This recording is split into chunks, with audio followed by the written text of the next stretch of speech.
I guess the music's a little low, but whatever.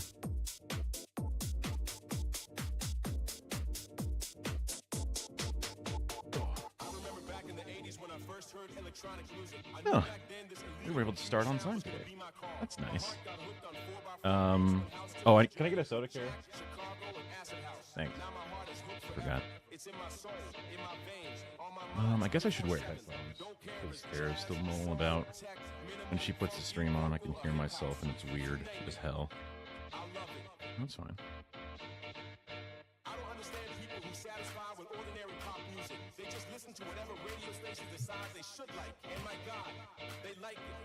Some people even think shit, really? Weirdos only. Maybe they're right. Maybe we are weird. Maybe this music is weird. Thank you. Maybe the clubs are overrated. We're in this together.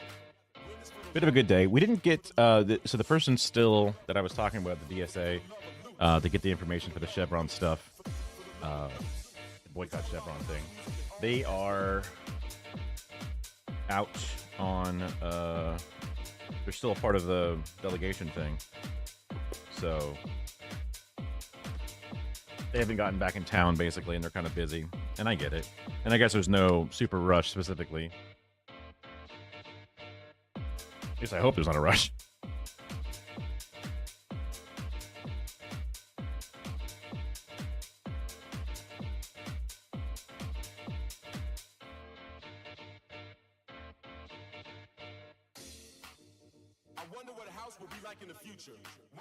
Today, I do need to check my schedule. Hold on. So I have that meeting with the peoples.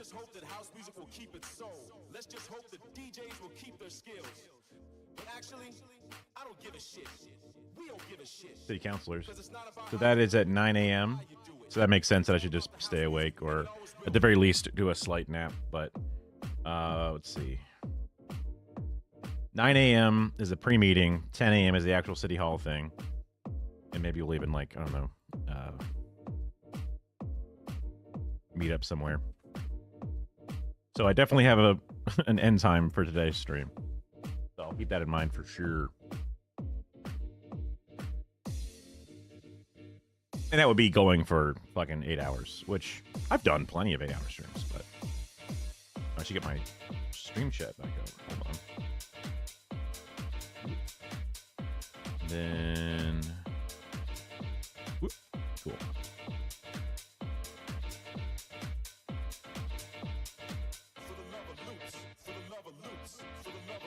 Working group meeting on Wednesday, eco-social working group on Tuesday afternoon. Okay, just looking at the different things available. We can just jump straight into some reacts, because why not?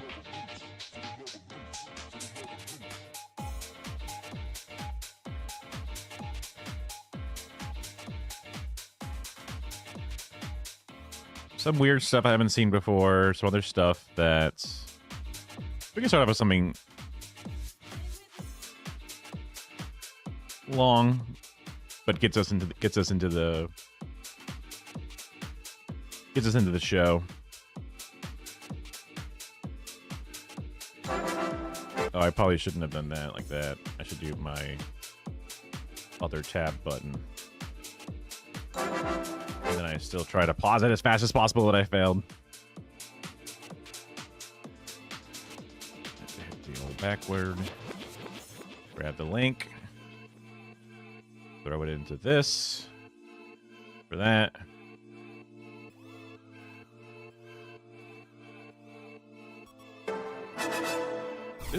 Hello there, general audience. It's me. I need to pause the music. What's up with me? I misclicked. I'm just falling apart. Cody McNews with the news. ICE and the entire deportation and detainment apparatus. That's the news, and dare I say, there's gonna be a lot of it. We already know that they are terrible, unpopular, evil, can't dance, etc. But there's one aspect about the way they function that should be discussed more often, and that is the constant, relentless, bald-faced lies. I know that sounds quaint these days, what with the entire Trump administration just sort of existing, but there's actually something way scarier about the consequence to the lies that ICE and Homeland Security tell. It's one of those destroying the fabric of society situations, a demonstrable impact on basic Magna Carta-ass institutions such as a system of laws and justice.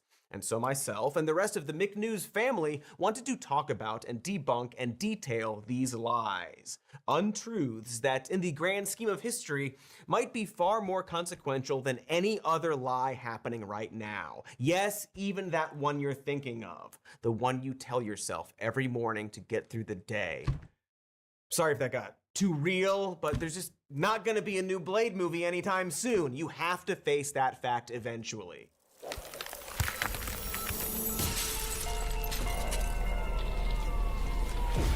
ICE lies. I mean, maybe they'll pull through with a script, maybe. It's been years. Okay, so these lies are gonna come in two basic categories: Marvel movies and ICE stuff. We've gone through all the Marvel crap, so on to ICE, and that is also in two categories. Those told to the public or to judges to enable or justify deportations, and the lies told to immigrants to lure them into traps. Both types are equally dangerous, not only for immigrants, but for citizens as well. And we're going to start with the former, and specifically with one of the more notable cases. That's the Kilmar Abrego Garcia story, which is ongoing as of filming this episode. That case has become something of a litmus test for what the Trump administration can get away with, both in the bullshit they spew and the illegal actions they take.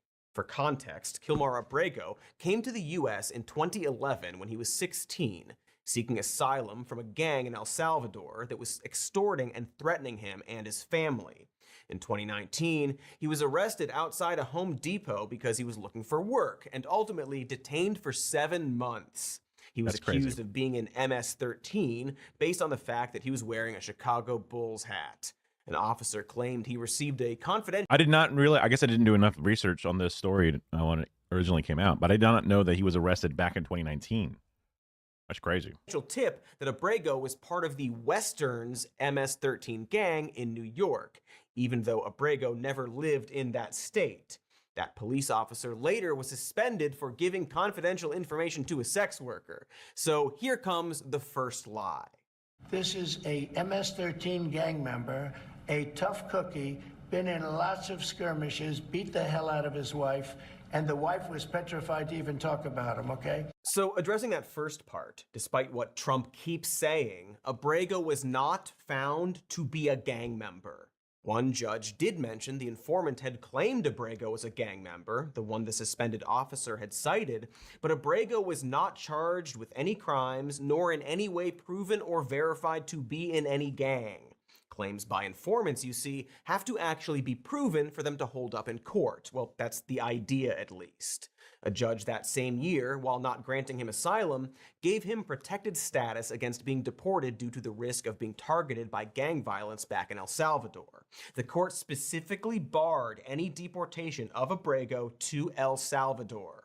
Abrego checked in with ICE every year, and the Department of Homeland Security allowed him a work permit. As for that second part of Trump's claim, after his 7-month detention, his wife said he went through a behavioral change, becoming physically and verbally abusive. She filed a protective order against him twice, then rescinded the protective orders. She says that they sought counseling and that they had closed that chapter. No charges were ever filed against Abrego. And to be clear, we're not trying to do PR for this guy. Her allegations against him were extremely severe and disturbing. Also, I mean, yeah, but does not mean that he needs to be detained or deported via ICE specifically. Domestic abuse is obviously a problem, but also treating a human like an inhuman animal will have some side effects. But that's a bit of a personal matter between the family on that side.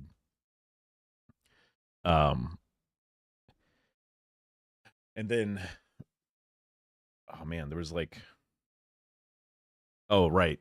Donald Trump calling somebody a monster for doing domestic abuse is hilarious given his actual history when he wasn't treated like an animal and detained against, you know, his legal rights and being lied about by officers. And then they ignore the fact that there's no evidence and then still punish him. But this is a good opportunity to note something for the rest of the video. Someone can do something morally wrong, be an asshole, be a bad person, prefer mug over Barq's root beer, and is still entitled to their legal rights. That's kind of the entire point of having rights rather than privileges. There has to be a system in which someone's wrongdoings are adjudicated rather than punished based on bad vibes. I mean, doesn't the right hate cancel culture? I kind of just started off here. Not too much to talk about in the morning. The person I'm working with to coordinate on the Chevron communication with the owner, they're still out at the DSA convention in Chicago. They didn't have time to like go over all the details, which is totally fine. And I have my thing at 9 a.m. that I want to make sure I'm ready for, so I won't have a full-length stream here, obviously. But I should be able to go pretty long. I mean, the thing's at 9 for the prep thing, 30 minutes to drive, maybe a little extra time to prep myself, whatever, some small things, but yeah. I'm not defending domestic violence here, but rather pointing out that if we started sending everyone with alleged domestic violence to an El Salvadoran prison, we'd also be including President Donald Trump, Secretary of Defense Pete Hegseth, Republican Congressman Corey Mills, and Speaker at Trump's inauguration, UFC President Dana White, to name a few. I'm willing to make that sacrifice, but are Republicans. Not to mention that if ICE or Trump actually cared about domestic violence, they'd probably be concerned about 40% of cops in America. But regarding this specific topic, if they actually cared about domestic violence, they wouldn't have removed their policy of sensitive zones, which now allow ICE to enter women's shelters for domestic violence. This is a pattern where they talk about immigrants harming others like kids and women, and then harm those exact same people in their quest to deport immigrants, because they don't actually care. So back to the Abrego case. In March of this year, he was pulled over with his young special needs baby in the car, then arrested, then put on a plane and sent to El Salvador's notoriously inhumane CCOT prison. I see. So this is where I thought the story started, and then where the talks about him wearing a Chicago Bulls jersey meant that he was a gang member, but that was referring to the 2019 original encounter with ICE, which is also tells you how long this bullshit's been going on. Obviously cranked up in the most recent administration, but ICE has been a stain on us ever since. Despite the court order explicitly blocking him from being deported to, specifically, El Salvador. And when I say arrested, I'm being generous. Kidnapped, maybe, because no one seems to know why he was pulled over in the first place. And so here's where the lies become more frantic, stupid, and cruel. First, Trump administration immigration officials admitted that Abrego was sent to El Salvador due to an administrative error. So let's just be aware of that through this entire explanation. A DOJ lawyer admitted that they made a mistake by sending him there. Oh, and then they fired that lawyer, of course. Then, of course, border czar, fake job, Tom Homan, claimed that in fact this wasn't a mistake, just a mere oversight, but also, coincidentally, totally the right thing to do. Quote, there was an oversight, there was a withholding order, but the facts surrounding the withholding order had changed. He is now a terrorist, and the gang he was fearing from being removed from El Salvador no longer exists. This is yet another lie, a bushel of lies, what we in the biz call bullshit. What's the evidence that Abrego is now a terrorist? Well, the Chicago Bulls hat he wore back in 2019, and the informant who claimed he was a member of MS-13 in the state he never lived in.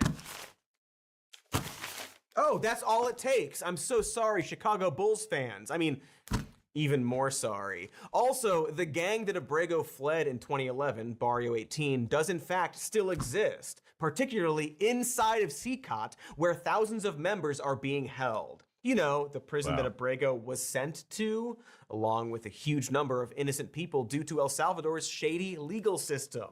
So contrary to Tom Homan's lie, the facts surrounding the withholding... The CCOT prison in El Salvador was sort of like another video that I was going to make about, because it's similar to the RFK video where I wanted to talk about fluoride, and then a more zoomed out inspection of our understanding of how to disseminate information given to us via experts versus government versus whatever, and how to, have a best practice, whatever.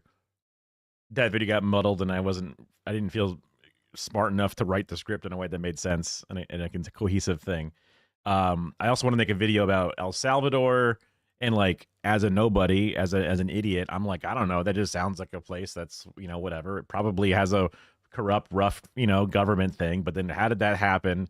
So I guess it was like a little, one part history of a bunch of different interventions that we've done to make the place significantly worse every time we get involved, but then also an inspection of, I guess, the current regime that runs El Salvador, and how they say, look, it's it's a pretty rough prison, but you can't argue with the results. And then they look at the citizens who are like, crime is down now, as they're all terrified of the gang of police officers that are constantly terrorizing them. So yeah, withholding order had not changed. The withholding order came after the unproven accusation. Again, felt woefully imprecise in my ability to gather knowledge on the specifics. I had a decent little mini script kind of out. It's just ended up I wasn't able to follow through. It's a skill that I want to get better at, is having an idea and then fleshing it out into an actual sort of essay, I guess, and then making a video of the essay. That Abrego was a gang member and no new evidence had surfaced. Lie. His weird statement that he is now a terrorist refers to the fact that the Trump administration changed the MS-13 designation to a terrorist organization, not to any actual evidence against Abrego. So that's what passes for due process now. The Trump administration, after admitting that they mistakenly deported you to a place they specifically were told not to, can say some group is a terrorist organization, can claim you're part of that group with no proof, and bada bing, you're a terrorist now, buddy. Congratulations. You get a free subscription to Terrorist Weekly, and also... It's interesting because in Britain, Palestine Action is being deemed a terrorist organization because they protested the war, the genocide, actually. And they spray painted planes with red paint symbolizing, blood and death. Those same planes that then deliver, lethal aid to Israel to then kill people in Iran and Gaza and the West Bank and etc. And actually, Keir Starmer was the one to be like, hey, I don't like that. You guys are terrorists. How could you? But flashback, Keir Starmer was a lawyer who helped defend people who did that same exact thing back in the Iraq War specifically. Or he may have even been a part of the organization that did that thing. So then him to then broad brush classify the entire organization as a terrorist, both one, for just doing a nonviolent protest, and two, it's the entire organization. Like, if you wanted to somehow charge the one person who did it, that still makes no sense, but at least it's the person that did it, not the entire organization. What, did you have evidence that every single person voted for that fucking thing? What the fuck are you talking about? It's insane. And then they're arresting 80-year-old people. All the bobbies are out there doing it. So, and then the crowds are against it. People visiting are like, what the fuck is this? This is crazy. Obviously, it's nothing compared to American oppression, but hopefully that smoke for, wait, you're just calling this terrorist because you don't like it? I see. This is dumb. Hopefully they look over at this now, but I worry that the extra coating of brown going on might, oh, look, these are the Hispanic people. These are gang members. They might see that as a different thing. Sling TV for some reason. Of course, when people started pointing out there's no actual credible evidence of Abrego being in MS-13, President Detective Photo Printout pulls out an image of Abrego's knuckles with tattoos of a weed leaf, a smiley face, a cross, and a skull, with Photoshop numbers underneath spelling MS-13. Now, people started pointing out that this was clearly Photoshopped, to which I say, come on. Yes, it's justification pulled out of his ass, but he's not literally claiming that the crudely photoshopped MS-13 are actually tattooed on Abrego's hands. It's clearly a chart claiming dubiously that the tattoos somehow stand for MS-13. It doesn't make sense, but at least it's not as completely stupid as claiming that the MS Paint 13 numbers are actually real. We're gonna cut to a clip of him saying that, aren't we? He had MS-13 on his knuckles tattooed. Oh, he had some tattoos that are interpreted that way. But let's move on. Wait a minute. Hey, Terry. He did not Don't have the do that. letter MS-13. It says MS-13. That was Photoshopped. So let me That was Photoshop. Terry, you can't do that. Oh, no. Terry, you can't do that. Oh, my Terry, goodness. Oh, you can't do that. my you goodness. can't do And that. he's like, wait, he's still the president. I mean, I guess technically it wasn't Photoshopped because Photoshop would look better, but woof! Woof, I say! Bad president. But hey, at least this can't get any stupider, right? Am I right? It's weird no one is confirming that I'm right. A U.S. senator sitting down with the deported immigrant. But what are they drinking? Is it really margaritas? No, it's not. Hope that helps. It's not. Here's the senator describing what happened. We just had glasses of water on the table. I think maybe some coffee. And as we were talking, one of the government people came over and deposited 2 other glasses on the table with ice, and I don't know if it was salt or sugar around the top, but they look like margaritas. And let me just be very clear. Neither of us touched the drinks that were in front of us. Nobody drank any margaritas or sugar water or whatever it is. I probably would have drank the fake margaritas. If I'm being Who honest. the with fuck myself. cares? I mean, you put something in front of me, I'm gonna drink it, all right? You've seen the ads. Anyway, woof again, double woof. What an obvious and weird lie. Like, are we children? What is the narrative they are spinning by sticking a margarita glass in this photo op? That Abrego is like this terrorist gangbanger who was punished by our hero Trump and then sentenced to a Salvadoran sandals resort? He's having margaritas, you see, so it's fine that he's been illegally deported from his family because he got a margarita. And so what, they're gonna use that one obvious photo op to claim that they are above the law? Yep, that is what they're gonna do. We deported gang members, including the one that you had a margarita with. And that guy is a human trafficker, and that guy is a gangbanger, and that guy... Oh my god. Oh, fuck.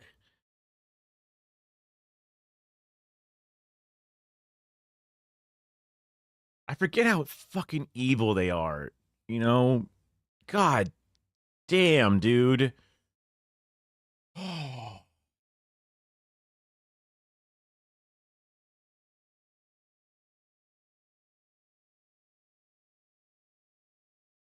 I have this fucking naivete bullshit built into me. It's like giving benefit of the doubt. Not that I ever thought Marco Rubio was a good dude. He's from Florida. We've had a long history with him. But just misguided, doesn't quite get it. But obviously he knows what to do, to throw out fucking stupid things like that, to then make people have to go, no, it wasn't, we didn't drink it, and I don't think it was a margarita, which then just distracts from the entire conversation. It's just so evil. And then call him a gang banger.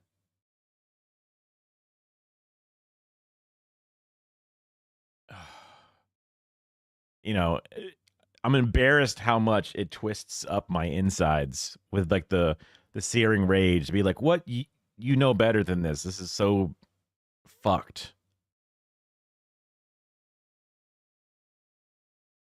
I wish I wasn't an atheist so I could believe he would burn in hell. You know what I mean? Like, that's just kind of like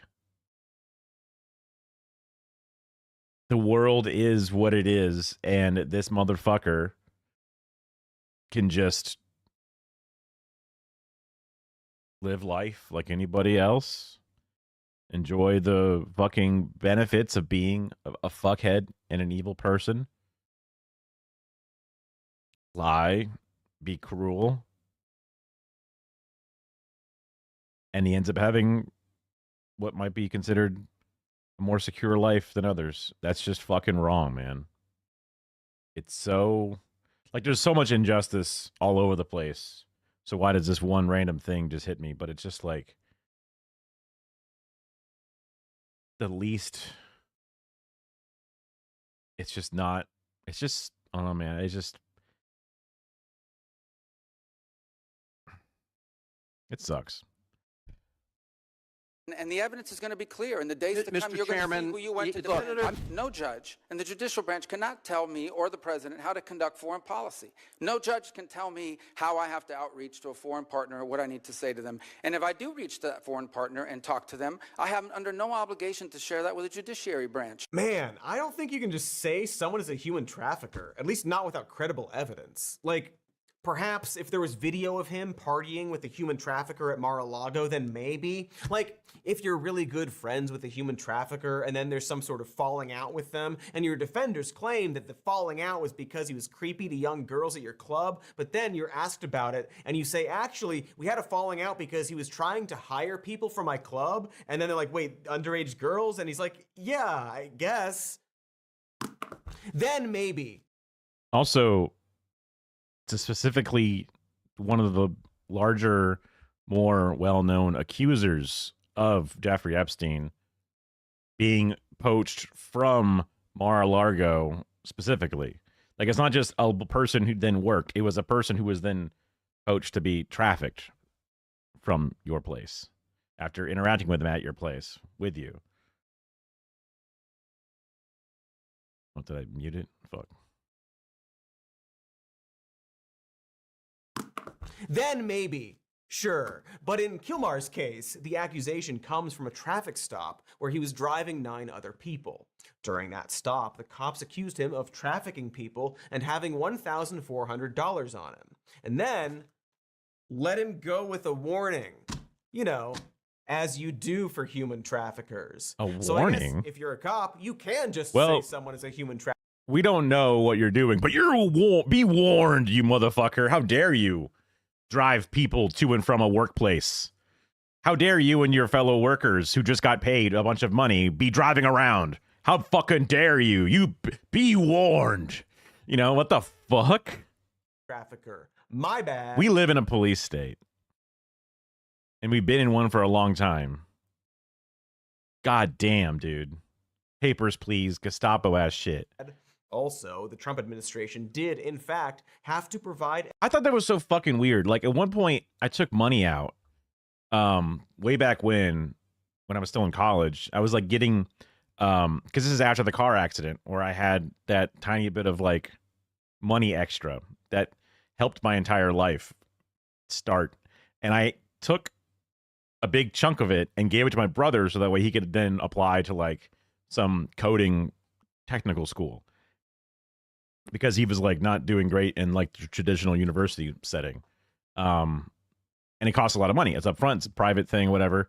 But I had money to do it. I'm like, why take a loan from a bank where you're gonna get fucked when I can just give you the money for my money and you pay me back, you know, no interest. You're my brother. That's what we did. But it was this weird rule where like I could not deposit money or wire transfer without having a fee. So I couldn't just send him money. I had to go to a bank, and they were like, oh, but you see, if you deposit cash, it's fine. So I would have to go to my bank, withdraw cash, then go to my brother's bank, and then deposit cash. Because he needed it in his account quickly to then make the application process. Because he also procrastinates, and he also needed it as soon as possible or some bullshit. And I'm like, I can do this. You're my brother. I love you. So I go to my bank and we get like a bunch of money, like, I don't know, $10,000. It was some amount of money, whatever it was. And we just put it in Kara's purse and we're driving to the next place. And people were like, you know, it was crazy to have that much money stuffed in a purse and it felt weird to be doing it. We had never seen so much money in our entire life, like, you know, all that kind of stuff. We're young kids. It's kind of goofy. But someone was like, yeah, if you get caught with all this money, you might get arrested. And I'm like, why the fuck would I get arrested for having money? What the fuck? Why the fuck would I get arrested for having money? The guy's suspicious to have money like that. I'm like, I don't care if it's suspicious. You can't just fucking arrest. What the fuck? It made no sense to me whatsoever. So what if you just don't want banks? You know, it's a dumb idea, but you could do it. You can do all kinds of dumbass shit in America. Why the fuck would you get arrested for just having too much money? Like, you don't arrest goddamn billionaires who have too much money. yeah, that's the thing. Yeah, and they hear about the civil affidavit. Like, well, we assume that you might be a drug dealer, so we're going to take it. Actually, you've never been charged, but we're allowed to keep the money we took from you regardless. I'm like, what? That's crazy. If that happened, I would have. I don't know what I would have done. I don't know what I would have done if that happened. Where like just robbed me. Like the gang robbed me. You know, like what the fuck? You know, you go to like, you know, the local news and like, you know, they're on your side and they go, please help me. The cops robbed me. I was trying to help my brother get through school, and they robbed me. And it wasn't like I was stripping to help him get through school. I was just giving him some money. And then when we got to the bank, they were like, actually, you can't deposit this much cash. This is weird. Just do this other thing instead. And they go, why the fuck did they tell me to do this then? I don't know. I'm just following the bank's orders. They told me this. Like, I'm not trying. I get it. It's unusual, but come on, man. What the fuck? Evidence that they were trying to comply with the Supreme Court order to facilitate the return of Abrego to the United States. Which brings us to another lie, which is that the Supreme Court did not order the Trump administration to get Abrego Garcia back, and that they actually sided with the Trump administration. I remember this, For context, the Supreme Court ruled that the Trump administration had to facilitate the return of Abrego to the United States, as stated in the Supreme Court ruling upholding the lower court order that, quote, requires the government to facilitate Abrego Garcia's release from custody in El Salvador and to ensure that his case is handled as it would have been had he not been improperly sent to El Salvador. Webster's dictionary defines facilitate as to help bring something about. That's my understanding. So what is the Trump administration's take on this very clear order? Trump's policy chief and dried dog turd Stephen Miller claimed, quote, the ruling solely stated that if this individual at El Salvador's sole discretion was sent back to our country, we could deport him a second time. So, you know, a bald-faced lie from a bald-faced man. You see how exhausting this is? Debunking one lie opens up a whole other bunch of side quest lies, like a lie fractal, and it's infuriating and designed to make us want to give up. You turn in the debunk of the lie, and then they're like, okay, but now you have to deal with this other lie, but it's on the other side of the map, and there's no fast travel, so you have to grind the materials to make the vehicle to go to the other side of the map to debunk that lie, and then you have to bring it back to the original location. Some of us have jobs. I mean, not me really, but some of us. Luckily, Same. I drink Turbo Warmbo Grind Juice Energy Slush to start my day, which tends to last about 21 hours before I black out from chest pains. So I'm never giving up. I can sit and read and yell all day. I medically died for 3 minutes yesterday, and I was still screaming the entire time. Turbo Warmbo, on sale now at our merch store.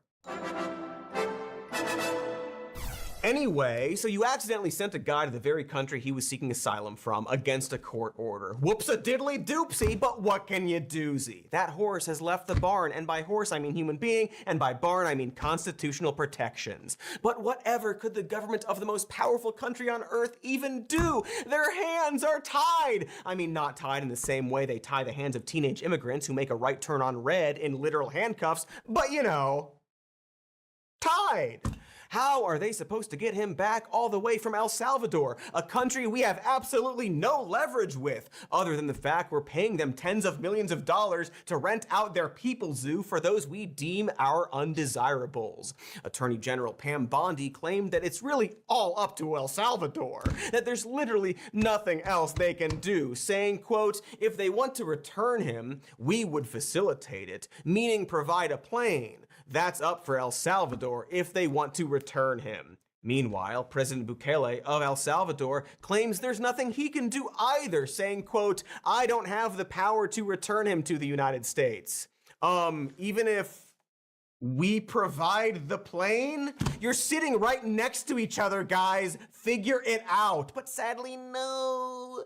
The poor, powerless president of a country has his hands tied too. Not like they tied the hands of human rights attorney Ruth Eleonora Lopez when they arrested her and handcuffed her, but you know, hands are tied. So, geez, I guess, no one had the authority to bring him back, like he's in the Phantom Zone. Again, they think we're children here. Imagine if what they were saying was true. DC reference. That a person can be put in this legislative Schrodinger's cat. It would be scandalous news. Meanwhile, Trump, a stupid guy, just came right out and knocked over all the cards, outright saying he could, in fact, get Abrego back. He just doesn't want to.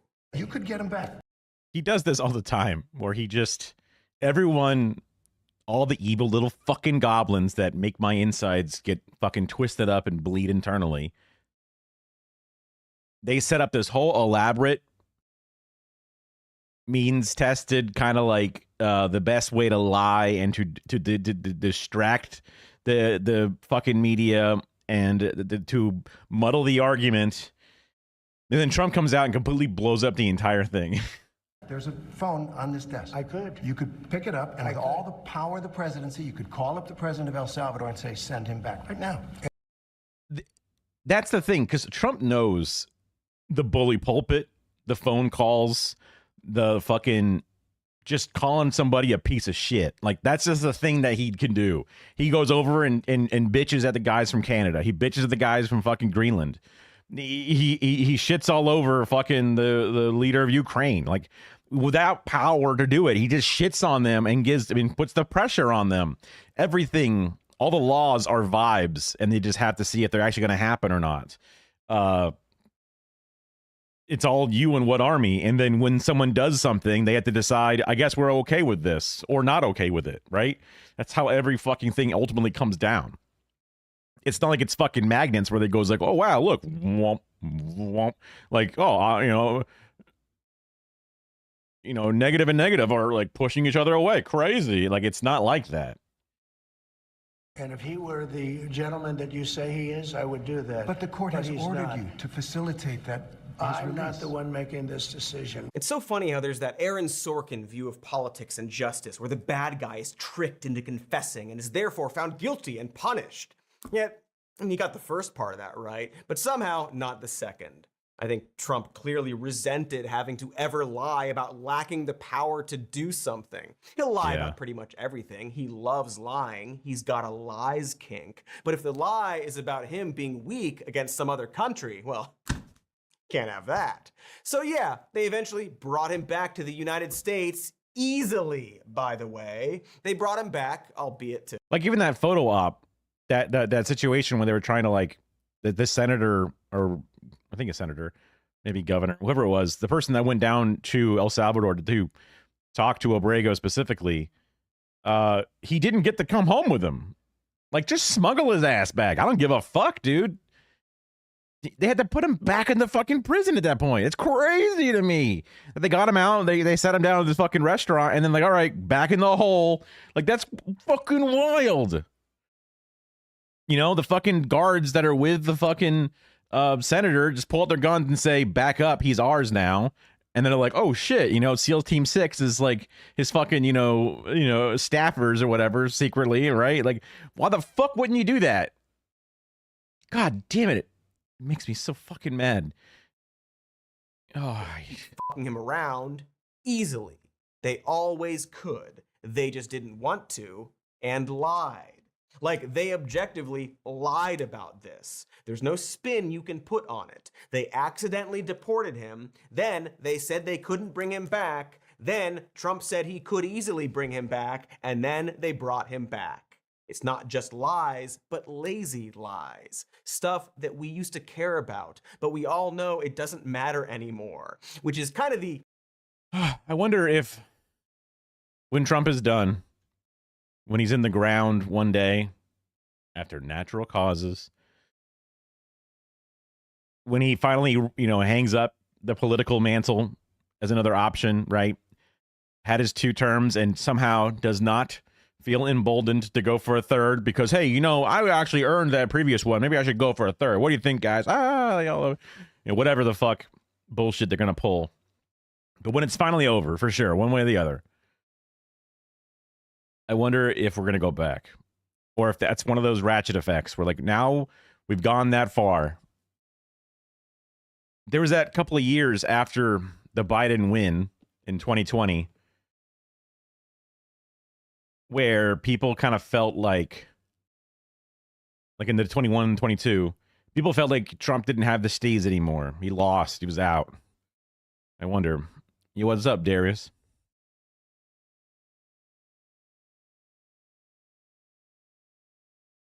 Cody is right now talking about how these lies used to mean something, being caught in an obvious bullshit. Being a little fuckwit that Trump is, it used to mean something, but it doesn't anymore. And I would just wonder if when Trump is done and gone, if that's going to somehow come back or if that's just no longer a thing. You know, the Matt Gaetz is out there being flagrant fucking people. He's the disheveled newsman style. His papers are all crinkled with scribbles on it. You know, it's like a part of the bit that they do for the show. Point of this entire video, they can just lie routinely in visual form, like some kind of propaganda. Behind us in the wider shot, the North Lawn is dotted with 100 yard signs that show illegal immigrant mugshots next to the heinous crime that they have been accused of. Yeah, those aren't mugshots. They called them mugshots. The media keeps calling them mugshots. Even lefty-ass MSNBC calls them mugshots. MSDNC. But if you actually look at the posters, most of them weren't mugshots. They were an assortment of different random photos of the accused, most either outside or in their cars, with their alleged crime written under the photo. A mugshot would show they're actually being booked and given due process, which isn't actually happening. They weren't convicted of crimes. This is Nazi-level posting the crimes of Jews style fascist propaganda. I'm not being an alarmist when I say that their lies are becoming disturbingly authoritarian. This administration is out there blatantly lying about what habeas corpus is. Well, habeas. That's Trump's version of guess who, isn't it? I just put this one up earlier. That's the unnecessary surgeries thing. So like, let me put the anti-flashbang filter on, sorry. Bang. Take it down a notch. Despite Trump's administration's rhetoric accusing Democrats of protecting violent criminals and drug-dealing immigrants, the administration's arrests have been catching a smaller share of criminals overall and a smaller share of people convicted of violent and drug crimes than even the Biden administration, which is insane that the Biden administration was doing the same shit. 40% of the nearly 112,000, this is from back in, you know, about a couple of weeks ago. From January 20th, aka when Trump came into office, through late June, compared to the 53% of the arrests in the same time period under the Biden administration. But that's also just crimes specifically, right? Not even just like violent crime. The share of people convicted of violent crime fell from 10% to 7%, and drug crimes from 9% to 5%. So a traffic violation, you know, hitting somebody with your car is considered a crime or whatever, where you get like a charge on you. You know, these are like shoplifting or something. Like, these aren't like the violent criminals they're talking about, right? yeah. So it's just nuts. And then I scrolled down eventually to like, there was like a graph, I think, or I thought there was a graph. Now I'm crazy. Oh, I guess it didn't pull up when I zoomed out. Whoop, whoop. Okay. Oh, there it is. It just didn't load in for a second. Because Florida, where I live, the percentage is even lower, right? So, what the fuck? Like, some of the states where you might think, like, where they're the most fucking racist and bullshit, what do you know? They're catching a higher proportion of not actually valid people. They're just stopping motherfuckers. So it's just one of those things that I saw the other day, and I was like, oh, I'm gonna keep that as a bookmark or something, just so I can pull it up if I need to. Corpus is a constitutional right that the president has to be able to remove people from this country and suspend their right to. Within 75 years, we've gone from the left being anti-immigration and the right pro-immigration to this. So 75 years ago, be what? 1950? The Democrats, the left, air quotes, were against immigration? Really? That's crazy. Because right now, the Democrats are anti-immigration. Kamala Harris ran on, we need to work on the southern border. We're going to build the border wall. You know, like, Biden's administration was also doing ICE detentions and shit just as much, within a certain percentage, it's 7% instead of 5% of 10 to 7% for violent, and then 9 to 5% for drug crime, right? In Europe, it was about trade unionists having labor costs diluted, and the right liked cheap labor. Yeah, I mean, there's better ways to protect labor when you have immigration, right? Such as minimum wages or unions, regulations. Like, we have a big thing where undocumented workers pick a lot of the fruits in the South. There are lots of factory farming, in a sense, where like machines are able to like shuck corn and pick it and do things. There's machines that can like pull fucking almonds off of trees. There's all kinds of machinery that can be bought, but it's expensive. It has to be maintained, whatever it is. So some places go, well, look, we just got a bunch of apples and a bunch of oranges, whatever. We're just going to pay a bunch of the new lowest class possible, the untouchables, the undocumented. We're going to pay them a terrible wage with very little protections, treat them like shit. And whenever they begin to say, wait a minute, we should have something better than this, they then call ICE on themselves, have them all rounded up. They pay a very small fine for having undocumented laborers, and then they just get the next batch in. They should just make it straight up like criminally illegal to hire people without like proper fucking, documentation. And also, you should make documentation easier. Like, if you actually cared about undocumented labor ruining the marketplace, then just punish the actual businesses that just pay them less. But the businesses go, no, don't punish us. We want the cheap labor, it's insane, right? Didn't Reagan give immunity to all the illegal workers in the 80s? Right, yeah. Amnesty was a big thing he pushed for. And people were in favor of it. Hell, even when you poll Americans, they go, we want people to come in the right way, but also they should give amnesty to people who have been here for a while.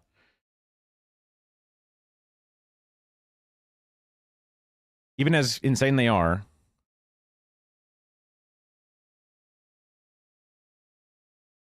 Let's see. Politico.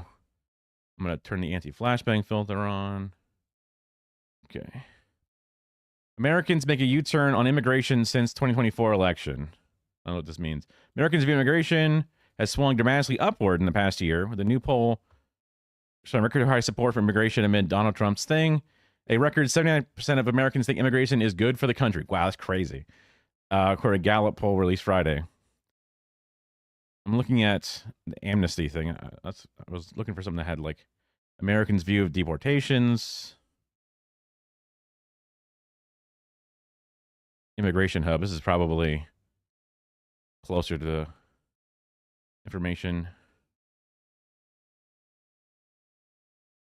I don't know how to spell an amnesty. Or it might not be in here. Anyway. I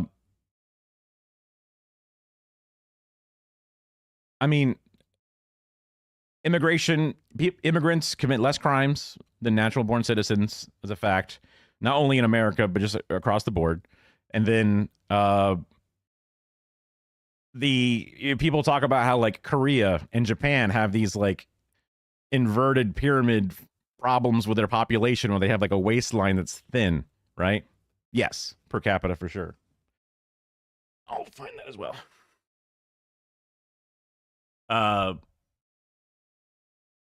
So the best way to increase your population to keep your economy and GDP moving and all that kind of bullshit, because, women don't have as many babies when a country moves from the third world to the first world. That's a standard thing. Education, prospects for their future goes up. They don't want to just be barefoot and pregnant in the kitchen all the time. But then also economic constraints, people wanting to have hobbies and other interests and shit. Birth rates always go down as sort of like the quality of life goes up. So in order to keep your population growing and moving and doing all the different things, immigration is one of the easiest ways to fix that issue, to keep the numbers coming up. I guess technically some other places losing people, but it's the way that America's been riding on that high for so long.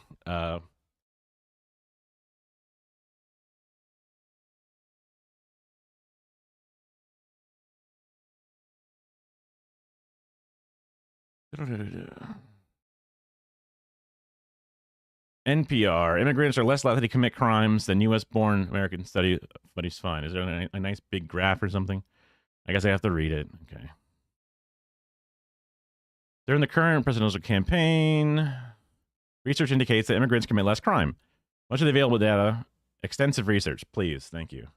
Oh my. Okay, hold on. NBER working paper series, law-abiding immigrants. A lot of this data comes from the actual abstract. You have like the conclusions, data and methods, main results. Anyway, here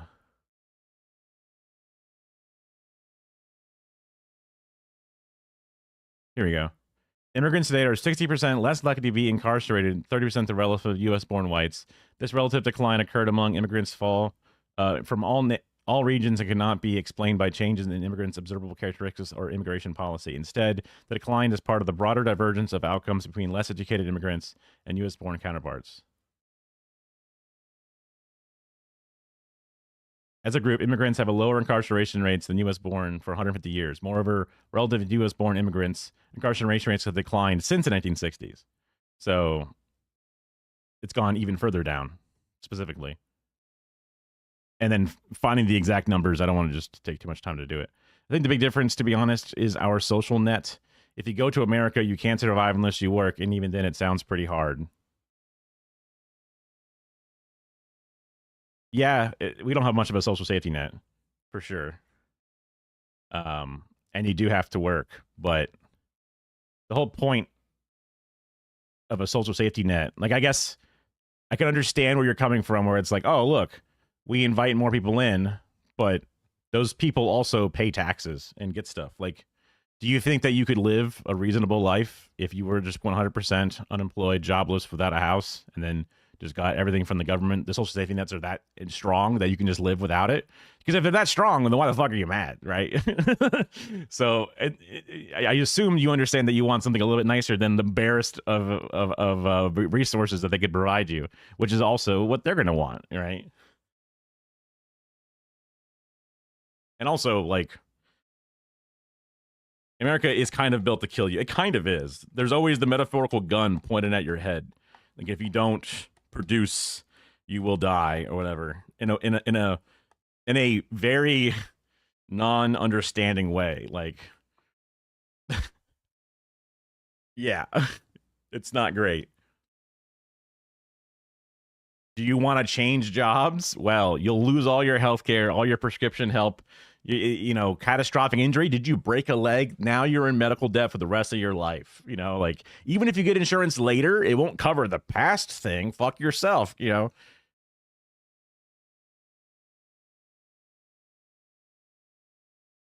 It's obviously better to have a job, but housing, food, healthcare, child support are provided. Okay.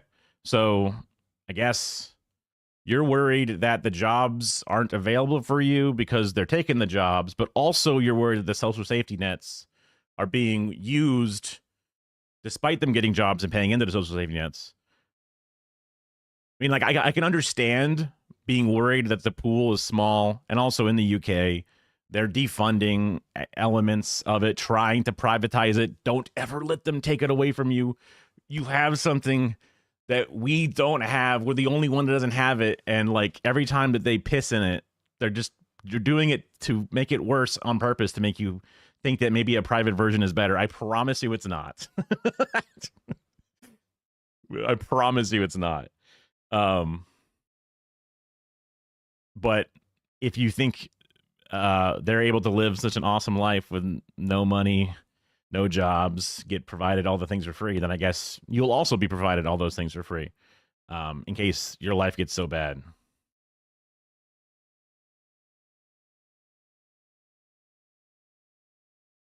$5 million immigrants in 5 years, far too much for the infrastructure here. There can be some limitations on, like, Oh, look, there's only so many hospital beds, only so many chairs in a schoolhouse, right? There's certain amounts of limitations, but depending upon certain types of infrastructure, like a person, a working age male is not going to take up a spot inside of a schoolhouse, right? Because he's working the fields or whatever the hell jobs are entry level for them.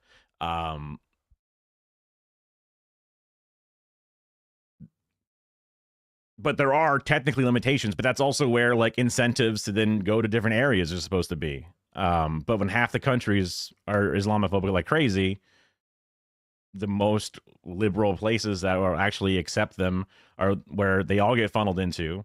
Then also there's like countrysides and stuff too. There's lots of land, lots of other things that are out there depending upon the type of things. Yeah. And then when you have a larger population, all of a sudden that should be a boon, but it requires actually caring about it, right? You would want to then therefore build that new infrastructure and all that stuff.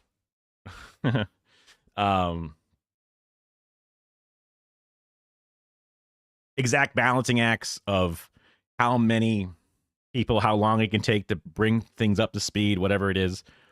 It does make sense that there would be stresses put on a system in that way, especially if the system has been neoliberalism cutting away more and more at those structures. But the solution is not tell those people to go die. You know what I mean? Like that's not a good solution.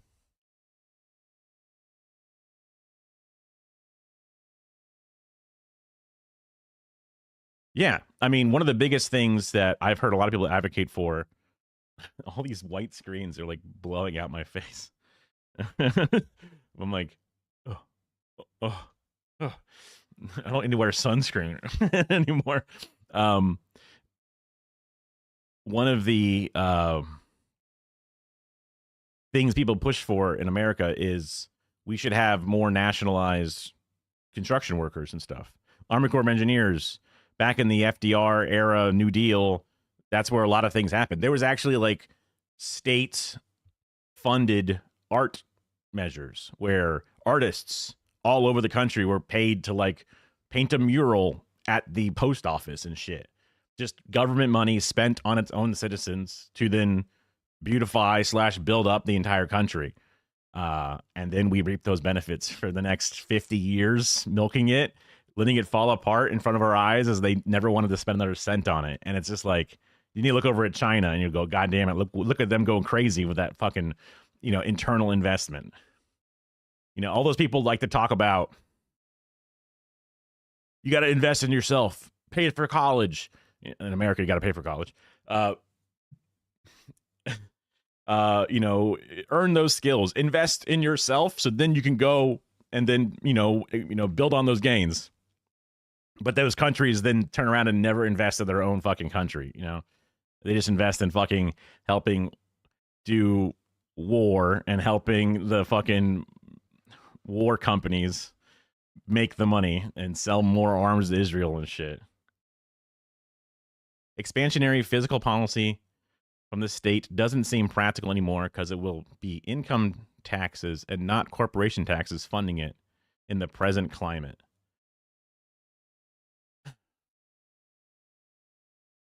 It will be income taxes and not corporation taxes. Well, corporations make money, but there's also, because you could definitely have corporation taxes. You could not have. I don't understand why you wouldn't have corporate taxes happening. And also, the rich that exist also get income tax as well. I don't necessarily understand the differences there. Maybe there's a certain layer of what expansionary physical policy is compared to non-expansionary or something. Again, I just want the government to do stuff for its people. Fiat currency taxes don't fund through a deflationary measure. Right, because I know that money is created when the government spends it, and then taxes are pulled in to then remove money, is kind of like some of the basics of the system.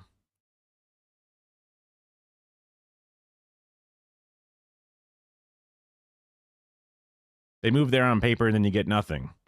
That's a rule that was made up. but you can just make a rule to not allow that. Oh, sorry, if you don't allow yourself to be taxed here, then you can't be here or something, right? There's all kinds of ways you can bully them. They just say we did it, haha, and you go, haha, yeah, you in what army, motherfucker, right? Like, also they did leave the EU, so they don't have as much pull anymore, which is their own, another problem and a long list of problems. But now, would you ever get a government that's going to do that? Probably not, because they're pussies and they just want to, cape for the different companies that then want to have the tax shelters and all that shit. It's rough, man. I don't know enough about EU politics, obviously. I'm just barely spinning up my own American politics, but I know governments should be here to help the people. And it's a mutual benefit. It works both ways. Because we are the ones that make up the countries, and then we help them be prosperous, and then they help us, and then we help them back, and it's a whole, because we're just human beings living on this planet, you know what I mean? Like, it doesn't have, they create this whole layer of class and all this shit, but we're just fucking humans all fighting over the same fucking meat. Whoa. Oh my. This is the thing we were talking about before. You fucking loser bitch. You dumb fuck. Your mom doesn't love you, okay? No one's gonna show up at your funeral. You should fucking die. You're a waste of space. You can kind of see where I got the inspiration to do that Carter video, huh? Hello, everybody. How you guys doing? We were talking about, what the hell was it called? Expansionary physical policy from the state, specifically. And we were watching a Some More News video on ICE. Wow. Hopefully everybody's having a good time from the Carter raid. Yeah. Well, okay, I definitely enjoy politics. I definitely like Apollo, which is that little parrot guy. He's a cute little bird from my YouTube short feed, but yeah. Hello, everybody. We'll let all the craziness kind of calm down for a second.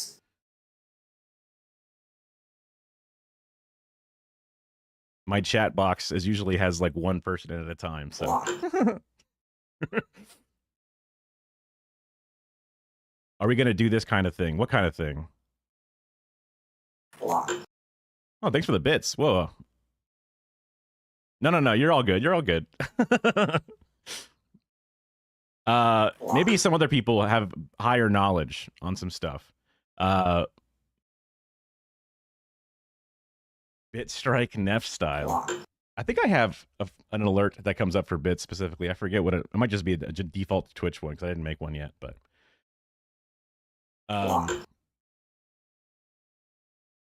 I'm not gonna be able to say hello to everybody that's followed, unfortunately. I think we can understand that.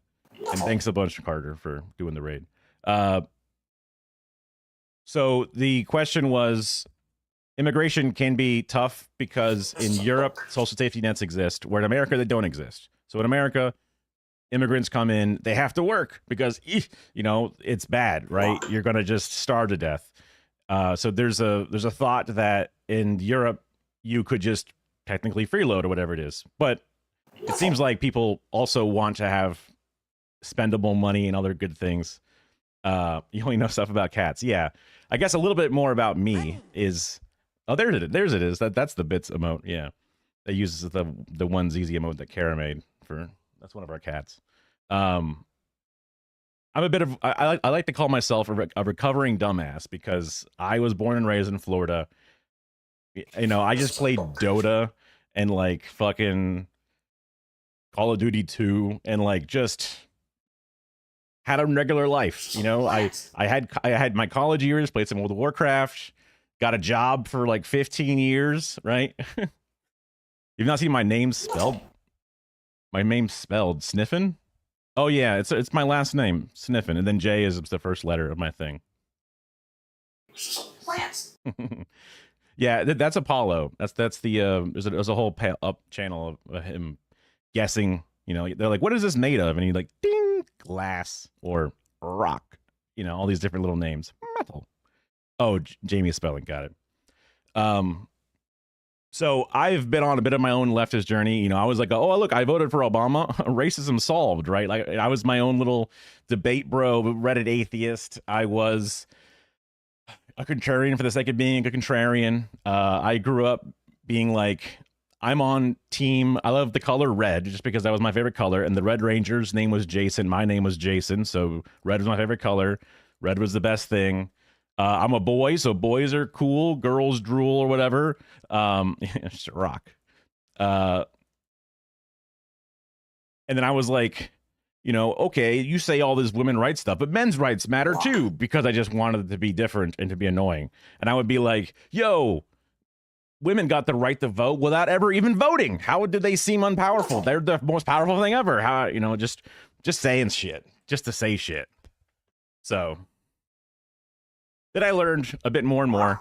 My brother always kind of helped keep me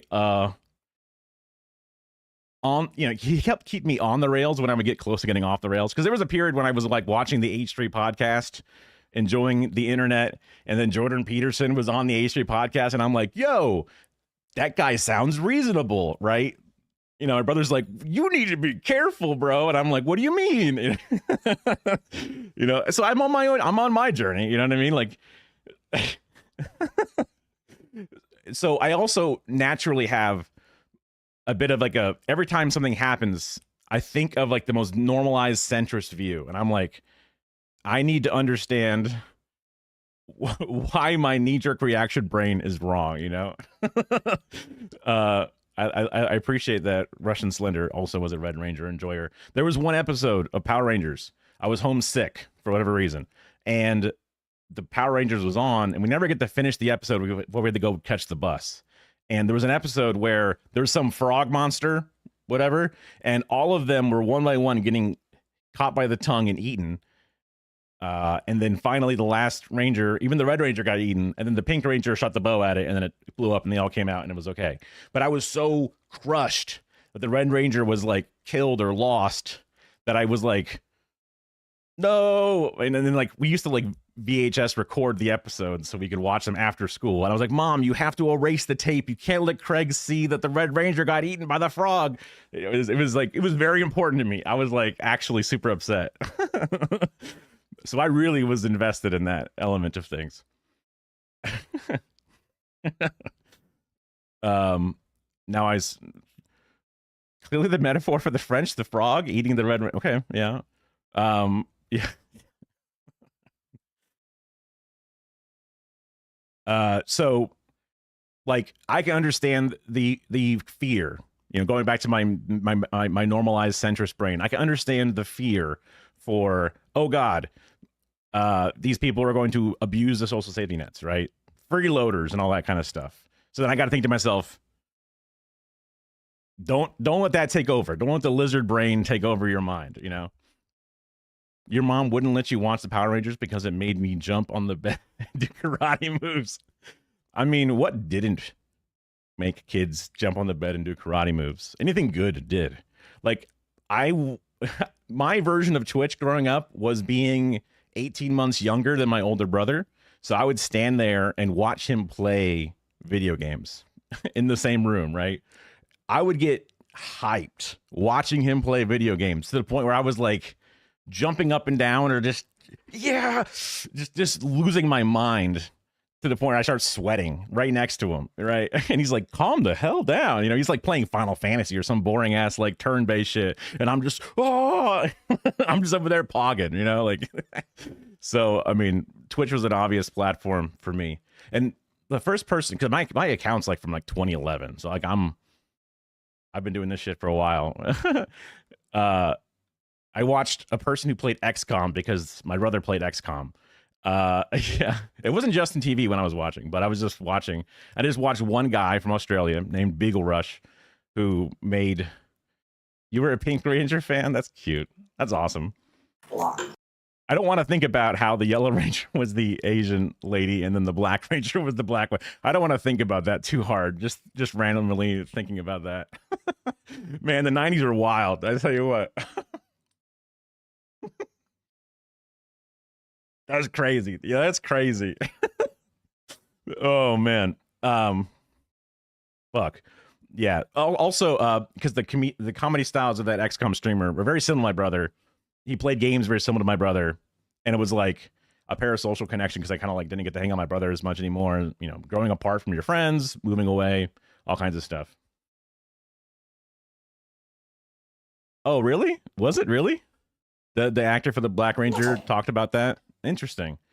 I guess that would make sense. I mean, but again, is that like, just because they think that, is it just a cope, right? Is that just them hoping that that's true? I don't know.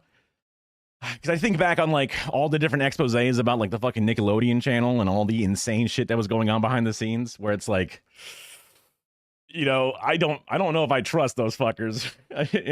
Obviously, Power Rangers wasn't Nickelodeon, but just like the industry, right? You hear about all the Me Too things, all the insane, most fucked up possible evil fucking, personified and boiled down into one, concentrated mass. And that was just media, They didn't pick the colors, 100% on that part. Okay.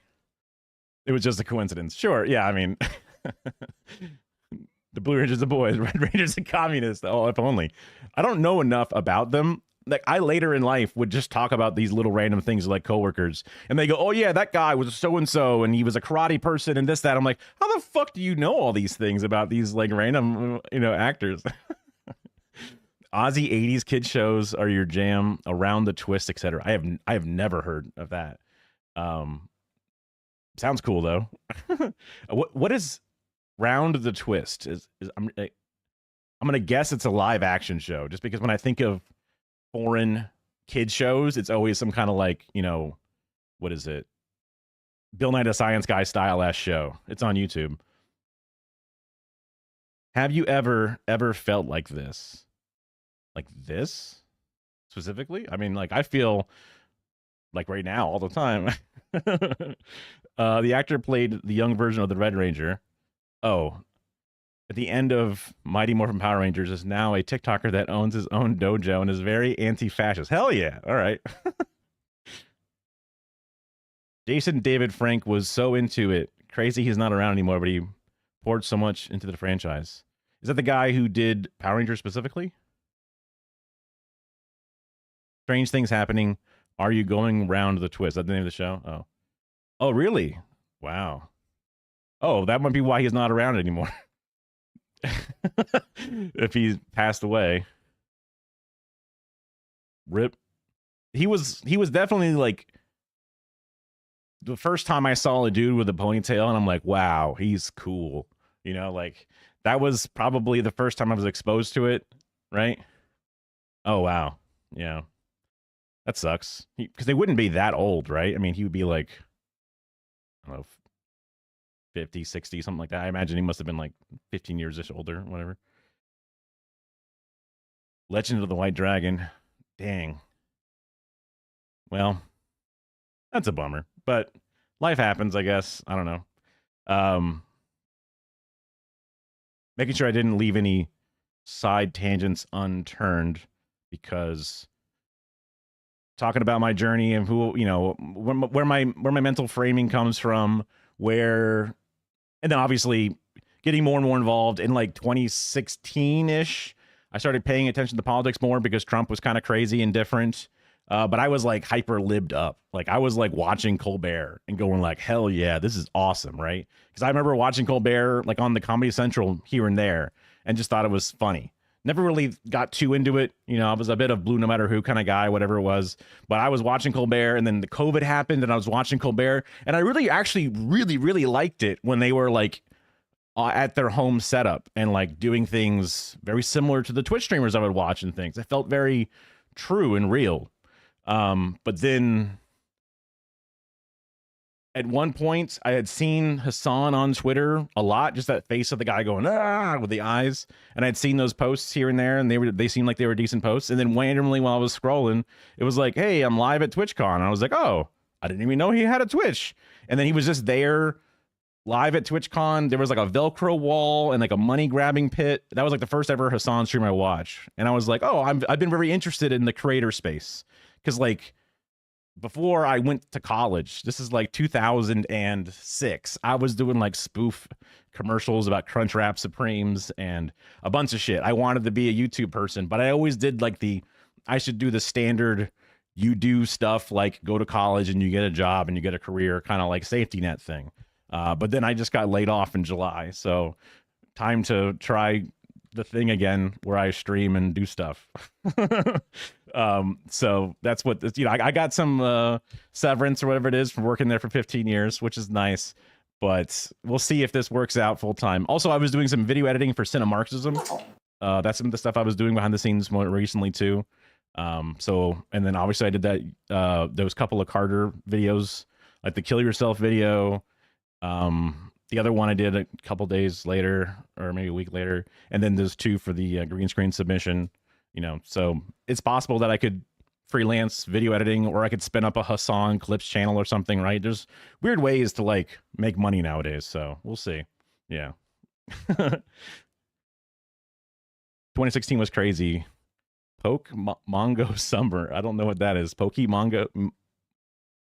You always believed in Medicare for all and it wasn't and such, but it wasn't interested in politics. Yeah, that's very similar. That was the 2016 Iowa primary and vote for Bernie. Oh, why he didn't win? Oh, well, like I didn't really think about it that much, right? My brother told me he was the best, so I voted for him. Didn't really get into it. Then I got very into it in 2020 and then got very fucking mad at the fucking Democrats for what they did.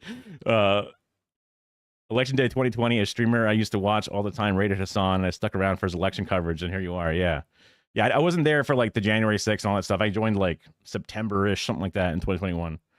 You found the bag you used to own? What the? Power Ranger backpack, only $30. Wowee. Oh, hold on.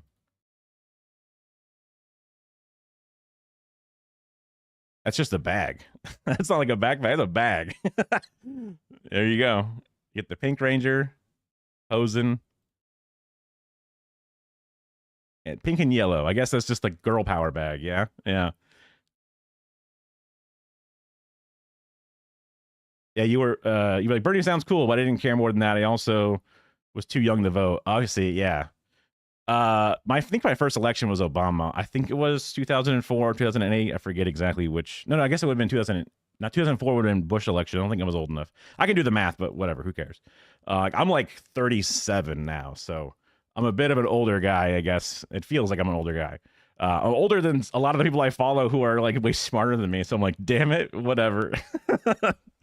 I don't read. I've never read theory. That's one of those advantages I hope I have, where like, because I've had people come in to the chat before, weird people in the middle of the night who are like, they don't have the same views as people I watch, or even myself now, but I can at least approach them and they can approach me a little bit easier. Reading, what's that? Exactly, yeah. My brother got me the Howard Zinn, A People's History of the United States, because I heard it was a really good book. People always talk about that being one of the good, get you into leftism kind of books, whatever it is. So he got it to me for Christmas, and I'm like, cool. I'll probably never read it. I might eventually do like an audiobook version of it, but it's nice to have the book, I guess, in person. But I sit down and read, and I'm just like, I get tired. I do that thing that everyone does where you're reading, and then halfway through the next page, you're like, wait, when did I stop paying attention? You got to flip back a bunch, and it's just one of those things that just kind of like, I feel like everybody has that experience, but I guess that also comes of ADHD. So you listen to Capital on YouTube, very dense. Oh man. Yeah, that might be one of those things where if you don't keep your attention locked in, you're just gonna like, oh fuck, I don't know, something, right? You're not feel glad only left his haste reading. Yeah, it's one of the, I love YouTube, right? Oh man, I love it, man. It's great. I think I stopped reading books. I'm dyslexic. I'm not sure. When I was in school, I was told that I did too well in school for them to test me on it. I guess the tests were expensive, and they go, you do well enough in school. You don't need to worry about getting this test. But it would be like I would look at words, and then like the letters would almost kind of move around.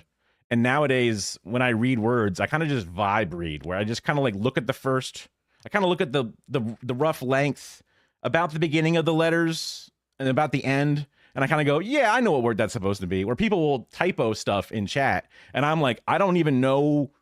I know that you've corrected yourself, but I don't know what's wrong. I can look at the two words next to each other, and I'm like, they both look like they're spelled right to me. You know what I mean? Like, you know, like they don't look like the right word, you know? So, yeah.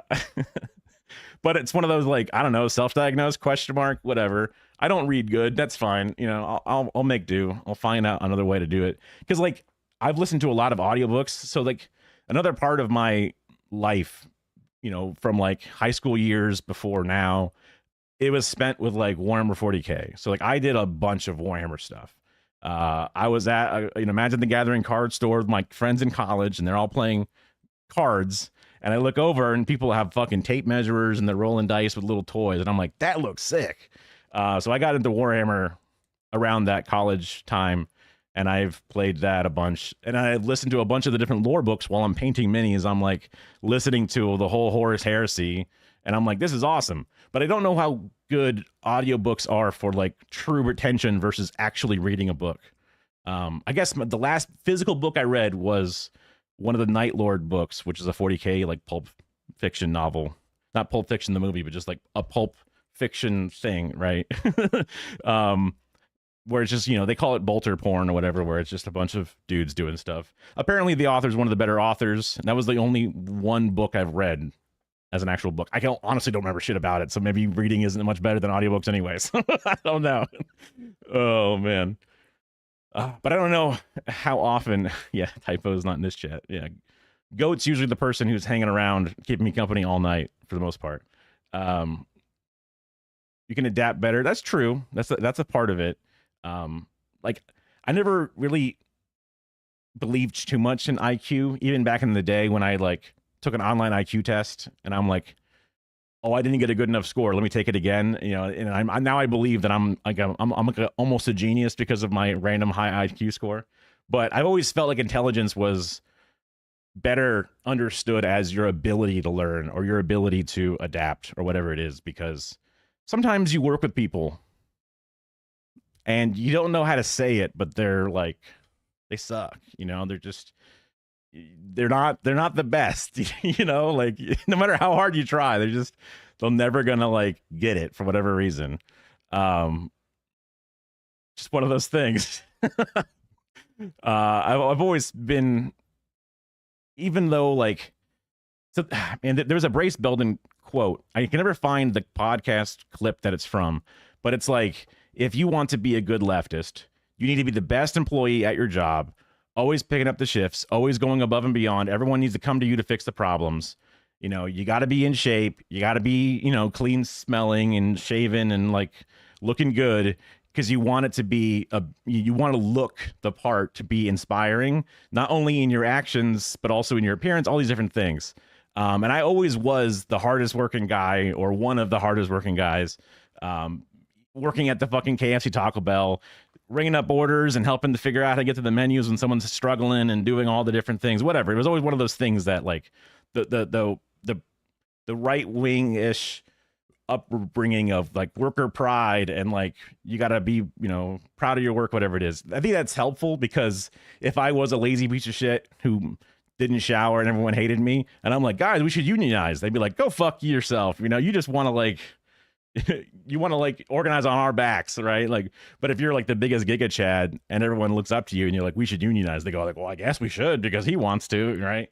So that makes sense. But just being the best worker, or one of the best workers in your shift or in your little pod, just seems like just good for all things. Your bosses like you. They end up, you know, not firing you over somebody else or whatever it is. All the other, it never hurts to be the best at your job, right?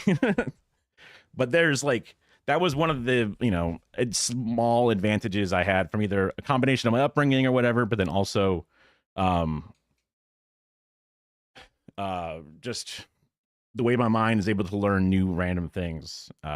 So if I may not have a photographic memory or be able to read things super fast like my brother can, but I can adapt. I can also be kind of lazy and find the shortest way to get something done. The WAIS, adult testing for multiple types of intelligence. Oh, interesting. it wasn't for your cognitive understanding, I'd be smart as fuck. I thought that was like another school word. Oh, a smart AF. Nice. No. But you struggle with breaking down info in question form like in exams. Yeah, there is a whole thing about, are you good at exams? Yes, no. Right? That's a whole different thing, which you can be a great test taker, but also be sort of, dumb as bricks or whatever. Or the other way around, where you can be smart as fuck, but then just not do well on tests. And then you're end up in a whole different part of life, even though it shouldn't be that way. Yeah, finding the shortest way. There's that Bill Gates quote where it's like, you should hire the lazy worker because they'll find the best way to do it or whatever, something like that. Yeah. It's a good mantra to live by. It does reinforce some of my bad habits where it's like, maybe I shouldn't be that lazy, Like I've weaponized my incompetence in a way, like in my wife and I's relationship, where I used to cook a bunch and I would like show her how I cook this like pressure cooker chicken enchilada meal, and then she gets the way to make it right, and then I get lazy and then I just don't make it anymore. Or I would like do the dishes or the laundry or something, and then she starts doing it, and then I'm willing to go longer without doing the dishes, or I'm willing to go longer without doing the laundry. So that weaponizes that like type of like, I'm willing to be a slob and she's not. So then she would do stuff. So especially now that I'm like laid off, I'm definitely trying to be way more productive, making sure I actually do my fair share, because my laziness can make me an asshole. I don't want to do that. If I ever looked at somebody out in the street and said, hey, did you know that I don't do chores the way I should or whatever? That would just be like, that's wrong. You shouldn't do that. Yeah. So I guess another interesting or another thing that I do, which is possibly good, possibly bad, is at some point, I don't know, I can't remember the exact moment where it happened, but there was a point where like my dad would yell. My dad was never physically abusive, and he wasn't even like emotionally abusive, whatever, but like he would yell. So he's playing the Sega Saturn Warcraft 2 game. Like he's playing Warcraft 2, an RTS game on the Sega Saturn with a fucking, dumbass controller thing. And it's lagging like fuck. The Griffins are going slow. The Footmen and the Knights are getting killed by the arrow towers, and he's getting pissed. And he would throw the controller and yell. Or he'd watch sports, and then the guy doesn't do the thing that he thinks they should, and he would yell and scream. So his power was, yelling. That was his thing that he would do when he gets mad. And I would get all like, I would have this like cringe internally whenever he would yell, because he ruled with an iron throat, I guess, which sounds weird to say it like that, but you didn't have an iron fist. He just would yell. But then I grew up. I would also get frustrated and then yell about things. I would get mad about stuff. And then I would yell, and then people would come and help me. Like if I dropped a glass of milk, I could be like, God damn it, the fucking milk, God. And then Kara, my wife would run in, and then she would like, don't worry, I can help. And she would try and clean up the mess for me. And like, I would see the pain and the same anxiety as childhood me that I'm now recreating. And I'm like, this sucks. I should stop doing this. And I was trying to do like self-help style, like not like influencer self-help, but just like trying to find ways to be less angry. I never went to like official anger management or whatever it was, but there was just a lot of little things like that where like I would try to find ways to improve myself a little bit here and there. And there's always gonna be blind spots and there's always gonna be things, but I was always proud of myself for trying to find some ways to improve, some ways to actually notice a thing that is not easy to notice. And when you notice it, it sucks and you kind of want to ignore it, but then keep going with it. I later found out that's a thing called intermittent explosive disorder, which is where you intermittently explode. And then usually you have like big remorse after you feel bad or whatever, some other part of it. Because that's when I got diagnosed with ADHD and anxiety and a bunch of other things. So I love SSRIs. They're fucking awesome. I took Prozac for a really long time, then I switched it out a little bit for Zoloft now, whatever it is. But holy fuck, they just really take the edge off of a lot of bullshit. So if you have anxiety or you think you might, it sucks in America because getting tested for things was very expensive. I went to a neuropsychologist, something, that I had to wait like 6 months to get an appointment through it. They fuck you up. Yeah. They definitely reduce your sex drive. That was one thing that my doctor said to me. And I'm like, I think I'll be okay. Because I have like, oh yeah. I've always felt like I've had a pretty healthy, if not maybe too healthy, sex drive. So I think I remember Hassan talked about like finasteride or something is a similar effect when you take the stuff of your hair. Because I guess it reduces your testosterone or something. Yeah, so they make you really angry, or they don't just do anything. Oh, it does take months for it to work. And I first was taking like however many milligrams, and then eventually went up to like 40 milligrams for Prozac, and now it's 100 milligrams for Zoloft. So it's like a bigger dose. I don't know how big the dose legally can go up to, but I'm also like, I'm a big guy. I'm like 270 pounds. I don't know how many stones that is, or kilos, unfortunately. I apologize for international viewers, but I'm pretty heavy. I'm pretty big, you know. I'm like just about 6 foot, and then I'm chubs. I'm like 35% body fat. Like I should work on that, right? It is what it is, you know. I live in Florida. I drink my off-brand diet Mountain Dew, you know. This is America, baby, you know. It is what it is, you know. They've definitely helped me, because like I used to get big spikes of anxiety when I would be driving, and then I would approach a T intersection. Like I'm driving on one part of the T intersection, and someone would pull up to a stop sign, but they always like pull up at 25 miles an hour and then stop at the last second. And in that moment, I'm imagining this complete intersection, but they stop, but it freaks me out. And I would get this wave of like, this like from my toes all the way up to my head would be this heat wave, and then sweat would start pouring. Like I would get this like rush of anxiety, right? Or this rush of like adrenaline or something. It would just like, it would pang me. I used to wear like a badge around my neck to get into my work, to like get in the doors and shit, and then they clock in with it. And I would hate it when I would forget my badge, because it fucks up your whole day. You can't get in the doors. You got to ask for help and all this shit, and it sucks. Or you got to get your whole thing remade. And I'd be driving to work, and I'd be like, oh, did I forget to wear my badge today? And as I'm just looking down to see if I'm wearing the badge or not, just on the look down, I would have this like twisted up knot in my stomach, being worried that I didn't have it. And I don't even know yet, but just the starting of looking gets me concerned. And then I get on the SSRIs. I take a few months, increase the dosage as it's not taking effect. And then finally, I notice that like I don't have that twist in the stomach anymore. I don't have that like heat flash when someone pulls up to a stop sign. And I'm like, wow, I never realized how much pain I was living with until it's just now gone. You know, it's a very small little thing, right? But that's like, oh shit, I can tell it works, you know? You can find your own ways to deal with stuff. Absolutely, yeah.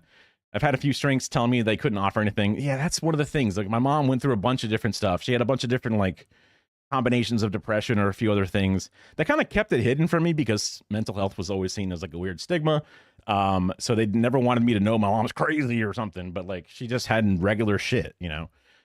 So she used to work, but then she stopped working. She was a waitress, and then she worked for like Ritz Camera developing film, which again dates us a little bit.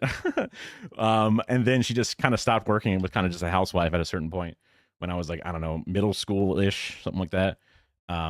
Because of a bunch of medical needs. And she never got disability, because that's what the fucking freeloaders do, goddammit. You know, like they made do with income less, right? You know, never took vacations really.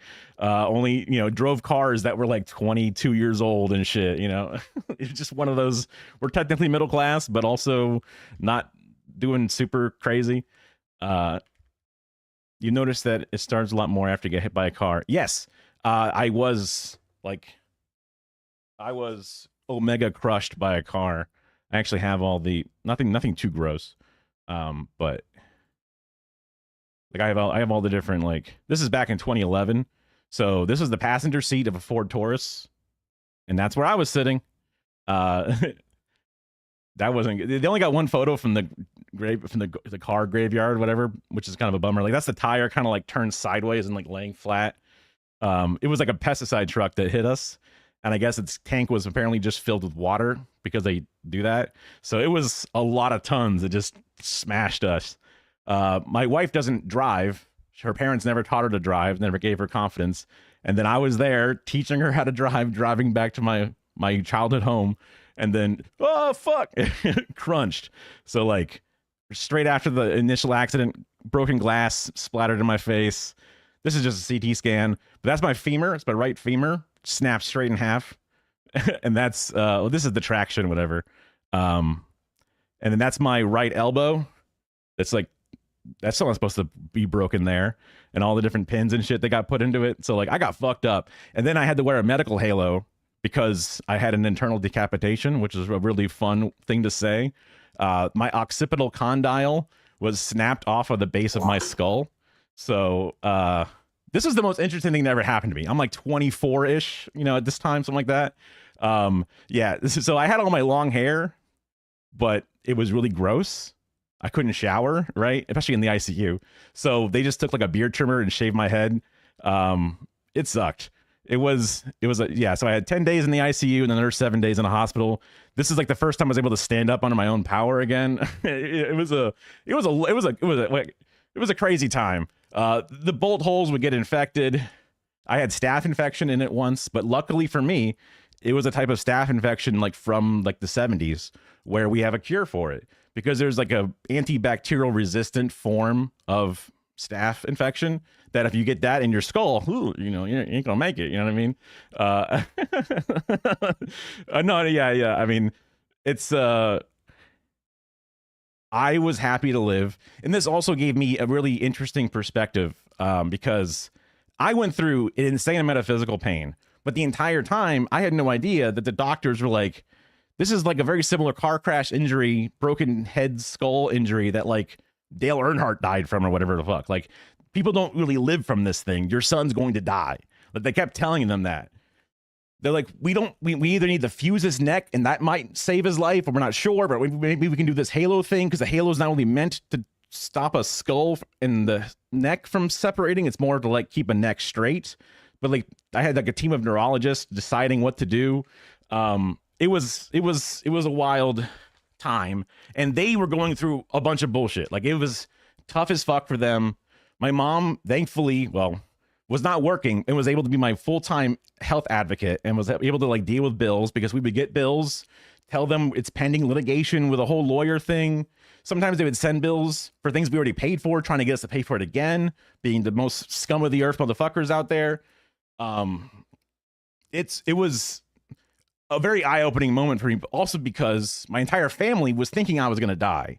And even though I was in terrible physical pain, I would wake up screaming because my femur is in pain, you know, like, or whatever, like, or the bolt holes started causing pain when they started like moving and breaking through the skull.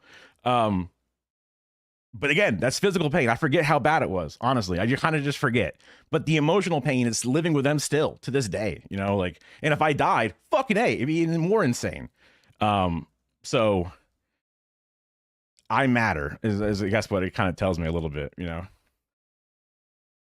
The femur is the hardest pill to swallow for you. Yeah, it just straight up in half. And then the fact that it was like, it just broke, but then the tendons are like, yep. And they're making it kind of like double over itself. And then that's why they put traction, which is basically, you can kind of see behind, I mean, I guess I can throw, you know, it's an x-ray, whatever. They drill a hole through the bone and then hang a weight off of a pulley to then pull your bone so that way it lines up again about right, which is crazy. It's just like the most like caveman ass grug, like, we need a simple machine to pull your leg bone. You're gonna pull it back against that tendon, and so that way it just fucking lines up. And it's like, is this the best option we fucking have? We're in the fucking, we landed on the fucking moon and we're still pulling fucking bones? What the fuck are you talking about? You know, it didn't make any sense to me. I figured there was like, can you just give me a pill and make me better? What the fuck? You know, just like, nope, sorry, dog. You know, this is how it works. Yeah, yeah. There's a little bit of brute force.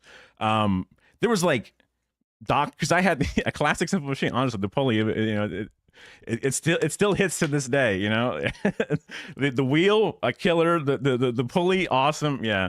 Because there was like, I had to be on my stomach for the elbow surgery, then the femur surgery was another one, and then the halo, and they were like, okay, we should put the halo on first because the neck is crazy. Even if they got to cut off an arm, you know, whatever, compared to like cutting off your head, that's not good, right? and they were trying to figure out the order of which one should happen first, you know, how long you should be in traction, all the, it's all about, you know, doctors are crazy. I have incredible respect for doctors because, you know, my parents couldn't tell me what, you know, they wouldn't know which one is the most important surgery to happen first. Obviously, you know, I love experts, you know. That's kind of a running theme for me in general is I just look to the experts and say, what's the consensus of the experts? I'll just trust you guys. If you think that this is safe for me to drink, I guess I trust you, you know, one of those things. Man. Yeah, there was, I'm trying to think back on, it was one of the more interesting parts of my life, to say the least. And then in a classic, this is how my millennial story of like, I own a home or I own a mortgage on a home or whatever the form it is. My one simple trick is just get crushed by a pesticide truck. And then after the lawyer fees and them chickening out, I appreciate that you're glad that I'm making it. After the lawyer fees, the insane amount of medical debt, car bills, all the different things, you end up with about 20 grand left over in the bank. So it's like, that's a lot of pain and suffering, but 20 grand, not bad, you know. Could have been more, probably. We ended up getting less than 50%. So whenever there's an accident, generally in America or in Florida, it's just that easy. Yeah, basically. I wish I had the trust fund parents, but I got hit by a truck instead. So, but either way, it's, you know, that's how you do it. You know what? It's a life hack. Yeah, just find yourself, you know, a demure, approachable pesticide truck, and then life finds a way from there, you know. When there's an accident, usually it's 50-50. So whatever the money is split 50-50. But my lawyer was a pussy and they wanted to settle and not even get half. We ended up getting like 60-40 where they got 60 and we got 40 or whatever. Which sucked because then the lawyer takes half of that and then the medical bills pay off of that. And it's just like, what the fuck, you know, what's supposed to be something like a $500,000 policy turns into like fucking crumbs. And you go, well, I got something. Yeah. Yeah. Technically it was only because there's two different occipital condyles, these tiny little ass bones held together by tendons or whatever. And the left side broke. Even though I got hit on the right, I guess I whiplashed enough to break that one. And they were worried because the ligaments or tendons, whatever the fuck they're called, I guess it's ligaments for bones, tendons for muscles, whatever. They're stretched from getting like crazily extended. And then they're like, usually these things don't have a lot of blood to them. So they don't heal very well. And if it stays long and like busted up, then it'll never work right again. So that's why I was in the Halo for a while. And then a few more months wearing the neck brace. It was like three months in the medical Halo. And then a few more months wearing the neck brace, getting a bunch. I had so many CT scans. It's crazy. I had way too much radiation in my body. You know, I had more radiation than like a fucking, you know, flight attendant or whatever. I don't know. It's one of those things. Yeah, the neck is fine. It's a little tight on this side. And I notice when I bend back and forth, I get more, I feel like I get some more extension on one versus the other, but that can just be a stiff neck. The arms, like this one arm on the right side, the one with the elbow thing, like it has some, I can't quite 100% get it all the way back. So when I like use a Q-tip or brush my teeth, sometimes I lift my arm at a bit of an awkward angle. But that's, you know, I still got the arm, still fine, you know. The leg, it still hurts like crazy. Not crazy, but like if I sit still for too long, it'll hurt. Or if my knee is bent at just the right angle, it fucking gets all seized up. I'm sure it'll hurt more and more the older I get. I think they can like take some of the screws out because like they put screws through it to kind of like anchor it in place. This is like a titanium rod. I remember asking like, hey, is this okay? This seems bad. Is that just floating around up there? They go, yeah, it's, you know, it kind of just, you know, it's just kind of, I'm like, really? Like this is after, you know, getting it all installed, like that fucker is just floating around. Like that's okay. That doesn't seem okay. That should be like nudged back to the wall, right? But they're like, it's fine. I'm like, okay. So they can go back in, I think, and like remove the screws. Like if this screw being a little extra, you know, they kind of countersunk that fucker in a little too deep maybe or something. I don't know. Like that might cause pain, then they can remove it or something after a while. You know, I can't feel the chunk. I got chunky thighs.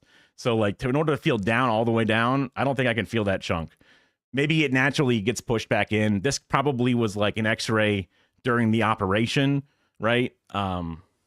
I don't remember because they would give you like a CD with some of the X-rays when you would get it from like Bake Hair or whatever the health place was. But I probably got some newer ones post that. If you could fidget with it, yeah. I mean, when I was a kid, I used to like move my kneecap around because you could, and I was a kid, right? So that was one of those things that I would do.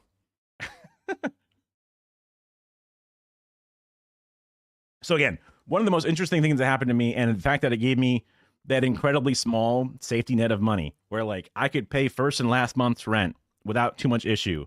I had money to float in case of a sudden, job loss. I had, things that I could like pay for school and then wait for financial aid or something to come in, because I had like Bright Future Scholarship and whatever.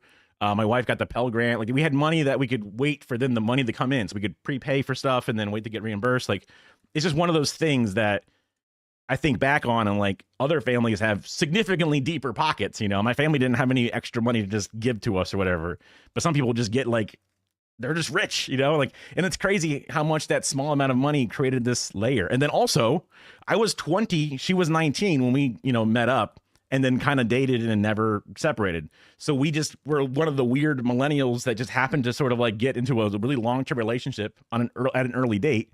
That doesn't normally happen. So then having, rents that you could split, dual income, it just gave an extra layer of stability. And I look over, like when I was working with coworkers, they'd be like, they don't have that. They don't have a partner in life, and they don't. And then they actually have like, because I got through college without having college debt.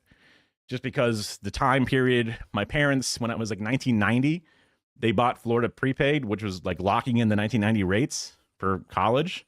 And over the time before I actually used it, they were able to pay it off, which was insane. And I'm like super grateful for them for doing that, because holy fuck, what a deal,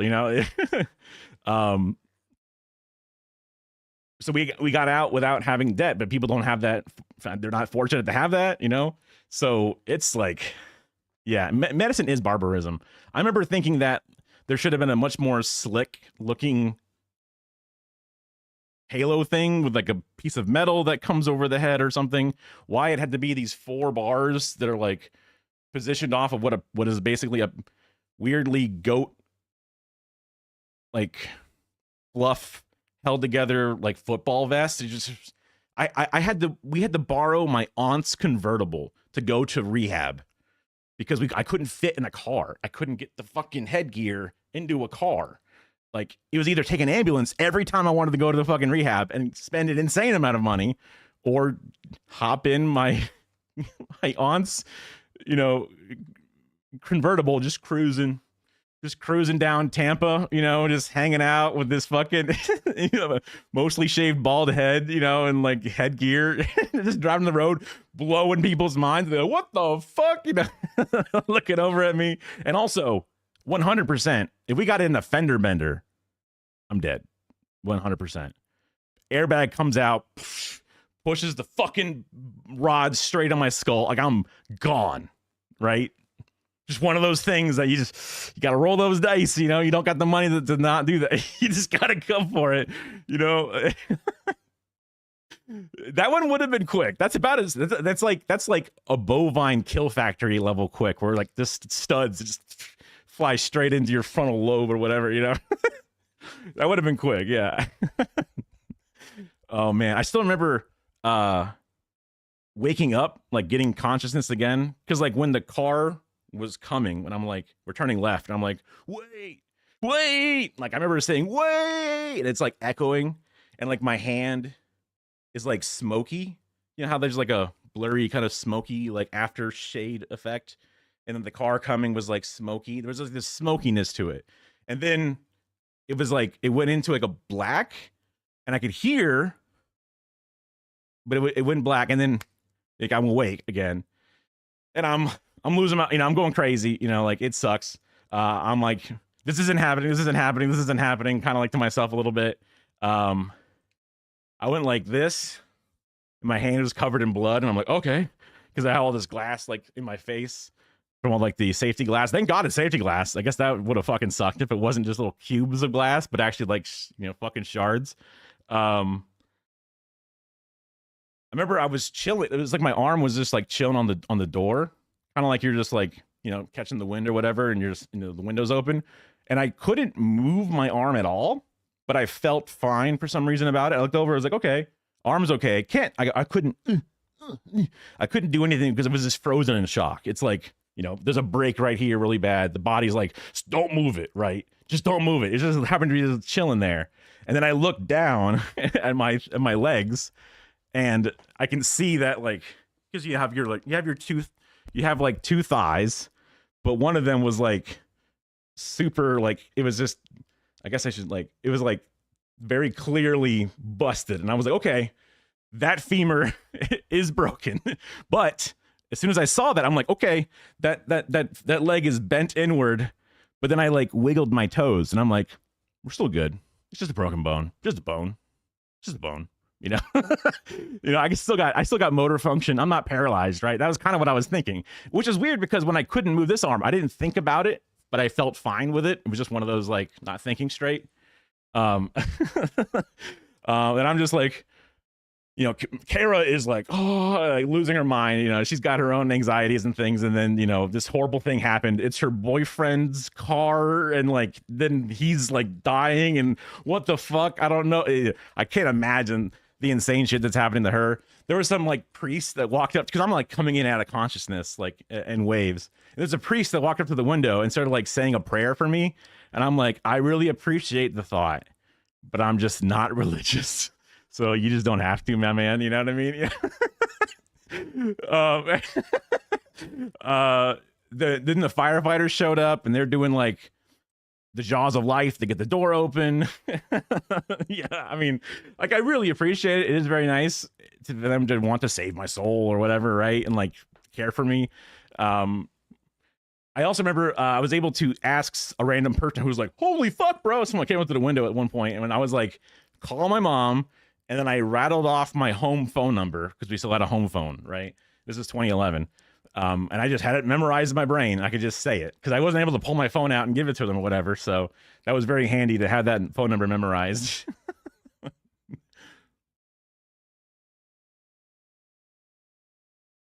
I was definitely in my more Reddit atheist thing.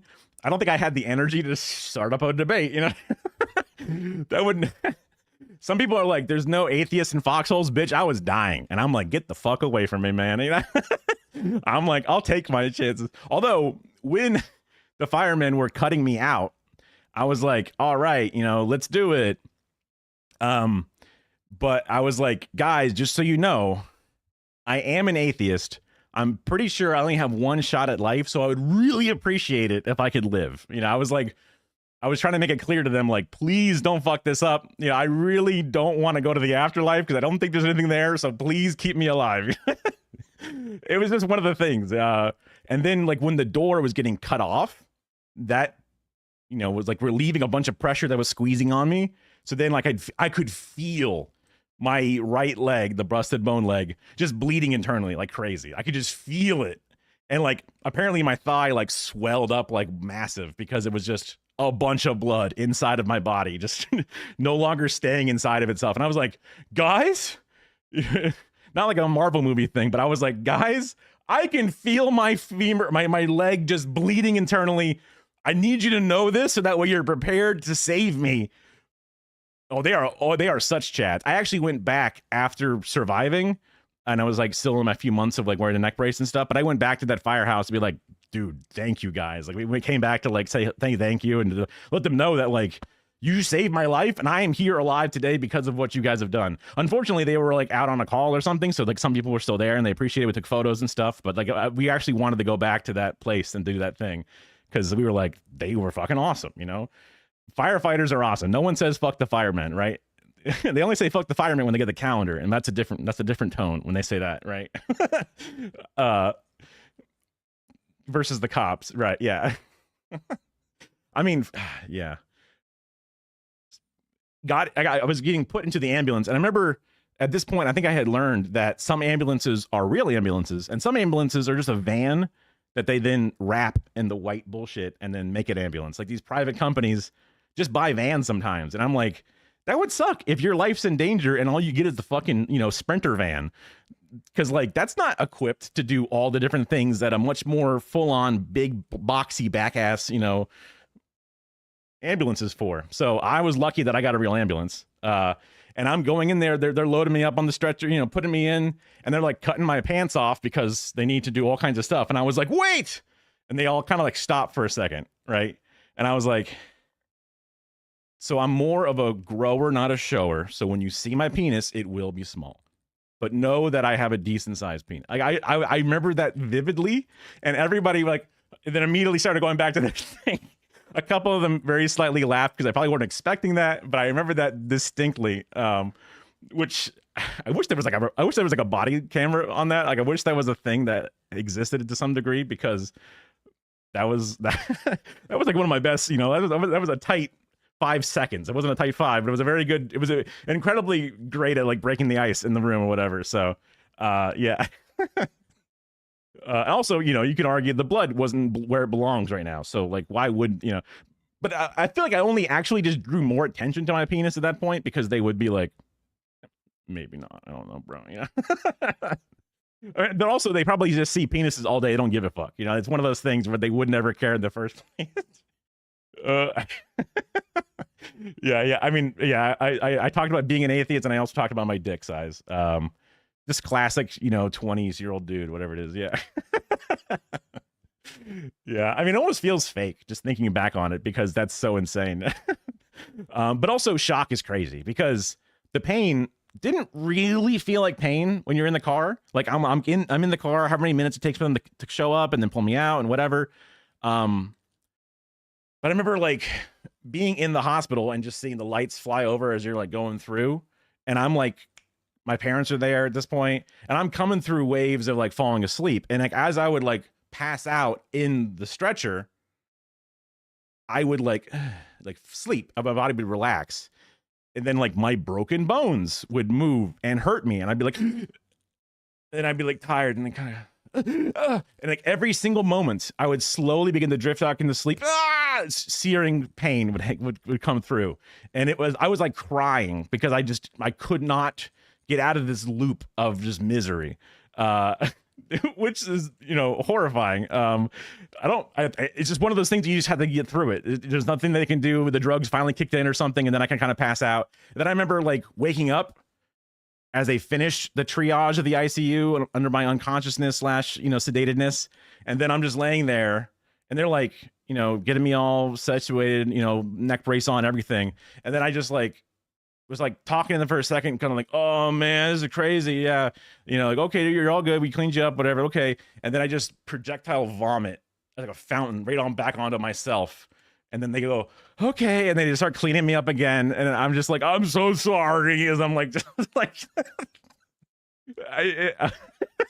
like, especially when you're like a young man, you're ready to be your own adult or whatever. And then you have to be like coddled after like a toddler when you're like in the ICU or we're that fucked up. It's so, because I guess like being the trauma and the drugs and everything happening, my body was like, we don't like this.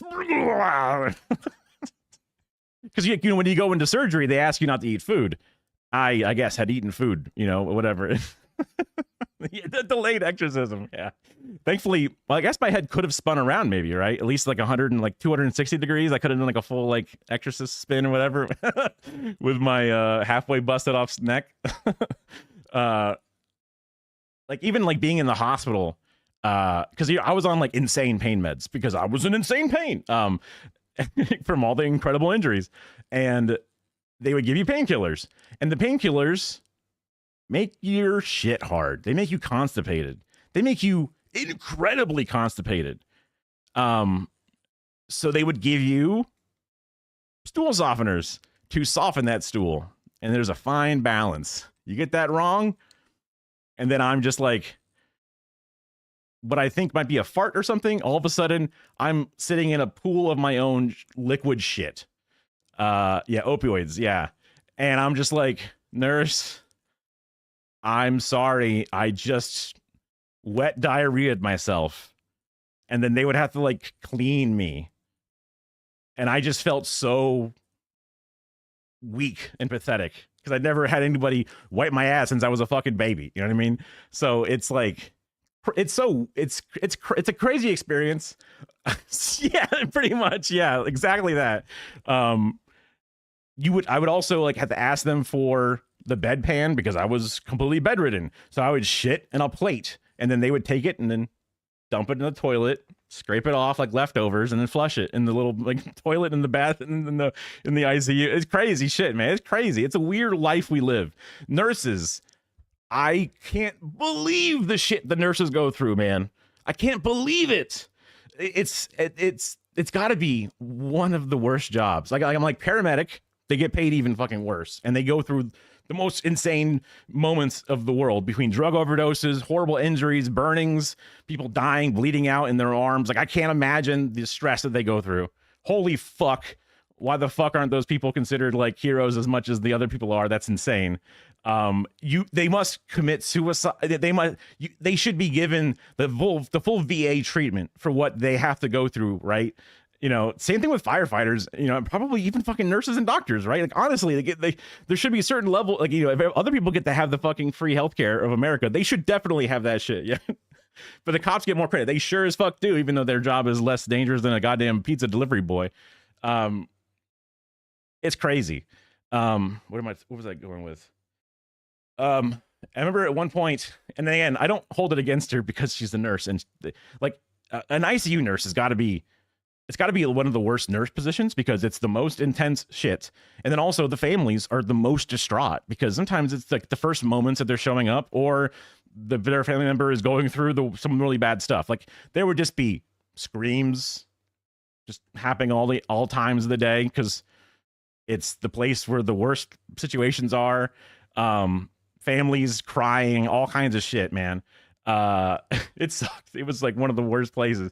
After 10 days, I was going crazy and I had to get out of there. They eventually put me to like a regular hospital room upstairs, which was nice once I was like more stable and I was able to stand and walk again and kind of, I remember at one point I was laying in bed and then a new nurse, right? His nurse comes through in shifts. And then like during the 10 days, different days of the week, you get different people, not even people you've seen before, even if it's been a few days in. And one person came in and I was like, oh, hello, ma'am. May I have a water or something? I'm really thirsty. And she was like, don't call me ma'am. And I remember being like, I'm sorry that I was like, I'm sorry the pronoun choice I choose was upsetting. I just want a water or something. I remember being trying to be like killing with kindness thing. And this is before the word pronouns was like used or whatever, but I just knew that it was specifically that preface or whatever. And that's when I learned like, maybe I shouldn't call ladies ma'am. I guess that's just like that's like an old lady versus like a young lady or something.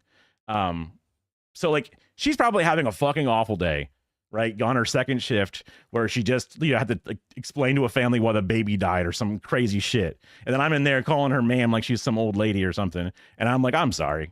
I shouldn't have said that. But also, I'm the one laying in the fucking bed too. But it's like, I don't work this job. So, I'm just laying here. You know what I mean? Like you have to deal with this every day. So, but it was one of those things that like, I remember thinking to myself, like, maybe I shouldn't use that word anymore. I guess people really don't like it. It has like a connotation that I never really associated with it.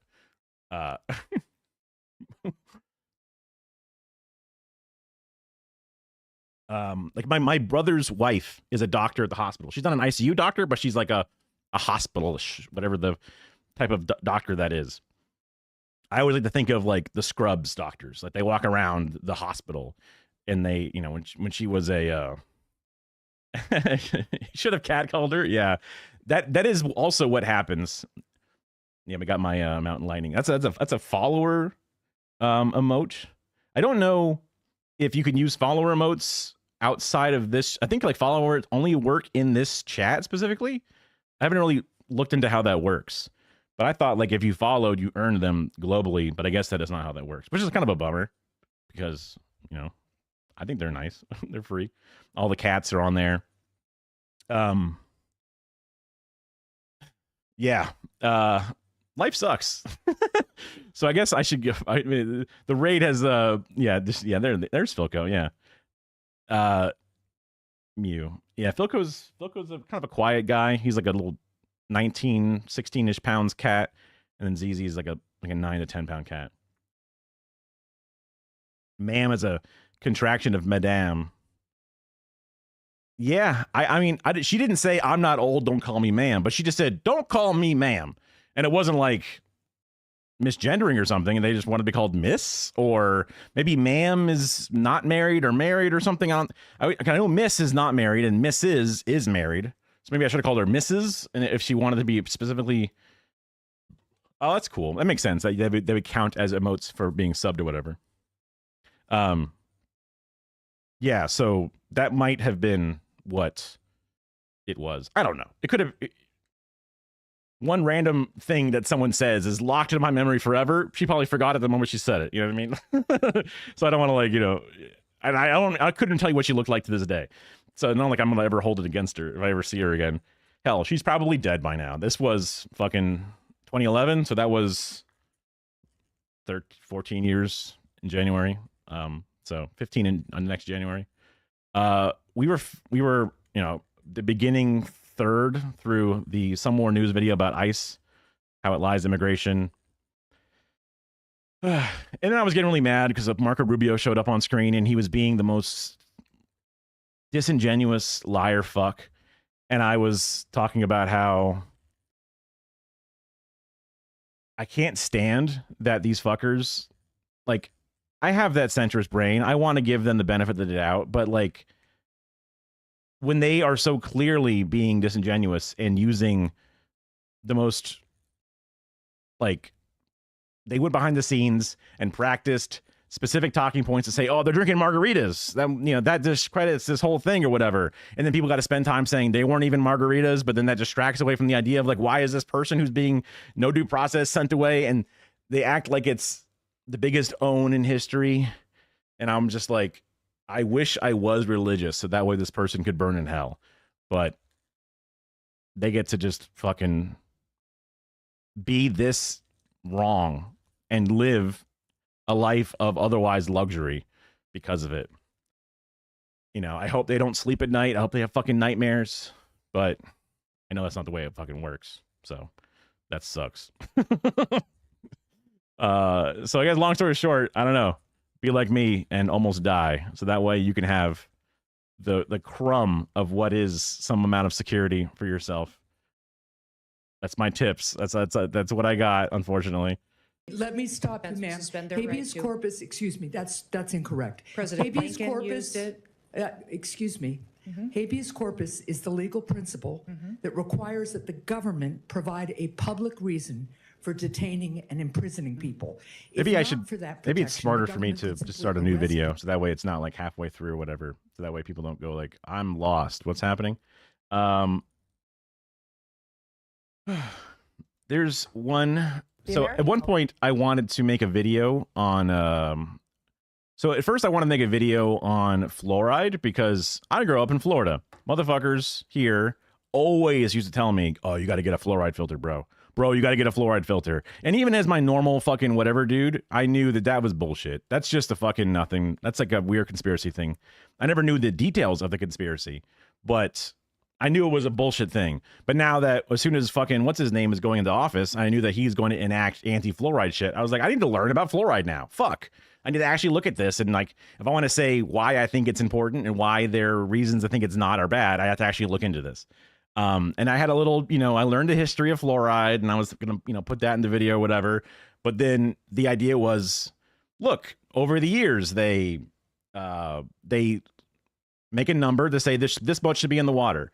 But then out of an abundance of caution, when new things come up, people ask questions. What if people are in states where they sweat a lot more and it's hot? Maybe that should have less so that way they don't accidentally get too much. They go, that's a good point. And then they think about things and relook at things and adjust the levels per area. And science constantly reevaluates. And then it's just one of those like trust the science kind of things. Trust the body of science. But then I was like, fuck, that's kind of what they said about Flint, Michigan.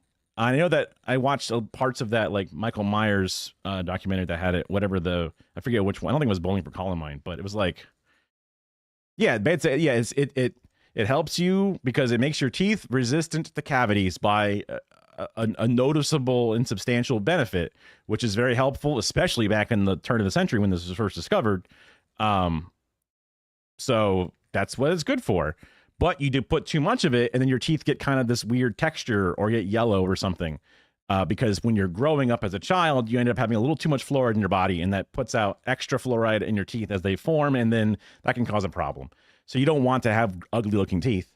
And then some people are worried about weird little, like, fringe possibilities of bone cancer or something by having a little too much, calcium in your body as it forms, causing things. So again, keeping it within, respectable margins, but by reducing the amount of decay that happens in your mouths, reduces the amount of unnecessary medical fillings and costs and all that kind of stuff. It's helpful for society. It's one of those things that's, and it's also naturally occurring. Like literally when it was discovered, they went to a town where people had fucked up teeth. And there were people who had these yellow, weird teeth because they were raised in that area, but they had no cavities, but they had these really ugly looking teeth. And they go, what the hell's causing it? Then they had to slowly discover that fluoride was this element that was in the water because it came from Colorado mountains or whatever. So some places they got to remove the fluoride because there's too much there. And some places there's just none at all. And we could add a little bit. That'll help people out, And then there's a balancing act of how much, too little, whatever. Science does its thing, right? Yeah. But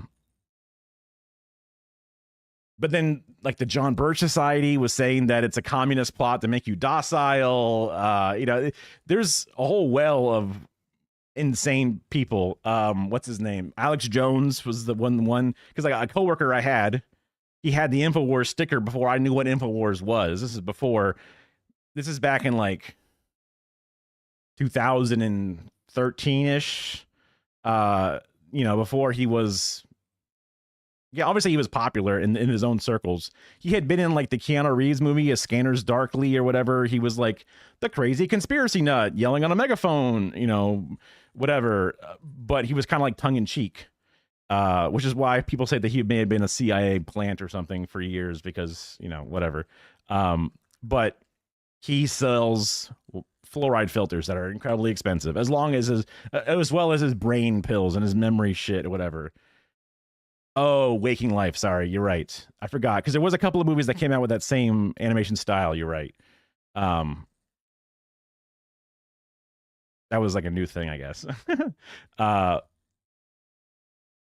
So I always knew it was kind of bullshit because this is the same like little audio guy that would like, oh look, the technical director, the guy that punches the TV show. Because I used to work for Home Shopping Network, QVC, basically.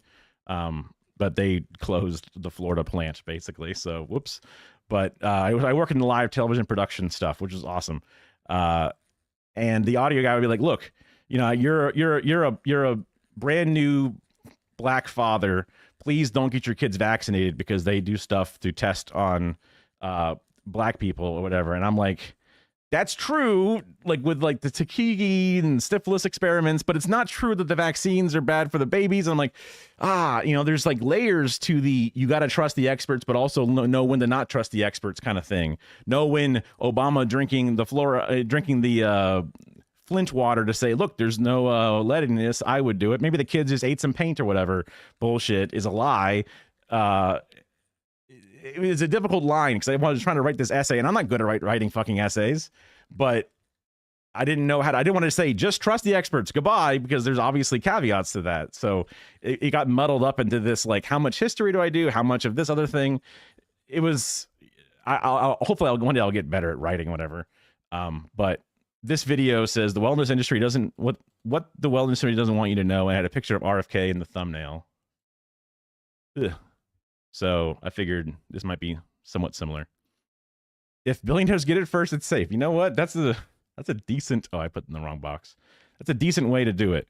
And then I have a little thing where I pinned the video just because I'm I do a lot of OBS stuff effects. Like for example, let's see. Like another thing that I do, I think I should have done when the raid first started, but I forgot about it. Yeah, ethical reacts are always a good way to do things. Like I have my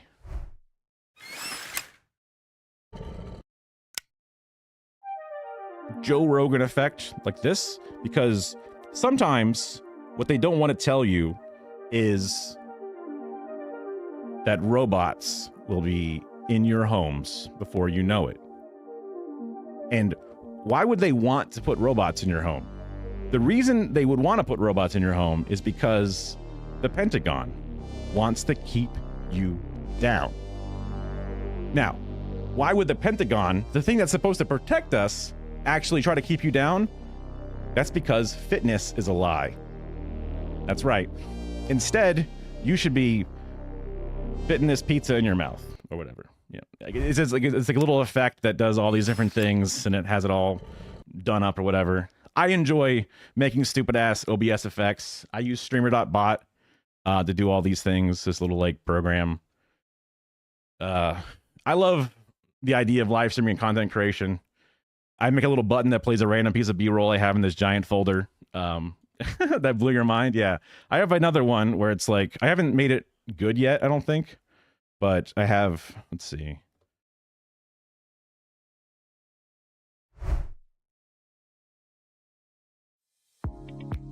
Hi, welcome into the Sniff and Jay stream. Did you know that you could be sponsored by NordVPN?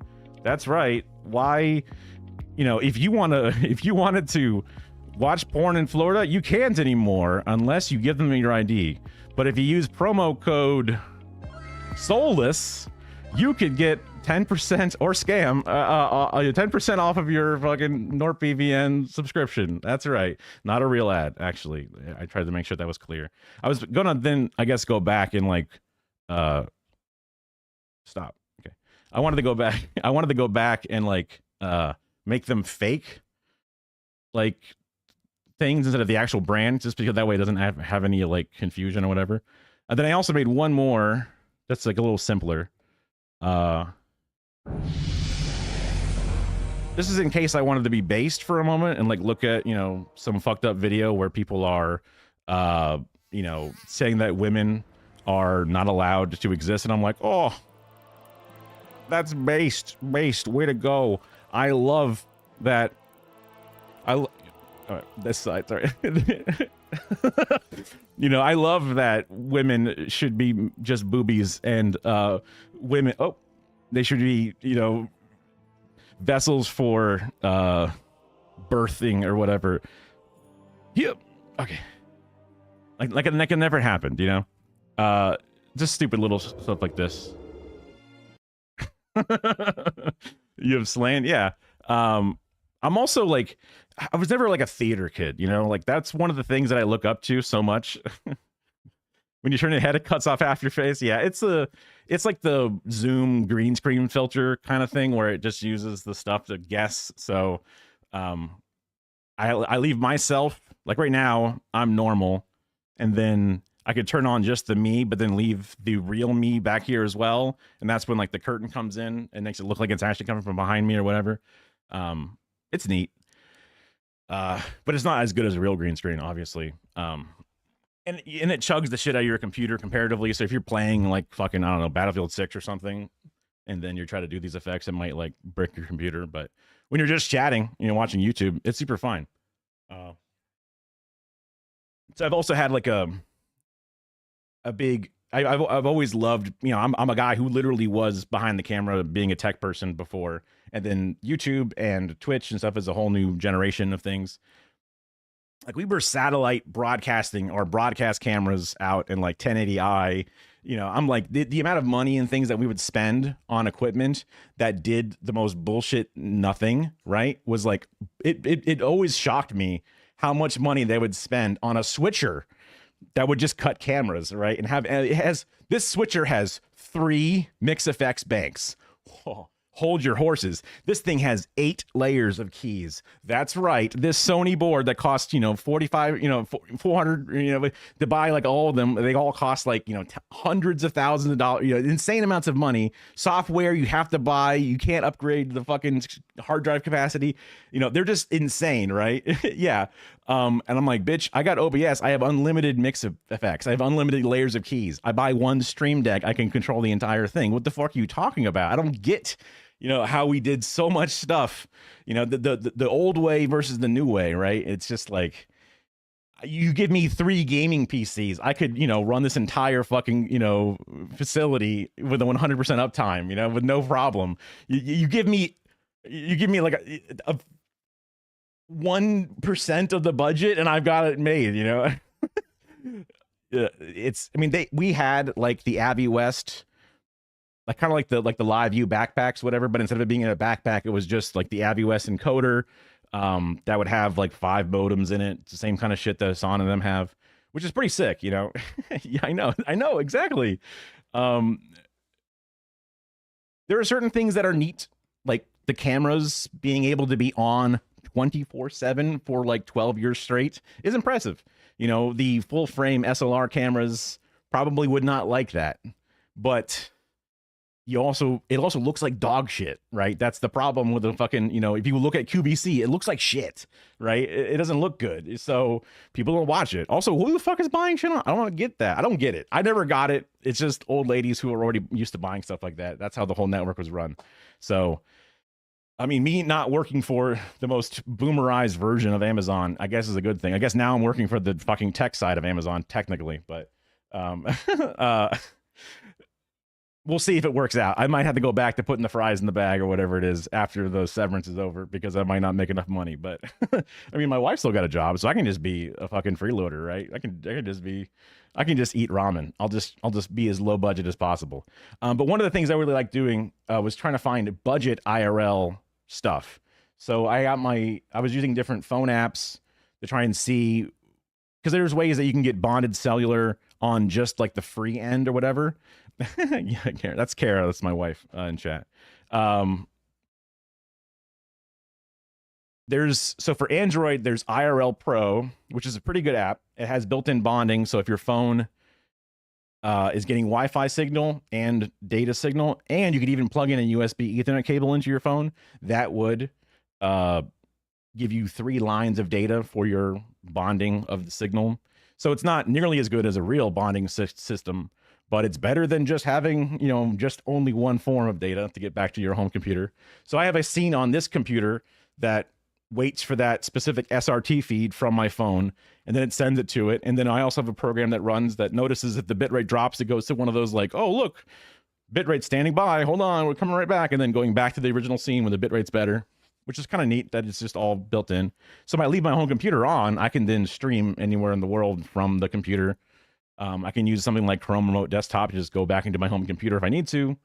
And it's budget. So we went to so I live in like the Tampa Bay, St. Pete area in Florida. Yeah, SRT, yeah. So I tried using my DJI camera, my little action. I thought I had it up here. My little Osmo Action thing, little gimbal, little camera, because that has a built-in RTMP, which is another protocol or whatever. I'm not good enough on the super, coding side of things, unfortunately. I just find YouTube tutorials and follow other steps or whatever, or articles online.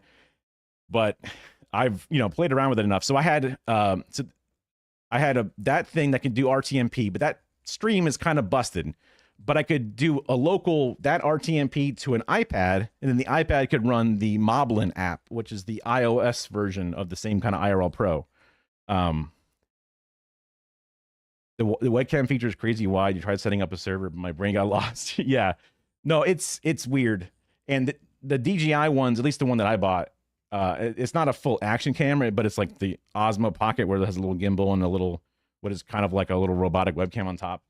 It's not like a full super wide frame thing, but because they have some pretty cool, small square clickable GoPro sized style things, action cam things. But they're meant to like just directly stream to the internet and not go through your OBS or your home computer, which is why instead of going straight to the website, I just RTMP to my iPad and the iPad would go back to my home computer. But adding an extra layer of delay adds, instead of being a 5-second delay, now it's like a 10-second delay.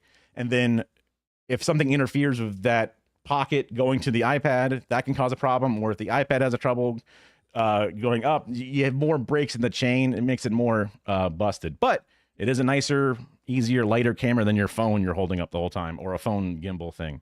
But we went to the St. Pete Pride during Pride Month, and we were able to stream. I was like driving in the car.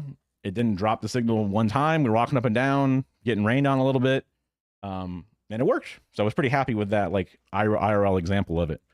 I tried before, back when I had AT&T, and I think I fucked up a few settings. I was trying to use the iPad version, and that didn't work very well. So just going with the raw phone on my new T-Mobile, because I bought Mint Mobile as like a cheaper plan to try to save money as we were seeing my lack of income coming soon.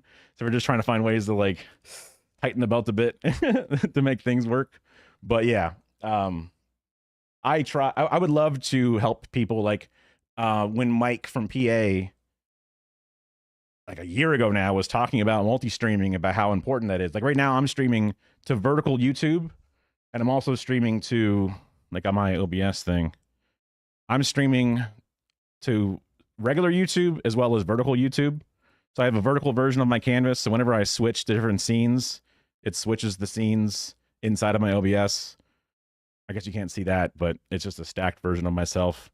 So you can go to the TikToks and all the different vertical stuff. I'm going to YouTube regular, which is also nice because even if I didn't make this a public YouTube video, it saves it permanently as a VOD. So my like live tab has every one of my Twitch VODs just dedicatedly saved. So I don't have to worry about having all the fucking hard drive space, whatever. It just goes there, done and done. So when like a 10-month-old clip comes out and there might have been more context and you don't have the full footage anymore, maybe you would have the full footage if you just did if you just multi-streamed even to a private YouTube stream. And then as another version of that, your phone can just straight up, your phone can not that the words weren't bad on their own or whatever, but if you wanted to try to save some face or whatever, at least saying, oh wait, I misspoke or something. But yeah, if you're on your phone and you want to record a video of like a protest, but you're thinking to yourself like, oh shit, what if ICE takes my phone? They can just delete the recording or something. Maybe I should live stream it. That way it's safe and it's live streamed. Oh wait, if you live stream it, then you might be doxing fellow protesters, or, you know, seeing something that ends up being used against you or whatever it is, or your fellow, you know, whatever. That would suck. But you could go straight to YouTube as a private YouTube stream. So again, if someone shoots a rubber bullet and it blows up your phone, it's been saved up to that moment. If you need to clip out a piece of it and then blur faces, you can do that. It seems like a decent, it only takes a little bit of work to like set up a live stream, whatever. It's not as fast as hitting the record button on your phone, which is probably why it's not the best solution for everybody. And maybe there's like some concerns that the Google servers will somehow, even though it's a private video, understand that it's sensitive, you know, I don't know, violent content, and somehow still flag it to ICE or something behind the scenes. Maybe Google and Palantir or some shit would do that. I don't know. Yeah. So when you make the thing, you can choose to make it. Usually it starts unlisted. And if you usually make it public yourself, or if you save it public, and then like right now, whenever I stream, I just say reuse the last settings, which then leaves that on. But it's an option to be private or unlisted, which is something that you could share to your, you know, whatever, your Discord group of your specific people that you think are fine to watch it live or whatever. But again, also just make it private where literally only your account can see it is another safe way to do it. Just as an option out there for people who might be wanting to record, but understanding that recording could come with some caveats. That seems like a decent best of both worlds.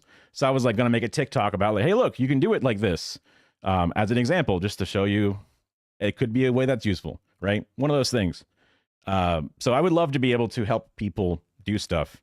I was trying to help Nandre when he had that audio plugin that would like separate his audio files on his, because there's a way you can like separate this mic, the browser, the alerts, everything to separate audio sources. So when you save a file for video editing later, it's not all merged together. So if you wanted to just snip out just your voice, you can keep it clean or whatever.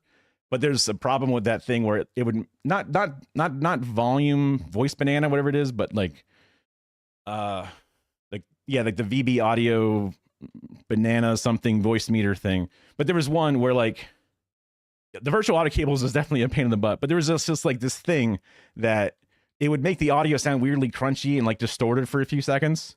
There's a fix that you can do for it in StreamerBot because there's some like cache that builds up and causes that glitch to happen. And then this thing could like for like 1 millisecond, reset your cache every 10 minutes or so to keep that from happening.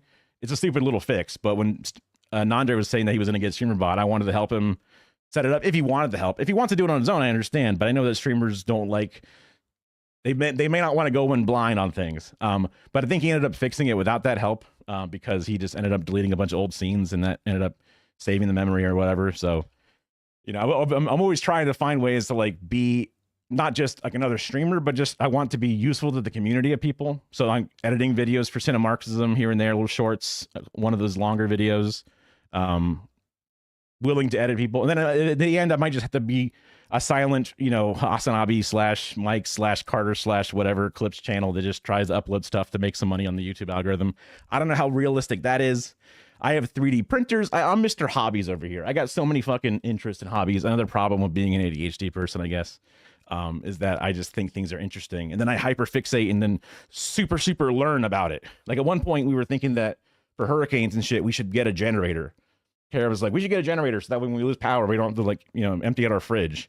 And then I'm like, I don't have the mental bandwidth right now to just because I would never be able to just buy a generator because they're so fucking expensive. I would feel dumb buying a generator without knowing enough about it. And then I would need to like learn all about generators, you know, which wattage to buy, how many amps, what are the pros and cons of different models? Should I get the old model? Should I get the new model? All the different, I'm like, I don't have the space for that right now. So like, I just ask you, if you want a generator, could you do all that research? And she's like, fuck. And then we ended up just buying like a battery backup thing instead. And like, you know what? I'm cool with that, right? How many projects have I still yet to finish? I mean,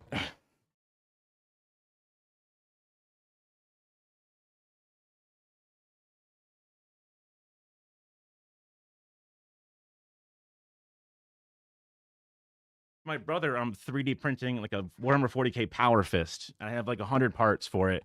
I need to sand some stuff down and get the gluing right so then I can prime it so that way he can paint it in his Rainbow Warrior scheme. And I've just been like delaying doing that.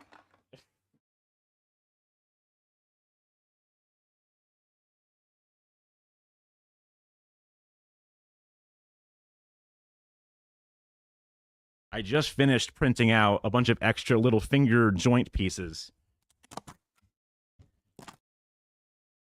for some ASMR hobby interest stuff.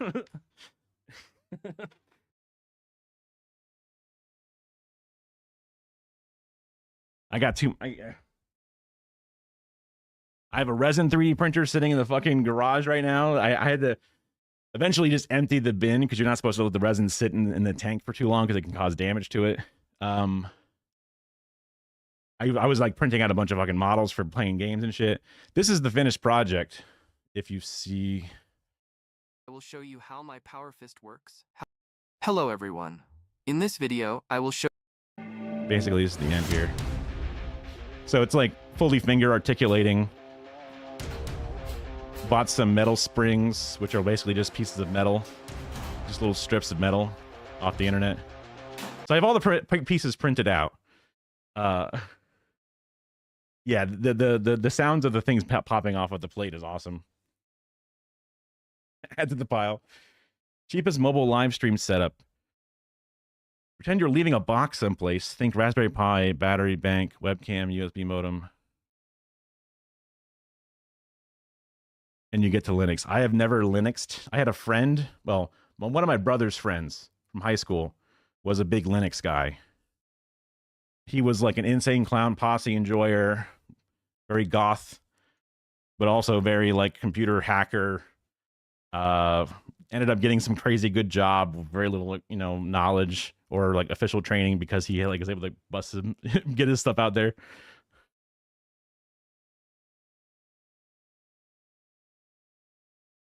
I just got a YouTube comment. Splendid engine. I don't believe all the planes you see. They are Tupow. They are not real. They are not real. They are not real. They are not real. They are not real. They are not real. They are not real. Interesting. Splendid. Just to make sure, would you mind for 1 second? What was it? Was it this one? This. Would you mind saying what you see on the screen? Just in case. Do you mind reading this out? Just so I know that you're not a bot and you're here. Do you mind?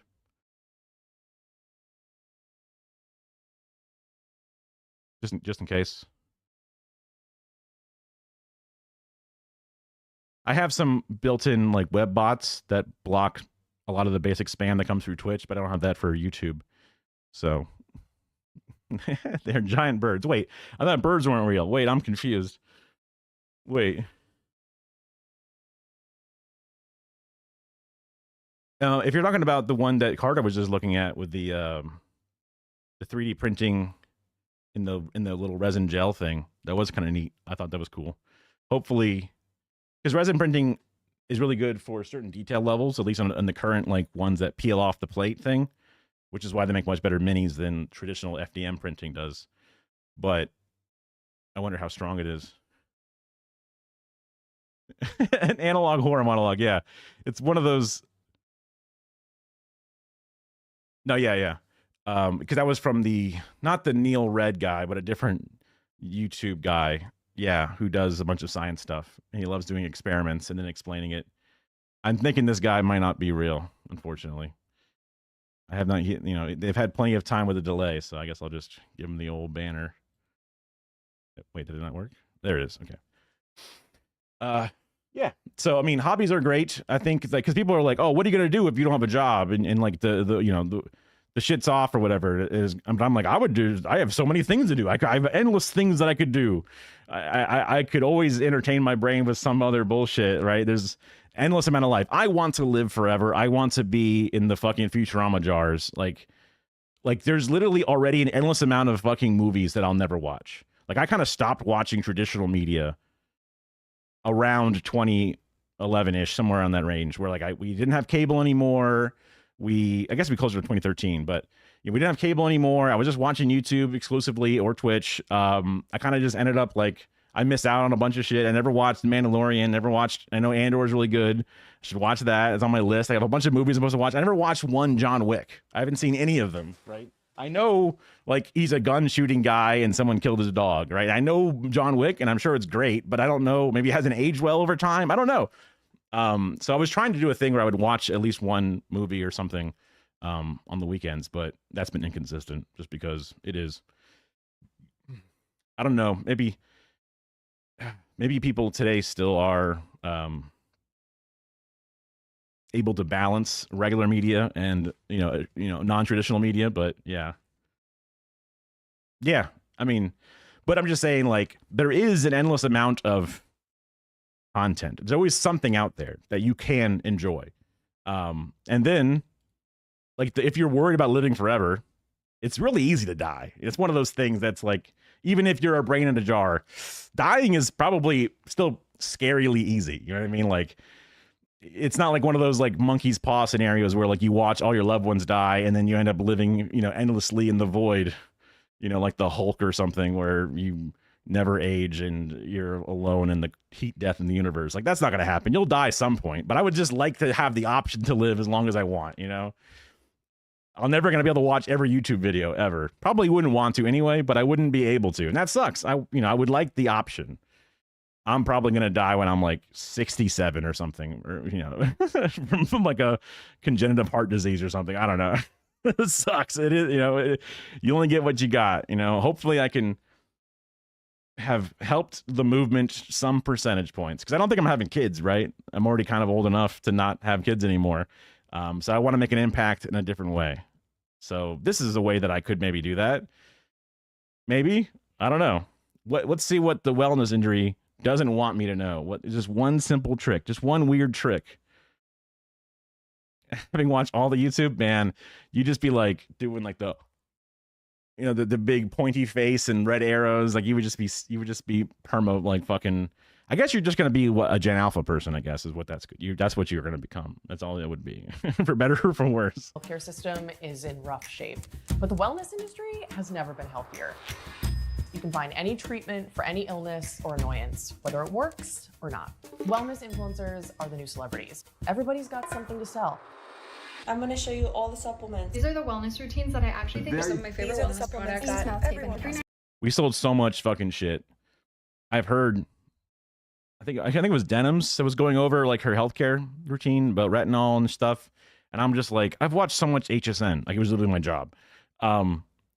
I watched so many beauty presentations. I just don't know that beauty care works. I find it, I think it's all a scam. You know, there's some certain things that people think is important. SPF is good, whatever. Some of that stuff makes sense to some degree, but I'm like, you know, a vitamin C or something that you put on your skin to, you know, you put it on top of your skin, on your mostly dead skin to somehow make the underneath skin better. Like, it makes more sense to eat an orange than to put vitamin C in your face if it's important for your skin. Because that's what makes your skin or something. I don't know. Like, I guess I'm not a fucking doctor. I'm not a scientist, whatever. But just one of those things where, like, I just watch us sell all this garbage, and I just know that they're just there to hawk. They're not there to actually help, you know? Because in the wake of a what the hell? global pandemic, Americans are losing trust in doctors and embracing influencers, juices, powders, and coffee enemas. And now it's coming from the top down. We need to stop trusting the experts. So how did we get here? How did the wellness market grow to about quadruple the That's a banger clip if I'm going to make that RFK video. That's a banger clip right there. Shit. size and financial value of the pharmaceutical industry? And who's ultimately profiting off the public's embrace of healthcare hacks and homeopathy?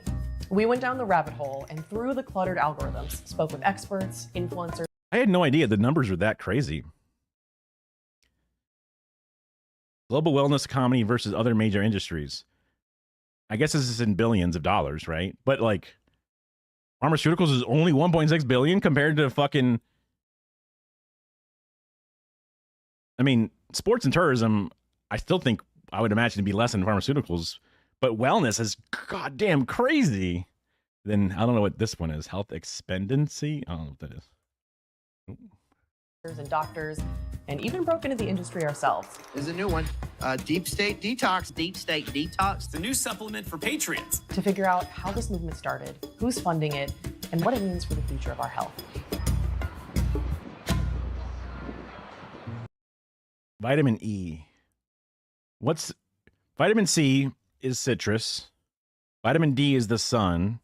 Vitamin E is just this, I guess, a different vitamin, whatever. I don't know. I'm trying to think of what I should associate when I think vitamin E. Eels, seafood, maybe apples still or something different. Maybe vitamin E is still inside of like regular like oranges and shit. But you had issues with allergies and had to wash with oats in a stocking. The vitamin E helped clear the rash all over your body. Oh, interesting. So putting oats inside of a stocking and then use that to washing in your body. That's interesting. I'm trying to think, because I guess like when I think of allergies, I think of your body fighting your own skin after being exposed, you know, like, kind of like how your esophagus closes up when you have, you know, a seafood allergy or something because your body thinks it's a negative thing. So you just like eat your eel pills. Yeah. Like your body like swells up with blood, and like that's the problem, is that it's like fighting itself, and then it's like creating all this fluids or whatever that then makes you can't breathe and die or something, or just inflammation, other you know, annoyances / serious health problems. So then using oats in a stocking to kind of get the weird milky goop out of the oats. Maybe the oats have like a particularly base element that comes out of them, or a soothing softness or something that is supposed to then help alleviate some of the swelling. I mean, because like there's like goat milks that people use to like try to rehydrate skin. I know oats are like in like milk substitutes, but I guess it could be, if it's in a milk substitute and goat milk is used in soap, I guess oats could be used on your skin similar to how goat milk could be used on your skin. So yeah, I guess that makes sense. There have been skeptics. Obviously, it was given to you to make it work, and then it did work. So it's definitely different. Than, yeah, it's in a lot of oils like avocado too. Yeah, interesting. Kara loves her avocados. It's one of those things that like it's like a big beautiful green inside, but then I expect it to taste like a kiwi or something, like a fucking sherbet or like a key lime pie, and then it's just like this very mild, flat, wide, savory taste, and I'm just like, that doesn't seem right. It's like I almost want this thing to be sweet, and then like the subverting my expectations makes it like not good. Like at one point I thought I was gonna eat a brownie, and then I ate a piece of pumpernickel bread, not realizing what pumpernickel bread was, thinking that it's just a brown square that's got to be a brownie. And then I'm like, what the fuck? And then I'm like, I don't like pumpernickel bread, probably because I was like tricked by myself. Stay away from your milk. Yeah. You're not supposed to give milk to cats too much, even though they do love it, but it gives them the runs. And then you're going to have a cat with a bunch of shit all over his legs, and then you got to clean that up. And that sucks because the cat does not want to be cleaned by you. But it's like, dude, you want to lick this off your fucking fur all day? No, you don't. What the fuck? That's crazy. Yeah, dogs are the same. Yeah. I never realized how many things are not good for pets, which made me think that humans are just built different because we can eat fucking everything. Like we eat things that are supposed to be poisonous. And like, spicy. Nice. I like that. What's this? Alcohol? Literal poison? Go, go, go, go, go, go. I'm addicted to this now. I need the poison. Give it to me. I will die without the poison now, right? It's like, goddamn. That's impressive. But then again, we eat one wrong berry and you die like fucking that guy in the van and Into the Wild. So, we have our L's just as many as we have as many W's. Of modern medicine ever since Louis Pasteur discovered germ theory. But the irony is that the more advanced we became in medicine, the more Americans began to doubt it. There were huge leaps in medical progress in the 20th century. Speaking of germs and pasteurizing, I have to finish my slightly colder than room temperature cottage cheese that I've accidentally forgot to finish. And also big leaps in the pharmaceutical industry, but it also from the very beginning was kind of an ivory tower vibe. From the 60s up through the 90s. That's true. Although I think your house pets can't eat raw meat. Like you can't just take a chicken breast and then splat, put it on a plate and say, here you go, kitty. Because like their body and their enzymes or whatever aren't ready for that raw meat the same way that a wild cat is given the raw meat nutrients from its mother's milk or whatever. So that way it has the, biodiversity or something to fight that off. I think. Again, I've never given a cat raw meat, but the thing I've like read online somewhere. Does that mean it's right? I don't know. I got to be careful with that. Love the forgers that think if birds can eat it, we can too. Yeah, I mean, that works until it doesn't work, but it works while it works. So you got to know your high brush and low brush cranberries. Oh, yeah, I'll just not. It's like one of those things where it's like, look, black and yellow, that's a fellow. Yellow and black, you better watch your back, Jack. And I'm like, I don't know the rhyme that well that I'm just going to not touch the snake. I'm just going to let the snake be. I'm not going to just, bet my life on a fucking, mnemonic device. Like, it's just one of those, like, it might help me on a test, maybe, but I'm not going to touch the snake. I'm just going to let the snake be, like, I don't know enough about it. You've given Philco sushi salmon. Right, but that's salmon that's safe even for us and our human insides to eat. So that makes sense, right? Your pets have never had a problem? Well, there you go. I guess maybe they just naturally have some, and maybe they had, a little bit of indigestion for a little bit, like, oh, what the fuck? This is different. And then they were fine, right? And then they got their body adapted or something. So cats don't tell you when they have gas. They just kind of like slowly fart in your house and you may not even notice. These legit alternative practitioners and downright fraudulent healers built businesses on the fringe, collecting adherents who were often desperate for cures. Medicine has limits. There are things we know and there's things we don't know. There's things we can't do. There's holes. And I think that is where alternative medicine fills the gaps. Some of them will tell you that you can beat cancer by injecting yourself with baking soda. Others of them think that you can cure cancer by zapping tiny little cancer-causing parasites with something that looks like a car battery that runs an electric current through your body. In 1976, Congress passed the Proxmire Amendment, which made it much easier to sell unproven supplements. Around the same time, a group called Committee for Freedom of Choice in Cancer Therapy told people that they can cure cancer with a concoction made out of apricot pits. It soon... I mean, to some extent, apricot pits might give people a little bit more hope. And technically, a lot of medicine is just distilled versions of nature or something, right? So keeping an open mind and doing proper testing to keep, new ideas available, that makes sense to have a balancing act where you allow that.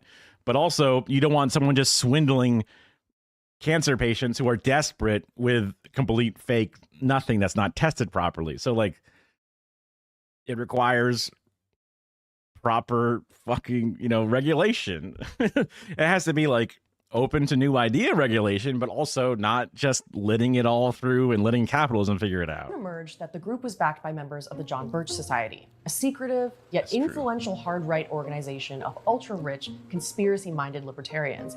Members included Fred Koch, the father of Charles and David Koch. Yeah, the Koch family lineage is related to this thing. That's one of the things I learned. And I was like, this is crazy. It was in the movie Dr. Strangelove. The guy is like our precious liquid fluids or something, and we have to keep it pure from the John Birch Society. That was a thing that was in that movie, which shows you how deep and real, that's like the same Alex Jones bit, but put into that movie, Like father, like sons. Maybe they believed in apricot pits, but they definitely had a political motivation. The John Birch Society's embrace of certain alternative medicines was really part of a broader political effort to push the government out of all spheres of public life, which is an appealing argument if you're somebody who's trying to sell a product that's... That makes sense, right? To put things that you're not 100% sure about, like, the experimental phase things, that's regulated to those who've tried other things or whatever, or at the discretion of a doctor's board or whatever, right? At some point, when COVID was like popping off and people were like fighting with these security guards about masks and things, they're always like, I have a doctor's note. And I'm always thinking to myself, like, is there just like one doctor that they all go to? Or is there even a doctor that they just say they have a doctor's note and then no one's going to like fact check the doctor's note to see if that person's actually an accredited doctor or not? But which is why it'd be nice if everything was done by, I guess, a board of doctors. The fucking, toothpaste, you need 4 out of 5 dentists before you can get that toothpaste sold to the American public. You can't just get that one dentist, that one quack out there selling fucking, I don't know, baking soda, like, although maybe baking soda would be good for your teeth because there is Arm & Hammer. But anyway, it'd be nice if that was always a part of the regulation, but I guess maybe that's not realistic. I don't know. But it seems like that should be a part of it. It's not safe for the public. The John Birch Society was considered a fringe group at the time, but its pro-corporate, pro-conspiracy, leave us alone ethos has shaped American politics, as well as the nation's healthcare system. Their mission was aided by the 1976 Supreme Court decision in Buckley versus Vallejo, which paved the way for corporate involvement in politics, including special interest groups eager to push U.S. policy toward deregulation. Around the same time, people were finding new, erroneous reasons to distrust doctors. The birth of the modern American anti-vaccine movement was in 1982 with a film called DPT Vaccine Roulette. For more than a year, we have been investigating I haven't heard this before. the pertussis port of the vaccine. What we have found are serious questions about the safety and effectiveness of the shot. The parents all told the same story. My child was fine, and they got this whooping cough or pertussis vaccine, and now look at them. The connection was eventually disproven. They got a vaccine injury. Born with a genetic defect, but it still spawned a crusade that metastasized slowly until the 1990s. In the meantime, the health freedom movement, first articulated by the John Birch Society, continued to grow thanks to strategic investments from the business and right-wing communities. Conservative libertarians began pairing with the supplement industry. Is that, what's his name, Ron Paul? It's happening. That's Bush era liberalism right there. To host a series of grassroots forums and trade shows and expos that courted alternative medicine practitioners and users and believers to sort of consolidate behind an idea that, within moderation, I'm sure. I've heard of, isn't peroxide the stuff in the brown bottle that makes your like wounds fizz, right? I assume you don't want to like swallow that, but I guess you're not supposed to swallow toothpaste either because it's got a bunch of shit in it. You just spit that shit out. My brother was really into the Something Awful forums when we were children. So that's where I would learn about Ron Paul and how funny he is, or making fun of him is funny. Even though I wasn't actually a political person, I just knew that he was like an outsider. Yeah. Deluded. It's like whenever people like, do you know what's in the vaccine? There's like mercury or there's whatever, but it's like in like the very specific amount to be used for this, that, or the other, where it's like there's cyanide in a fucking apple core, right? Like it's kind of one of those like, sure, it sounds bad, but also do you understand the strengths and differences to these things? Because you sure don't seem like you do. Everything can sound fucked up. I remember, oh man, there was a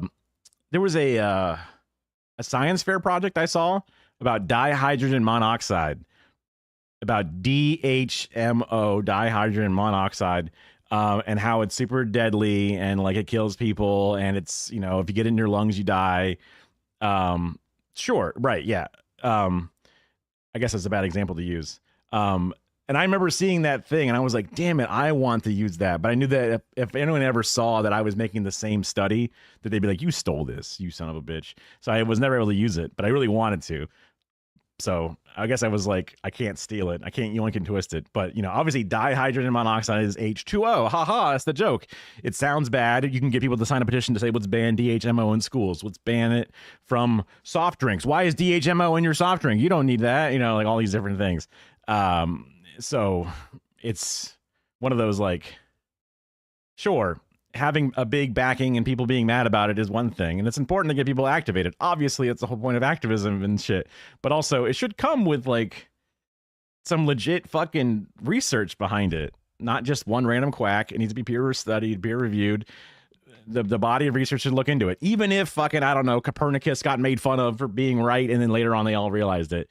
You know, for every one Copernicus you miss out on by not getting in early on the ground floor and take his fucking meme stock to the moon, you're going to avoid a bunch of fucking charlatans, right? So it's one of those, like, I'll take my odds, right? That was supposed to be the end, you know, the consensus of my video before, you know, fucking sometimes the consensus, or at least the represented consensus, because I think like the Flint, Michigan thing, like real experts knew it was a problem, but the government was trying to cover up, or like the Republican government in the area was trying to cover it up or whatever. So like there could have still been some solid research that you could have found, or they should just make things more open source than being closed down. Like in Florida, we were closing the books on all COVID stuff and then making it a black box and then being told to cook the numbers. And then that one lady's like, they're cooking the numbers. And then they bust into her house and try to arrest her at gunpoint with her family in the house. And it's like, that's crazy. That's crazy. You know, it's Florida for you.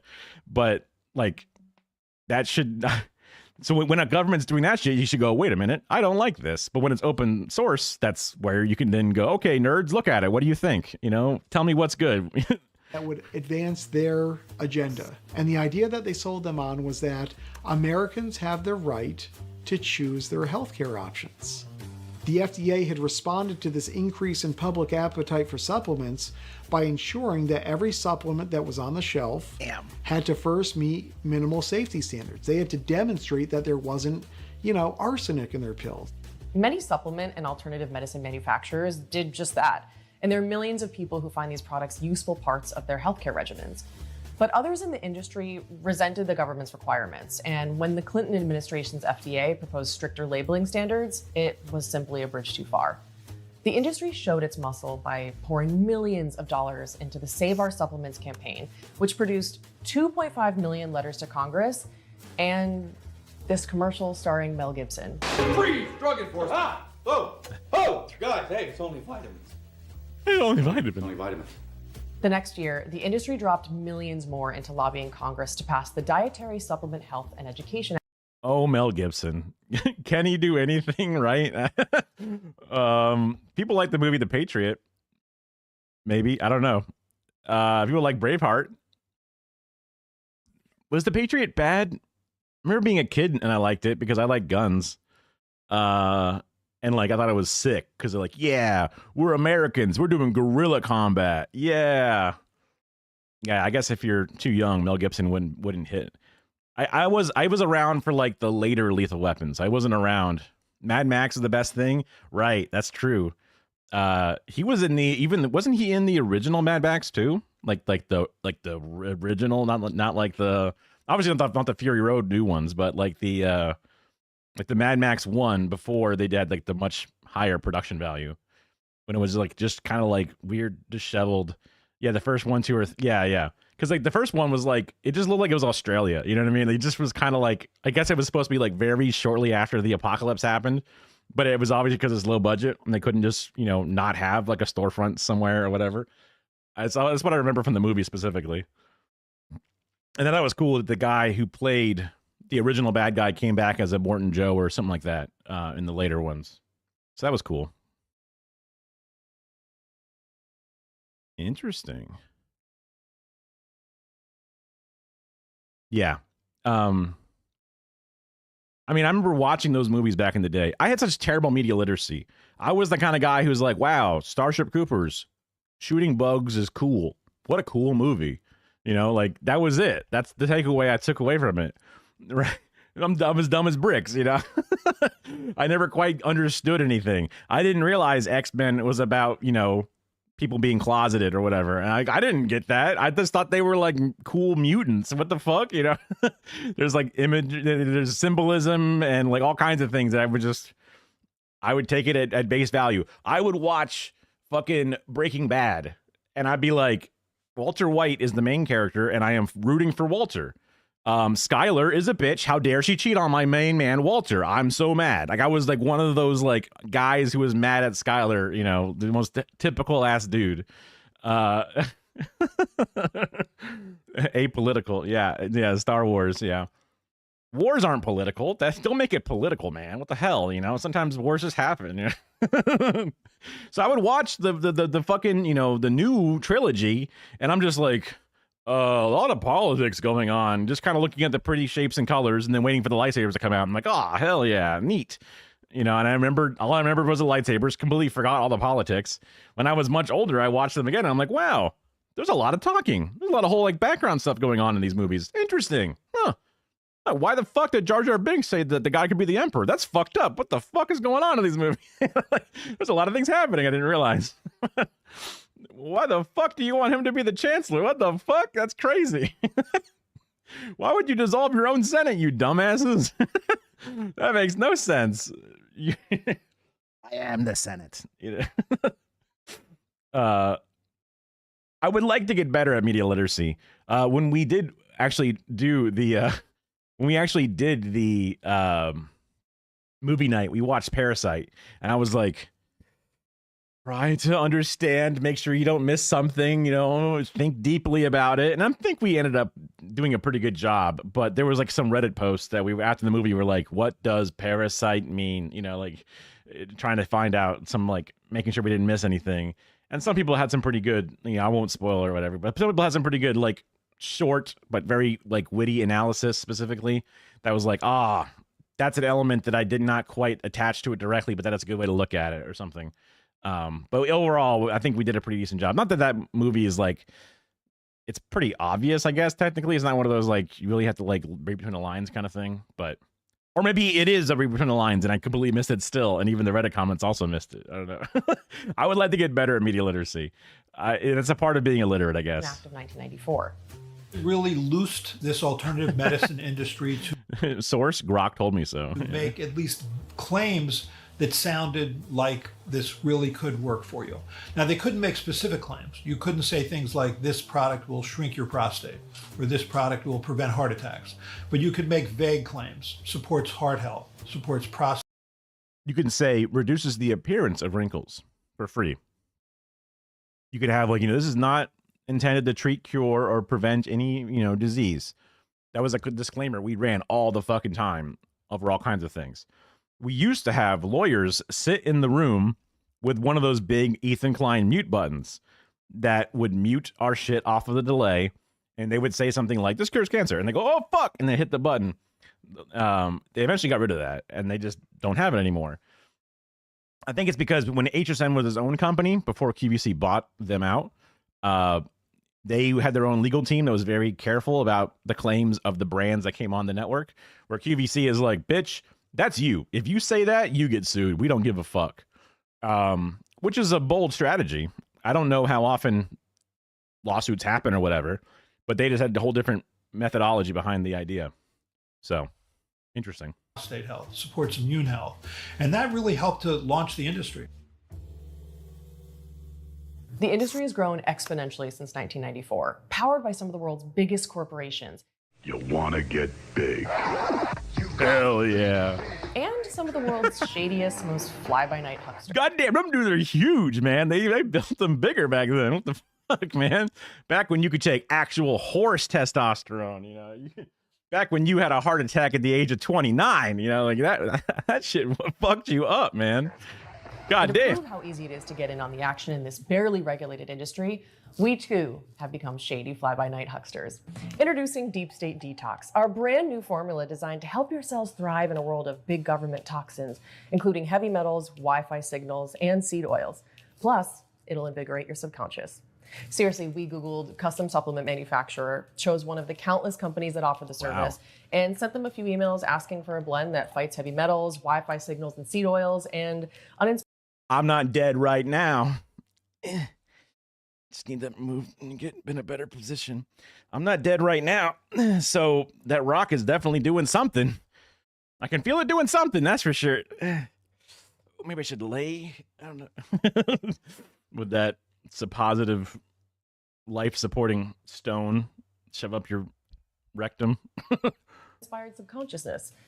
Their response, we can definitely do that. Then they pitched some ingredients and sent over some samples. And legally speaking, we're free to sell these largely with any promise that we want. As long as it's a vague promise, right? One of those, like, not a very specific, this will give you 3% better scores on your blood test or something promise. We're hardly the first people to get into health, diet, and wellness with absolutely zero qualifications or expertise in health, diet, or wellness. And we're back with Gwyneth Paltrow. She's revealing her all-natural tricks to revitalizing your body from the inside out. To think he could have been the fucking senator, right? I think he's still involved in some shit, right? Increasing your prostate chakra and your cocktra. You know, you want to increase that cocktra. Yeah, Goop is one of those, like, I feel like, has anyone ever met somebody in the wild who's like, I trust Goop, I like Goop? I think Goop is awesome. Like, has anybody ever seen somebody that doesn't just think of it as a joke? Because obviously it makes a fuckload of money. Unless it's just like a gigantic loss leader where she just has this fun project that she wants to have. It's like, you know, somebody that pays the domains for their, like, personal website because they just think it's nice to have and it doesn't cost them that much. But I've never, you know, I guess in Florida, maybe like in LA or something, you might run across that more often. But, like, no one, you know, buys into the Goop shit. Maybe we're not the right audience for it, though. I have a very specific bias. Yeah. Yeah. Goop enjoyers, nowhere to be found, at least not on twitch.tv. So I guess that also makes sense too. Gwyneth Paltrow cannot say, I'm just like you, to most people in any kind of believable way. But she can say, I don't trust medical science, the medical establishment, the pharmaceutical establishment either. And what makes me feel healthier and better are these things. And you can access those things too. Actress Jenny McCarthy. She's like, don't trust the medical scientists. Those people have jobs that make money. Of course they're going to lie to you. Buy my thing instead. And it's like, wait a minute. The same logic applies to... No, never mind. You're fine. Yeah, you're fine. You're good. You're fine. McCarthy applied her deep medical expertise as a figurehead for the anti-vax movement. Together, the tag team of WWE and Generation Rescue can and will lay the smackdown on autism. Carrying the torch that was That's kind of a fire clip. I mean, that's kind of a laying the smackdown on autism, you know, with some fucking Fox News blonde or whatever. Like, that's kind of a banger. I mean, I just obviously bad and dumb, but Jesus Christ. Spark in 1982. Was she the one that married Jim Carrey? Was she the anti-vax lady? I don't know enough about the history of it. When I was a kid, I liked what is it? I liked the see you later autism. Yeah, they give autism the Cold Stone Stunner or whatever, the rock bottom of autism. Tombstone autism, back to the Stone Age. I'm trying to think of other wrestling moves that I know, but there was a very specific era. Yeah, I'll drive it to hell. There was a very specific, Hell in a Cell, cage match with autism, Mankind versus autism. I think autism's gonna win. Unfortunately, that bro uses a sock to fight people. Okay, he's not gonna beat autism. Unfortunately. He likes pain too much. That guy is not. He's not gonna make.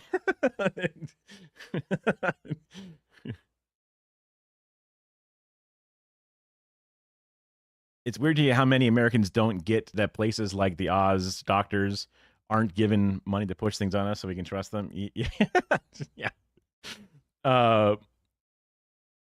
Yeah. I mean.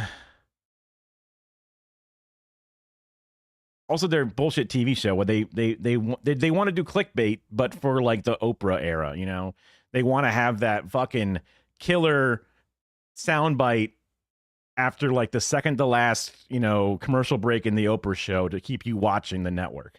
It's the goddamn, it's the algorithm giving you might also enjoy these videos things, and you got to click to stay on. Now autism's gonna take over. Yeah.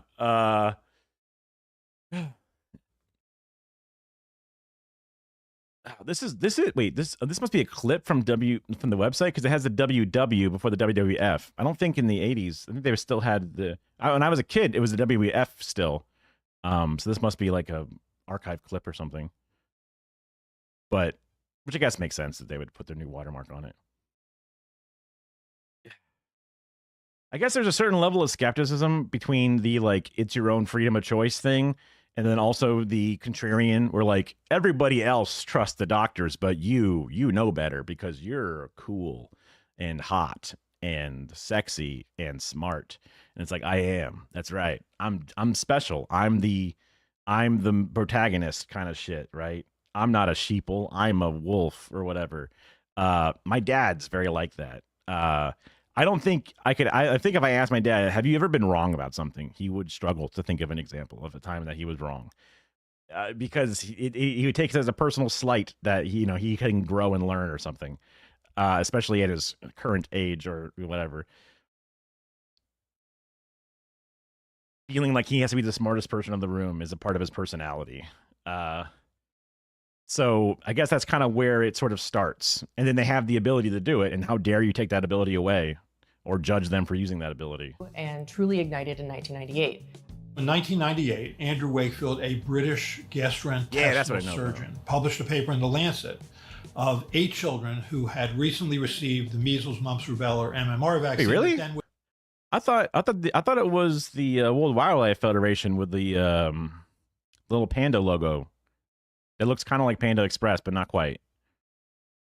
How did I fuck up my thumb? Interesting. That's at least what the narrative was. God damn those animals people, right? They were how dare these motherfuckers, do this thing. I want my WWF. I mean, honestly, I do think that I wouldn't have cared if they both had the same fucking logo, or not the logo, but the same 3 letters, whatever. It wouldn't have mattered to me, but I guess when SEO is a thing or whatever, it's technically important, but it worked out fine. They ended up doing okay with it. So whatever. But it was weird that there was a very specific wildlife charity thing, conservation thing that was just had smoke for the wrestling group. And you're what? That's weird. Within a month or so of that, developed signs and symptoms of autism. And he then believed that the MMR vaccine caused autism. The scientific and medical community responded by doing the easy studies. That study now has been done 24 times in 7 different countries on 3 different continents and have found the same result every time. The MMR vaccine does not cause autism. It was later revealed that Wakefield's study was not only paid for by a lawyer who wanted to sue vaccine makers, but that Wakefield himself had applied for a patent for his own vaccine and medical devices. And it would have made him tens of millions if it weren't for those meddling scientists. This is one of those things that I feel like, I don't know if there's a way to actually do it other than to have like a government organization of scientists or whatever, but studies should be open source. They should not be behind, like when the oil and gas foundations hire scientists to do studies, they then go, oh, look, we're doing this thing called climate change. Let's keep this under lock and key, and already start spinning up counter arguments about how we're not doing it. So that way they're ready for our primed arguments. Like that shouldn't be allowed. That should be opened up to the public so we can all know it. When fucking Duke Energy, so like in the local area, my power company is Duke Energy. It's a big power conglomerate company that I think is one of the bigger ones in America, technically, as far as a private power company. And they have like a big thing up in North Carolina as well. They had done a thing where they, had a bunch of coal ash leaking out of old things into waterways, and they're supposed to be testing the water. And they have their own private studies that prove that things are leaking, but they say they haven't noticed certain leaks of a certain type. So they have these private studies that understand the information, and only eventually when public studies finally notice it, did they realize that they've known about it for a long time. And it's like, you motherfuckers, you can't just hide that. That should not be allowed. You know, like science should be not privatized behind a paywall. Science, papers should not be required to have a fucking login or whatever. Yeah, that's right. I forgot, because he wanted to have 3 separate vaccines to make money. Oh, thanks for the follow, Booger Main. I don't know how realistic it is or whatever. I'm not a member of the science community, and it seems like if the government pays for scientists, some companies like, hey, scientists, you're pretty good. We'll pay you double the money you're making there. Come on over. They're like, oh my. And they would just, sure, why not? But then they're locked behind NDAs, and then they lock up all their research. And I don't know how you beat that other than saying you're not allowed to hire scientists. And then the scientists was like, come on, man, I'm just trying to make my nut or whatever, right? Like it's one of those, I don't know how realistic it is, but it's one of those like, I want China to come in and just like take over. I just want something that just makes fucking sense for once. Regardless of the facts, we still ended up here. Without a doubt in my mind, I believe vaccinations triggered Evan's autism. Well, she believes it, folks. So you can just wrap that one up. We're good. We got to figure it out. People like McCarthy parlayed their anti-vax activism into new careers, while lawyers such as RFK Jr. made millions suing vaccine makers. TV producer Del Bigtree pivoted to anti-vax media, funded generously by reclusive and anonymous donors in New York. And just like in the early 90s, this all got wrapped up under one big right-wing health freedom bow. In fact, Andrew Wakefield himself, chased out of England, showed up at Donald Trump's first inaugural ball with girlfriend Elle Macpherson, owner of her own supplement line. Wakefield eventually moved to Texas, where he became involved in the conservative medical. Perfect. That's a perfect state for him to move to. That makes the most sense. It's either Florida or Texas. Got to be one or the other. Texas was the big grift back then, I think, at that time period. So he might have to, when everyone's leaving, he might come over to Florida at that, fuck me. He might come over here. Not that, I don't know. Florida obviously is very weird for a lot of reasons. Some really bad ones. But we're trying to organize some stuff here. Like in the morning, and at 9. So like what? It's 4:30ish right now. At 9 a.m. I got to meet up with our local DSA people because we're going to have a little pre-meeting, and then we have 2 city councils we're going to talk to try to convince them to get a feasibility study to allow us to have publicly run power instead of city-owned power, or have city-owned power instead of private power. And we have to convince them that they should do a feasibility study. And I'm like, why even do a feasibility study? Just I have the I don't know what version of, I don't know if it's Lenin or Mao. Or I just want to use there's a rule, eminent domain. I'm just take it over. Just tell them you and what army, bitch, right? It's ours now. It's those wires, They were ours to start with. You bought them fucking pennies on the dollar. Fuck you. We built them. You never even fucking took care of them. They're ours. All right, get out. You know, that's what I would want to say to them. But that's never going to fly, unfortunately. So we got to pay for a study. They go, you know, if you exchange ownership of these, I don't know, deeds of power poles or whatever the fuck it is, there's certain things that you have to make sure it works. Hopefully the numbers are good. Because Duke has paid for their own feasibility study. And what do you know? It's just not feasible. It wouldn't work out. You know, you shouldn't bother with it. Just sign another 30-year deal with us exclusively, and we'll continue to raise your kilowatt price every fucking like 3 months for the next 30 years. Cool. Chryso, or is Oz Gov Science guys, they get paid royalties for Wi-Fi device patents, so funds part of the science they do. Oh, Oz as in like Australian. I thought you were saying before about Oz. I thought you meant like Dr. Oz. So I thought these were like Oz doctors. I get you. No, that makes total sense.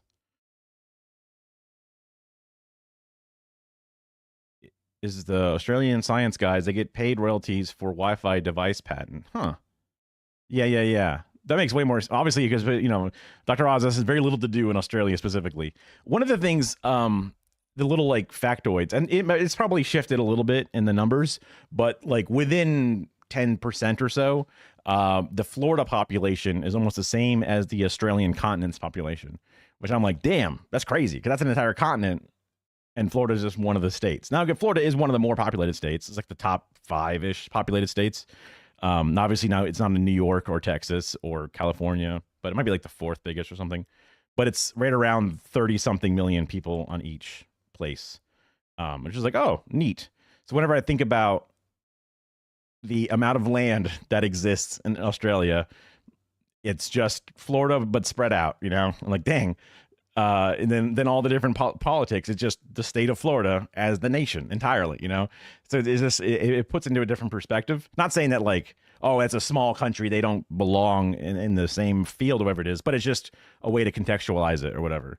And also, like, the collecting of guns can be done even in a state the size of Florida, right? Like, that's a thing that they did in Australia, which is I guess they're an island, but even then, like, we just make all the guns. Like, we are the island of making the fucking guns, and we just stop making them. Way less guns all of a sudden, right? So it's pretty easy. Some of your capitals have less people than some U.S. towns. Yeah. I mean, yeah, because you have, I guess, like, there's like Queensland, and then Melbourne's a city. Because I used to, like I said, it was before I was watching Beagle Rush, the XCOM guy. So he would tell me a little bit about Australia's like geography to some extent. You don't even need to collect them. Just stop selling gun oil. Yeah, there was one. Was it Chris Rock who was like, all you need is bullet control. You don't need gun control. Just make it so that way bullets are like incredibly expensive, or you can't buy them at places. And then eventually the guns become kind of useless, right? But I guess people can make their own bullets easier than they can make their own guns. But making your own bullets is one of those like, it's kind of scary. Darwin in small numbers, humid and hot. Yeah, it sucks. Yeah, Chris Rock. Okay, yeah. I know all about humid and hot, although I forget how, because like there's the Tropic of Cancer, the Equator, and the Tropic of Capricorn. Florida is a little above the Tropic of Cancer. I don't know how far from the Tropic of Capricorn Australia is, but then I guess also the angle and the tilt of the Earth might make the summers more intense or whatever down there. I know it's obviously in the opposite time of year, but the angle at which the sun rays come in changes because we're actually closer to the sun during winter, but because the angle's worse, and then it means it's less hot. Like, there's all kinds of science and shit. I only know enough to be, confused. Freedom movement. It was already well established, thanks to work done by both Congressman Ron Paul and supplement makers in the early 2000s to make alternative treatments a cog in right-wing media. And they did this by demonstrating that they had a freedom message that was tied to a money-making message. The offer on the table to politicians from both parties was, you can make money by selling products, alternative medicine products, to your followers. This is a company called Manatech. a maker of nutritional supplements. I did a couple of speeches for them. They were paid speeches. Let me tell you that diabetes can be reversed. That's why I'm strongly suggesting that you look into this product from Barton Publishing, and I should know it works. I think type 2, the fat kind of diabetes, can be reversed, but type 1, the one you're born with, is not reversed, right? So I guess that might be partially true, or I could still be wrong. But I mean, when I got into keto diet, back when it was Atkins diet, that was one of the big claims, was that people with certain types of seizures can get like help by not having carbohydrates because it fires in the brain a certain way. So there's some like crazy claims about what it could do. And then also certain diabetes things, because again, insulin, sugar, carbohydrates, helping your body manage things better. They're supposed to be able to help with that as well. And I was able to lose a decent amount of weight. I almost got down to exactly, I was like 205, 204 pounds at one point, which was, as my adult life, the first time I was ever close to breaking that 100 pound, 199 pound like threshold. Because I've been 200 plus ever since fucking, I don't know, sometime in middle school probably. I don't remember the exact moment, but I've been getting fatter and fatter my entire life. So losing that much weight felt great. But then like as soon as I eat carbs again, all comes back. So whoops. But I got plans to do some, exercising and dieting and stuff. It's on the docket. I have to help my liver be less fat. So, because according to my blood tests, my liver is kind of fat. And my liver is too fat for too long. It can cause damage or scarring or something. So I'd rather not. No, yeah, I mean, I tried to get a bunch of weird things. I was making, like, I would buy these certain, like, wraps that are supposed to only have 5 grams of carb per wrap, but they're small and they taste like shit. I tried a bunch of different things. I would also just eat a package of bacon as a snack. In the oven, I would have a tray, like a baking tray, line it up, double line it with tin foil because I hated coming to clean it, lay all the bacon out, cook it in the oven. It tasted so fucking good because it would like just cook in its own fat because it's like kind of all pooled up. And then I would just lean the tray on a slight angle, like kind of like prop it up on something, and all the bacon would drain, all the grease would drain to the bottom section of the tray. Then all the bacon I'd kind of push up because it shrinks a shit ton once it's like all like cooked. So they would kind of like sit at the top of it and they would get all super crispy and amazing. It was some of the best bacon I've ever had in my entire life, but probably gonna fucking kill me if I kept eating it. Like I've eaten so many fucking Subway style sandwiches, Wawa sandwiches, and then I find out later, like, oh yeah, deli meat causes cancer, just so you know. And I'm like, what? I've eaten, like when I was on keto, I would go to like a Publix, which is basically a supermarket in the South, and I would be like, hi, I would just buy a pound of salami and a pound of pepperoni, just like the big ass deli slices, and I would just eat it. I would just roll them up into little, like, long rolls and eat them. And it was amazing. I loved it. It was like, I was super happy to eat that food. It was super salty, super fatty, but like it didn't have carbs technically, or only had like 1 gram per however much, because there's always some very minor additives or something. But I must have eaten so many nitrates that my body is like shutting down or something. So I'm trying my best not, it's a rare treat to have like a Firehouse sub or a Wawa sub. Like I don't make it a daily occurrence anymore. We don't buy it as our like traditional groceries just because like, fuck. Oh, I would. As a part of a very similar random snack for myself, I would get those like little like zipper bags of pepperoni that have like the round ones, like the nipple sized pepperonis. And I would just lay them out on a plate with like a bunch of layers of like paper towels and just microwave it. And they would turn into these like potato chip things almost. They were like probably crispier and more nuked than people would want to eat them. But I was lazy and didn't want to cook them on a cooking thing. But they were nice. And they were really, when you fry them up like that, they get super spicy. I don't know what science is to make something that is something like the pepperoni when it's wet, it's almost nothing. But when it's fucking like nuked like that, at least for my white ass, I'm like, ooh, it's spicy. It's like, what happened? It's the same shit. I guess, heat made it hot, I guess, but a different kind of hot. Now that we're in the biz, we wondered just how easy it would be to get our own right-wing endorsement. And it turns out it's really easy. This is a new one.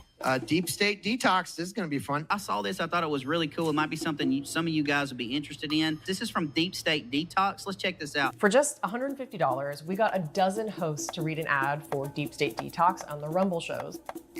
Bro.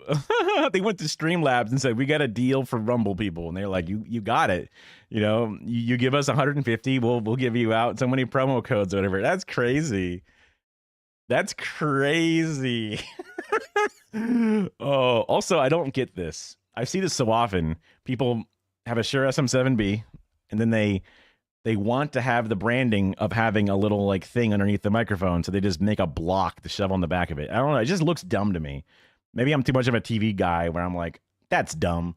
But I just think that's dumb. The modern world fills us with chemicals and takes our freedom. So that's what Deep State Detox is here to fix. It's filled with all kinds of stuff Big Pharma and the government don't want you to know about.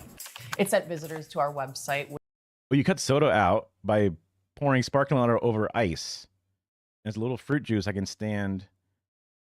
And there's little fruit juice you can stand in a big glass. The only time I drink soda is root beer floats. Ooh, I do love that.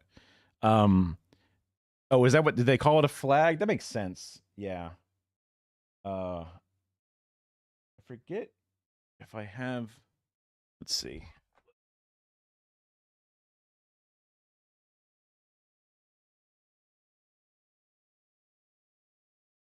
But before the tariffs kicked in a while back, I was on AliExpress, and then I saw that they had these little plastic things. I guess I could also have 3D printed them, but they were like super cheap. They have little pieces of foam in them.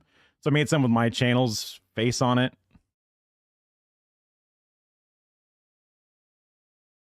And then some of the Dump Duke thing, because we ever do interviews with people about their Dump Duke story, about how they don't like Duke Energy. And then also just I had an extra, a third one. So I put the DSA for the St. Pete area spoonbill thing on it, just to have, in case we do random DSA stuff. But yeah, these things, these little boxy things that just sit underneath it.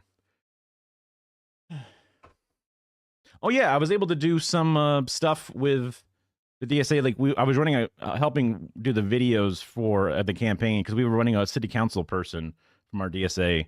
Unfortunately, it was like the most Republican out of all the different mini districts or whatever in this area, so he didn't win. But we just still have our first person in that was elected before I joined, named Richie Floyd, who's I think the first socialist elected to St. Pete City Council in 100 years or something. I don't know. They have like a whole thing about it, but which abided by the flimsy FDA regulations. Can't sit there and say a lot of this stuff on here and it be fake. So go try it out. See how you guys feel. You don't have to consent to taking your pills. It's your right to take these capsules and embrace health freedom over mind control. Oh, you got to click on this one. If we'd made this stuff a decade ago, we probably wouldn't have been so overtly political in our branding. But today, putting government conspiracies front and center aligns with the big new alternative medicine producers, which have seized on an unprecedented rise in public cynicism since the pandemic. With the virus spreading like wildfire, a battle is raging over one of the key tools used to fight it. Mainly here today because I am standing up for health freedom. We shuttered schools, we restricted travel, we closed businesses, we isolated, quarantined, masked, social distance, and people saw that as massive government overreach. It created so much distrust. It just opened up this, just tore open this gap, between people and experts. So if you could fill that gap, which, misinformation purveyors very readily did, then you have an audience that is set up to believe you and set up to buy your stuff. From the very beginning, even before the virus reached American shores, Dr. Joseph Mercola, a physician turned alternative health guru, was there to fill the gap, peddling misinformation. Nobody's made more money off of selling swill than Joseph Mercola. He was such an effective marketer of these products that his website soon became more popular than the CDC's website. He was getting, like significantly more hits than any public service agency. And so this not only made Joseph Mercola a very rich man, but it also put him in a position to fund and support a lot of the grassroots groups that would eventually go on to become power players in this movement. Mercola's early posts during the pandemic.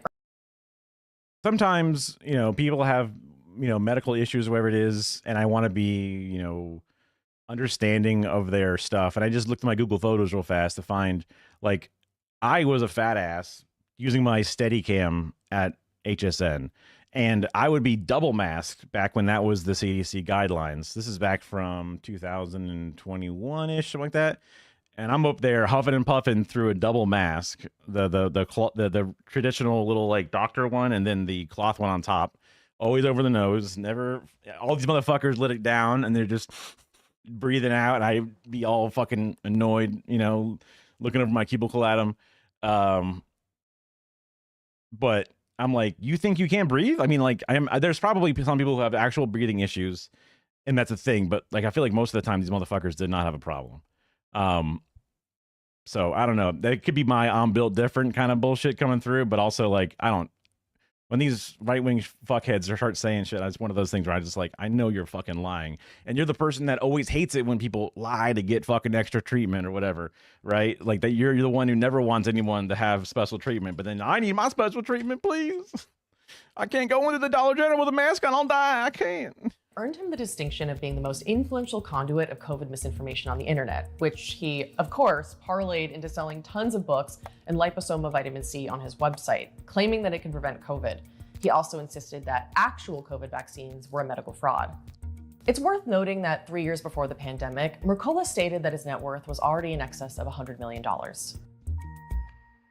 It's estimated that the online misinformation business, disinformation business regarding vaccines, is a $1 billion a year industry, in large part supported by the alternative medicine industry. I mean, it's certainly a much better industry than the information business. Spent a ton of money on random wellness junk this year. The modern wellness industry relies heavily on social media influencers to fuel its growth. And other than a barely enforced FTC regulation that requires sponsored posts to be labeled as such, there really aren't many rules of what you can sell or how. It's a symbiotic world. Loads of new wellness companies, like say Bloom Probiotics, throw big money at well-known. That annoys the shit out of me that people would do stuff like this. I actually have an ad, but they just record it straight up with the flipped camera.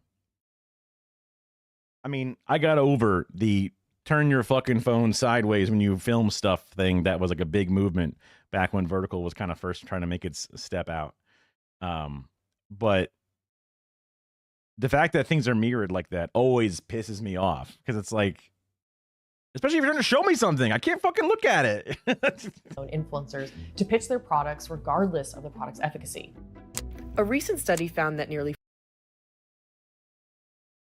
That's how you do an ad. 40% of young people trust medical advice from social media influencers more than they trust the word of actual doctors and medical professionals. The result is a market worth more than $4 billion a year. And that leads us to today's reality, where arguably one of the biggest health influencers, RFK Jr., is in charge of running the Department of Health and Human Services. All the folks that RFK and Trump are putting in there are making money from these alternative medicine and wellness products that we've been talking about. Casey Means and Callie Means, RFK's wife, Marty Makary, they all have their fingers in this cash cow called the wellness industry, right? And now they've come into power. The folks who are supposed to be protecting us from the alternative industry are now making money from that industry. It's sort of like the most naked form of corruption that you can imagine. There's so many problems with the pharmaceutical industry, so many problems with the healthcare industry. I think that in many ways is what made Robert F. Kennedy Jr. so attractive, his Make America Healthy Again movement. He's right, we are more obese in this country than in other countries. We do have more hypertension and type 2 diabetes. It's true. I think all that's true. I don't think he's going to do one thing to make that better. Yeah, it's like it starts off true, and there's a legitimate issue to be seen, both in health outcomes for people. So it's one of those, like, it starts off making sense, and then the solution is just the worst possible solution. But people are desperate. This is a person who's been told that, like, oh, I'm on the outside, I'm different. You want something new and different because the old shit never fucking works anymore. The blue shit, yeah. I forgot about the blue shit a little bit. Oh. Yeah. Yeah. I mean, and I guess it's been a slow trickle, you know, like they were saying before, with a little bit of like, oh, look, in the 80s, this started, or, you know, I guess back in the, even before then, with the way the vitamins are done, but then more, the temperature gets turned up more and more. And then like, it's one of those, like, it is the accelerationist one, the craziest motherfuckers are doing shit. And I'm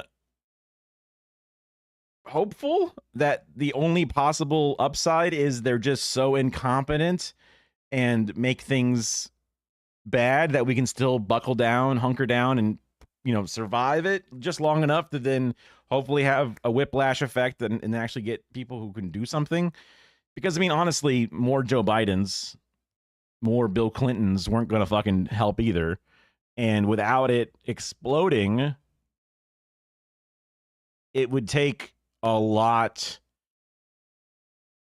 I guess it is possible, maybe, if it wasn't Trump, and if it wasn't, because like there's a point when lying and doing blatant corruption would get you in trouble, and you wouldn't be able to do it this open. People would not pay attention to it, but if it was this obvious, the news would get on it, they make a story out of it, you would be in trouble.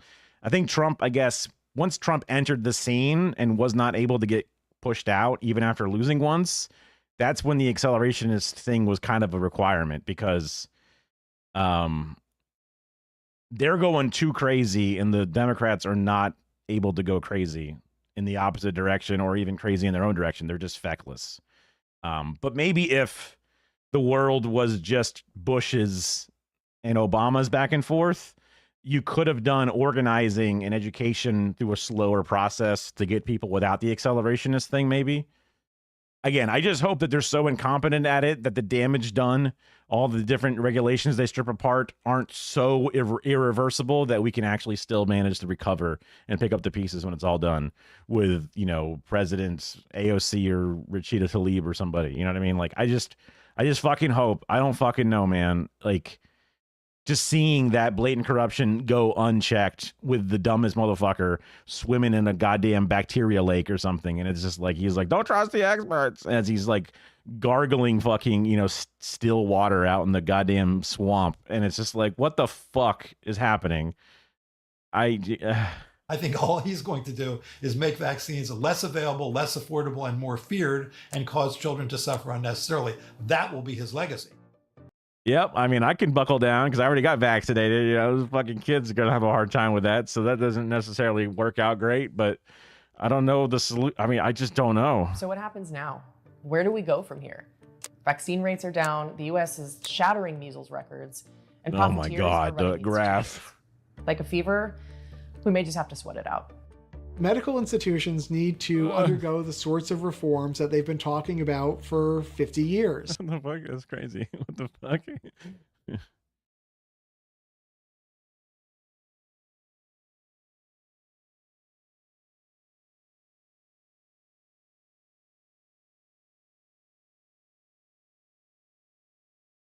All I can see is that guy.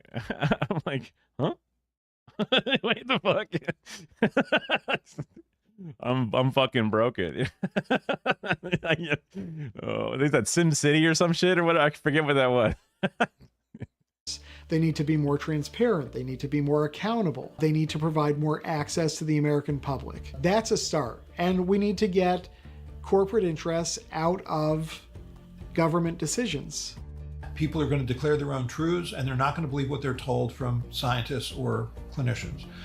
We'll pay a price for that, and it'll be a big price. And eventually, I think that as people...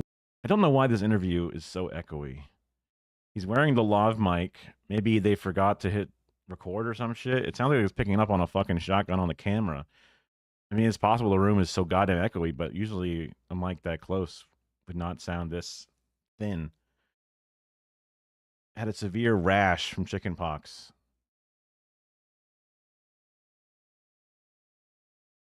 Yeah, I mean, usually chickenpox is one of those diseases that, as far as I know, once you have the immunity to it, either from having it or getting the vaccine for it, you should be good. Although, when you have the chickenpox virus in your blood, you have the shingles virus in your blood, and you can get shingles at any point. Although I believe you can get the shingles vaccine to stop that from happening. I think, or maybe it's too late if you've already had it and you can't get shingles vaccine, but the kids can get it or something. I forget. But I guess in his 20s, he has a severe rash from chickenpox. That means he must have gotten chickenpox as an adult. That's usually scarier because when you get chickenpox as a kid, it's less severe than when you're an adult, which is why they were like, look, get the kids. I mean, there's a chickenpox party where everybody fucking hangs out and plays in the sandbox together, and they try and spread chickenpox to everybody. Interesting. Oh, then you got shingles? Okay, yeah. Crazy. Yeah, I don't know then. I guess in a rare case you can still catch it, so I don't know what the I imagine there's like a best practices for like any surfaces that they touch. You should make sure not to touch it within X number of hours, or just do like a thing. Yeah, I mean, even with like chickenpox, I have like a weird little dot somewhere. Yeah, this little scar right here, this little dot. That was like a chickenpox thing. It's kind of hard to tell because it's so zoomed in, or it's so pixelated.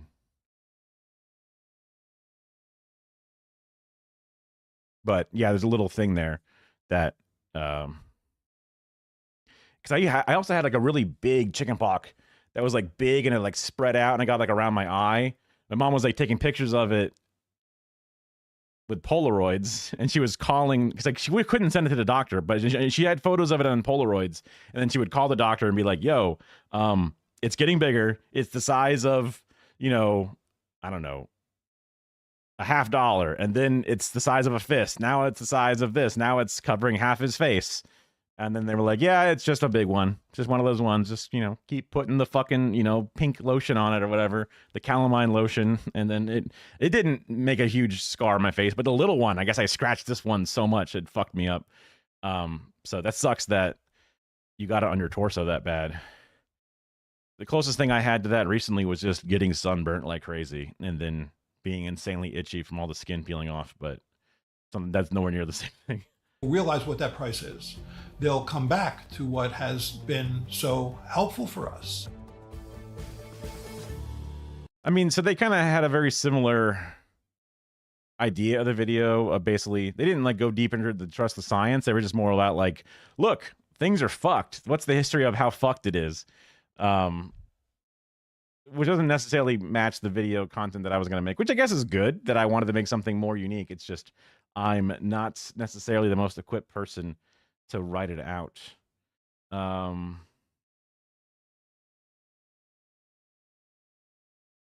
had a couple of Hakeem videos I put in here as a thing. There's some of the other ones that are longer ones that might be a little too, or they might be a little long. But you know what? What's the big deal? This was one that I had on my list that I did not watch at first. It's a Big Joel video. I started watching Big Joel at some point, and I was like, this is great. This guy's great. It's an older video from 4 months ago. He always seems to do video topics that are about something that's like not the most concurrent thing, but I'm interested. Rheumatic fever from the hospital, which meant I was allowed to play. Oh, wow. Let's see. I gotta add this. Okay. So I'm sure that there are a good number of people right now talking about Beast Games, the record-breaking Mr. Beast Amazon Prime reality. I have not heard of this. I don't know. 4 months ago, I guess that would be when I was still at my job and maybe starting to do some Dumb Duke stuff. I don't know. I guess I was not plugged into this at all. Reality television show. If I win $5 million, I could use that to make passive income for the rest of my life. And I'm sure that much of that conversation is tied in some way to the show's creator, you know, the Beast. Mr. Beast, aka Jimmy. He usually kind of sits in weird little spots in his house or whatever, or he's on vacation or whatever. He just sits there with his, and he holds up the mic. I think I have a mic that's very similar to that. I think it might be a different body, like an AKG. That might be an AT2020 or something, but I think it's an AKG. Donaldson is not an uncontroversial figure. The world's biggest YouTuber, he's been at the center of his fair share of drama and scandal, and that's even the case about the production of this very show. I'd broadly say that among adults who have a strong opinion on him, most don't like him very much, and I'm guessing that this aversion will be a very relevant factor in the way that people digest and discuss Beast Games. That stuff, scandal and controversy, it's not really what this video is about. I don't say that to imply that I'm superior to those conversations. It's just that I'm not a journalist or anything, and there are certainly many other videos you can watch with that kind of discussion. No, personally, I'm interested in the games. I am interested in Beast Games. I'm interested in the games that this man has his contestants play on the road to $5 million. I do find stupid ass, like, I guess like Japanese game show style games. I find them interesting. They're kind of fun, right? Especially the watch on the sidelines. Like, I could do that Ninja Warrior thing, no problem. And then your uncoordinated ass gets out there and you would just immediately flop over. There was that like Total Extreme whatever show that had like the dubbed over announcers that would play on like fucking, I don't know, one of those reality channels. That was very funny at one point. MXC, yeah. Have you seen the skateboarding one? I don't think so. Is that from the Beast Games? I'm sure it'll come up, I guess, if he's going to cover them. But then, like, during that one Twitch Rivals where I first started watching the Hassan thing, and they're like, oh, look, they're like in real life, and they're doing, you know, trampoline Velcro thing. They're jumping into a thing full of foam. I guess maybe they stopped doing that, or somebody fucking broke their spine in a foam pit that wasn't properly built or whatever. And it's like, okay, I guess we're not doing this shit anymore. Now Twitch Rivals is playing fucking Marvel Rivals. It's no longer what it used to be. Because they are genuinely fascinating to me. Let me cut to the chase here. At various points watching this show, I truly felt like I was going insane, that I couldn't believe or accept what I was watching, and I want you to feel that way too. I'm going to review every game in Beast Games, from the good to the bad, bad, and we're going to come to some conclusions. Conclusions about games and reality television and storytelling, and about Mr. Beast. And with that, I forgot it was Spike TV, the channel for men. It's got Stripperella and what were the other fucking the original content on Spike TV? There was Stripperella, which was Pamela Anderson voice acting a spy. Was the Man Show on Spike TV? Because the Man Show was on Comedy Central to start, which is where, oh man, I liked the Adam Carolla and Jimmy Kimmel. Oh yeah, some Robot Wars shit, right? There was some of that stuff. I feel like there was more weirdly sexual stuff specifically, but yeah, I mean, what a fucking network, man. Oh, it's like this is body wash for men. So we put it in what looks like an oil bottle for a car because it's men, and it's like, cool. Sick. It's soap, dude. You know what I mean? Like, yeah, the Girls on Trampolines was the Man Show for sure, which was a whole running segment. This is back when they had like, you know, and twins, and it's like twins who are like half making out with each other, and I was like, that's incest. We're watching potential incest fetish right now on live television, just like on every commercial. Like, it's no big deal. It's kind of weird, you know. What a weird time in the 2000s. It just. It's still an SD, but also like, you know, on a, you know, night on somewhat of a weird TV. Yeah. it's just like, Win Ben Stein's Money. That was a thing from Comedy Central, but that was a weird one too, because I had Jimmy Kimmel on it as the weird little question guy. I like Ben Stein. I find out later all these fuckers are like insane conservative freaks, and I was just like, everyone talks about the culture is all, you know, liberals or whatever, but like these are some of the most like conservative voices out there that I was watching for, you know, content specifically.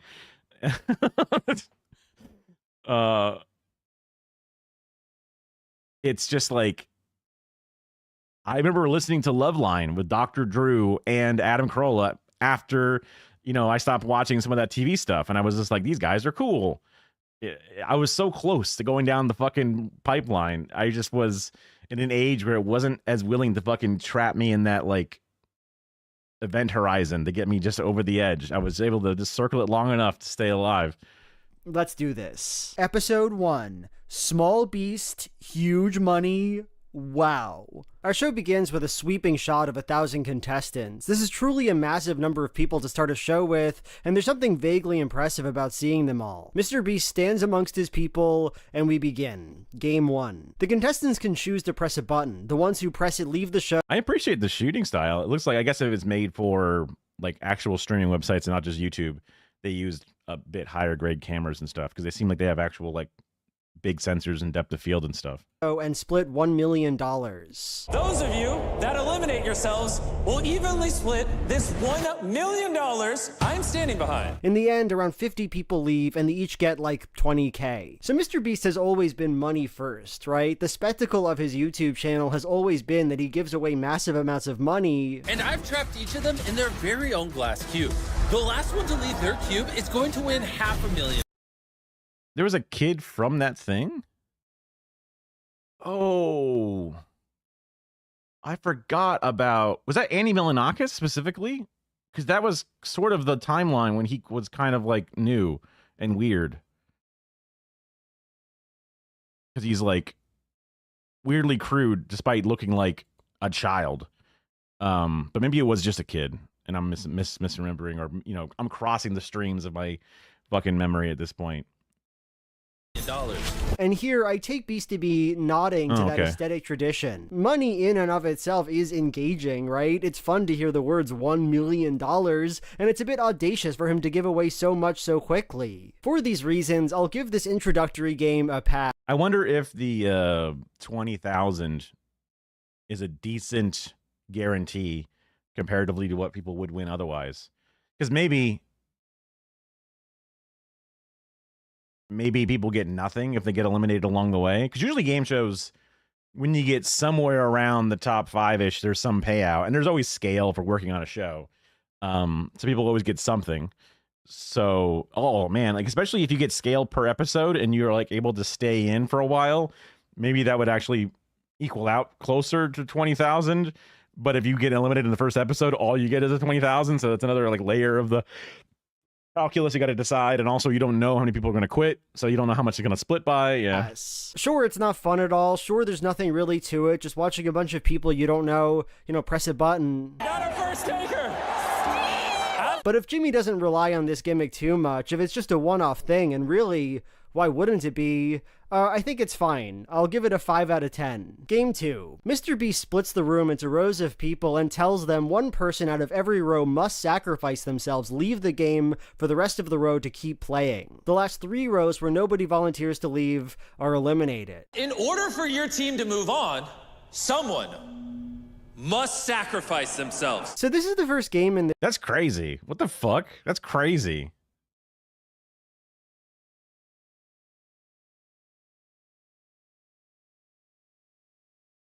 Me Beast breakdown? Is it like one of his like food things or one of his other things? This show that really shocked me, that made me feel like I had to write something about this, because I just think it's so busted and incoherent and strange. Mr. Beast. Mr. Beast is... I've seen some of the ones that are like, oh, look, this person, I'm one of the people that was in the show and I was desperate for money and I did it. And even though he says that I, was consenting, it's kind of hard or whatever. Yeah. I mean, I'm sure there's plenty of videos breaking down the Mr. Beast stuff in some ways. But there was a few different like big takedown videos specifically. I remember they were coming out. I think there were supposed to be multiple parts, and then I kind of fell off after one of the other parts came out or something, but I can look back on it. Yeah. Oh yeah. Like the solitary confinement stuff, like crimes. That should be considered a crime, right? That's like, you can't do it in medical studies and then you just did it to a person. That doesn't seem like it should be allowed. Like, even if you get their consent, they should not, like, you can't consent to let me kill you. Now we're getting back to the consistent suicide conversation, but no. But I'm just saying, like, that's normally like how laws work, whatever. So why the fuck is that not considered a crime? How the fuck is that just like, well, you got paid, and what do you want, you know? He's very clearly trying here to tell a story about self-sacrifice and the greater good. One woman says this. Someone for the greater good of the whole team has to leave. And another, this really sad lady, says, I feel like I have to sacrifice myself. That's kind of one of those things where, like, I would feel like, man, somebody has to go. Nobody else wants to go. Maybe somebody here needs it more than me. I guess I have to do it. But it's just like, what the fuck? Because you all get eliminated if you don't. It's just like oh my God. I just want people to know I really do care about them. And I wish more games were like that. Here's the problem. He didn't put any work into making that story make sense. 3 rows have to go. No matter what happens, the same number of people are going to be disappointed. And probably more importantly, there are no teams. These people are sacrificing themselves for their teams, but, they're just a row of people, right? What makes saving your row better than saving another one? No, yeah, because it's not like you get a cut of the money for your team or some shit, right? It's just, hey, good luck, you guys. It's supposed to be giving these people row solidarity. Who cares about the rows? I literally feel pity for those people who press that button because... Oh, wait, we meant rows, not columns, actually. So you didn't help those people. You helped these other people instead. Oh, what? They sacrificed themselves, sacrificed their chance on a show they worked hard to get on, and they did it for nothing. They didn't even get the pleasure of acting altruistically. It's no kinder to press the button than to not press the button. And I really don't think that's the energy that Beast was going for in this show. Tragic, not... Wait, so 3 rows would randomly get eliminated if... no matter what? I thought there were 3 rows where nobody hit the button, so the whole row was doomed. If there's always going to be 3 rows that get cut, then random people falling just means that your row is more guaranteed to be safe, but that doesn't mean shit. Why the fuck would you hit it? Nihilism. I thought he was trying to make it fun or something, but, what do I know? 1 out of 10. I don't like it. Game 3. The contestants have to build a tower. The first 100 people whose towers fall down are eliminated from the show.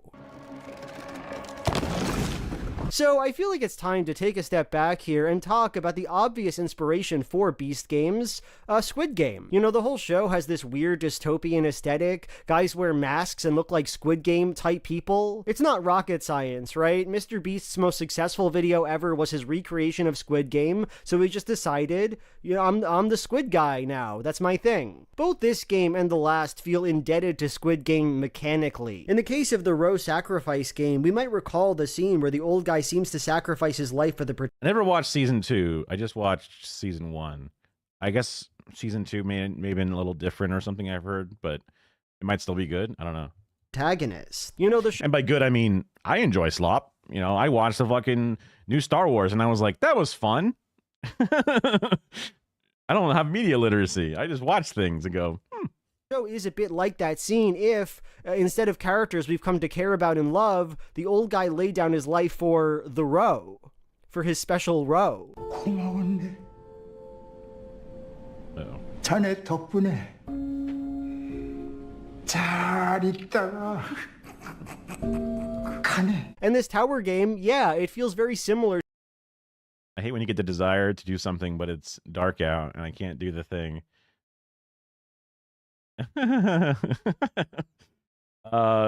Yeah, in Florida that's one of the things that's like, oh, when it's dark out and the sun's not out, it might be cooler because if I want to go sand my fucking 3D print outside, it's better to do it outside. You don't do it indoors because of all that fucking plastic dust. You don't breathe that shit in.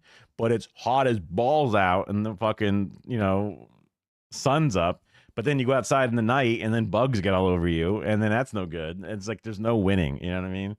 Like it needs to be like raining and cloudy outside where I can open the garage and then there's no bugs and it's like maybe okay, but it'll be humid as nuts because that's just, you're never going to escape that. Like, and if you need the filming with like lighting and stuff, like you might have to wait for golden hour. That could be a very specific thing. Or like it's a whole different bag. What are you recording? Or to the Dalgona candy scene, a small task done by a lot of people with very high stakes. But I can't help but feel like Mr. Beast has taken the wrong lesson from Squid Game, right? See, that show is good because it's written good. It's not just fun to watch people lick a candy or stack some blocks. You have to make it interesting. And Jimmy doesn't really even try to do that. We never focus on the mechanics of block laying. We don't feel connected to the game and its optimal strategy. There are no good block laying stories. No, we're really just watching some people stacking blocks. Sometimes a tower falls down and you think, okay, 3 out of 10. Game 4, another bribe game? Another row-based bribe game? Let's go. That's crazy. Mr. Beast breaks the contestants into rows yet again. There's an increasing pot that each player can choose to take with the click of a button, and if they take it, their entire row loses. The bribes will keep going up, and we will keep eliminating rows until we have 500 people. So okay, this does work better than the second game does. It's at least rational now for players to choose to press the button, and I can understand, in theory, how it's sad when a player selfishly chooses to take money and doom their row. Still, it's literally the opposite of the previous game, I guess, because instead of taking nothing to help your row, you are dooming your row so that way you get a guaranteed something. Yeah. A series about Irish and Aboriginal helped shape your culture. Huh. I guess Irish prisoners and then the Aboriginal people. One of the things I heard a long time ago was Aborigines or Aboriginal people had like dark skin but blonde hair as like a weird comparatively to the, you know, ways that we think of other groups or whatever. Which is like, that's like, oh, that's a really neat little like side thing. You know, it's incredibly unique as far as like, you know, what I think of when I think of, you know, indigenous hairs or whatever. So interesting. Still, I think the game is quite bad, and it's bad because it fails to understand the difference between player stakes and audience stakes. If you're playing in Beast games, this is a pretty high stakes event, right? Hey, wait, what? Somebody took the 20K. There are all these players next to you who might choose to take the money, so even if you might prefer to stay in the game and compete for $5 million, it's just game theoretically incorrect for you to do so. So there's a tension between desire and reason, between some vague sense of ethics and cold calculation. Will the rest of my team stay loyal? You know, or will they betray the row? It sounds like all of this would make for some pretty good TV, but the problem is, from the audience perspective, there's really not so much of that tension. We don't know any of these people. Yeah, there's not like the Big Brother show or something where you can understand the different wants and desires of all the different people. They would have to do all these like random cut-ins of like behind the scenes stories of number 657 and see her children and what she wants to do with her little art project or whatever. But you wouldn't have time for 1,000 of those. And then it would just give you a giant bummer when they just get fucking, you know, eliminated. And you're like, wow, that sucks. I hate this show. There are around 600 in this room, and we know that somebody is going to take that money, right? So really, who cares who presses? Somebody has to take the money because there has to be 500 people left. So it's one of those just like, what the fuck? You know, like somebody has to push the button. I don't want it to be you. It needs to be me. So goodbye. There was a game, Friend or Foe, that was on the Game Network show. That was a whole channel I used to watch. My mom would watch it, and I would then see it by proxy. Because it's one of those like you could just leave it on kind of shit things. And there was a whole show, whatever, questions, bullshit, and it comes down to the final two people, and then there's a ultimatum situation. You've earned the money with your partner. You beat the other partner teams, whatever. Now, you both have a button you can push secretly. One button is friend. If you both hit friend, you both split the entire pot of money. If one of you hits friend, but the other hits foe, the foe kills the friend and takes all the money for themselves. But if you both hit foe, you both leave with nothing. So game theory wise, the only answer is you hit foe and hope that they hit friend. Because if they ever hit friend, if they ever hit foe, you get nothing either way. So you might as well hit foe because that means more money for you. And it just depends upon if you can convince them to hit friend.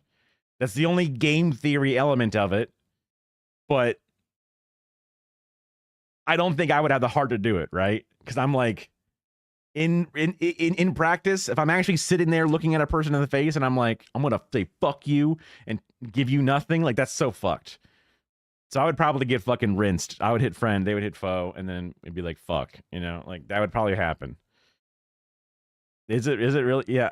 But it just seems like it's just too much of an automatic, like, if I'm just selfish, the only thing I should do is hit this. But I guess if you're both selfish, then that just sucks for both of you. But if the guy's selfish anyway, I'm already get fucked. You know, if anyway, I should say fuck you and make sure you get nothing too. You know, it's just one of those, like, I feel like there was just, I felt like it was so automatic that basically every show should end with no money won because everyone would just know the right play and then everyone loses. I guess that's and then in the end, the fucking prison wins. What do you know, right? Yeah.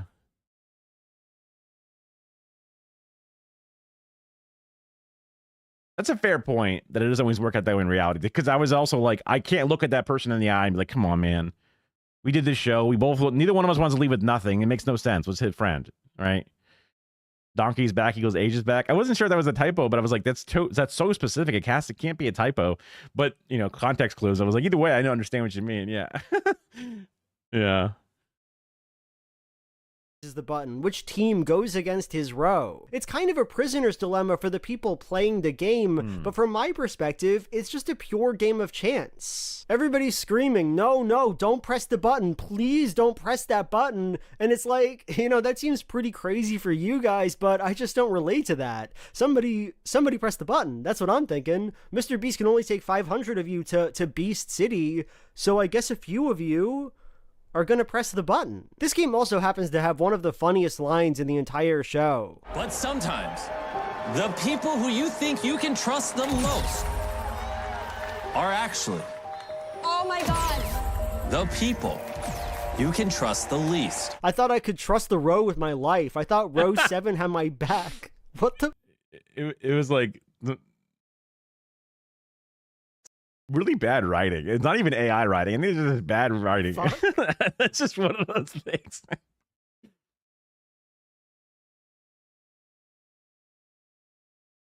It's kind of neat to see some of the slang because, like, I only know I don't have one of those colorful accents where, like, I can just slip into, like, incredibly impossible for a fellow English speaker to understand me. There are certain British things where you can just go heavy and then you get lost in the slang without finding it. You know, I guess like super deep, you know, I guess there's like some hillbilly accent or there's some parts of like Louisiana. You can just hit this incredible line that just is like, what the fuck? I honestly don't know what you're talking about. Like too many layers deep, no context left. I'm just from Florida. Florida, at least in like the cities of Florida, obviously if you get to the fucking random country ass shit, you get end up with a bit more coming for you. Well, I don't know if you have the deep accent version of, I guess it depends. In Appalachia is a large swath, right? So, but I know that there's an element of it. But yeah, like Florida is a bit of like, because like my parents came from New York and New Hampshire. So like they moved down deep woods. I would like, we're talking like, what is it? Deliverance deep woods, right? Is that like a proper mental image? Maybe the movie's image is a bit more fucked, but like, just like, I've never even seen the movie, let's be real. I don't even fucking know. Yeah, that's the classic. That's wild to me. I mean, the thing, I've never seen the movie either. You know, but that's wild that you don't even know what Deliverance is. Squeal like a pig or whatever. It's like these guys get caught off of on a raft or something down the river, and then they get like sexually assaulted by a bunch of murderous hillbillies, basically. it's an old horror movie about kind of like The Hills Have Eyes, but like of Appalachia, basically. Was Burt Reynolds in that movie? That's crazy. I never really knew who was acting in it. I don't think I ever really remember seeing clips of it. I know that there was like some jokes about it in, I think maybe The Simpsons to some degree, but that might have just been Pulp Fiction. Or maybe Pulp Fiction was making fun of Deliverance with like, what was it? There's like that, you know, in the back of like a gun shop, and there's like the GIMP coming out of the box. Like, I don't know if some of the references come from that or not. Like, these are like layers of reference on top of reference, because I'm thinking of the Simpsons parody of the, you know, Pulp. Yeah, it is a classic phrase. Yeah, or cult classic. 고마웠네. 자네 덕분에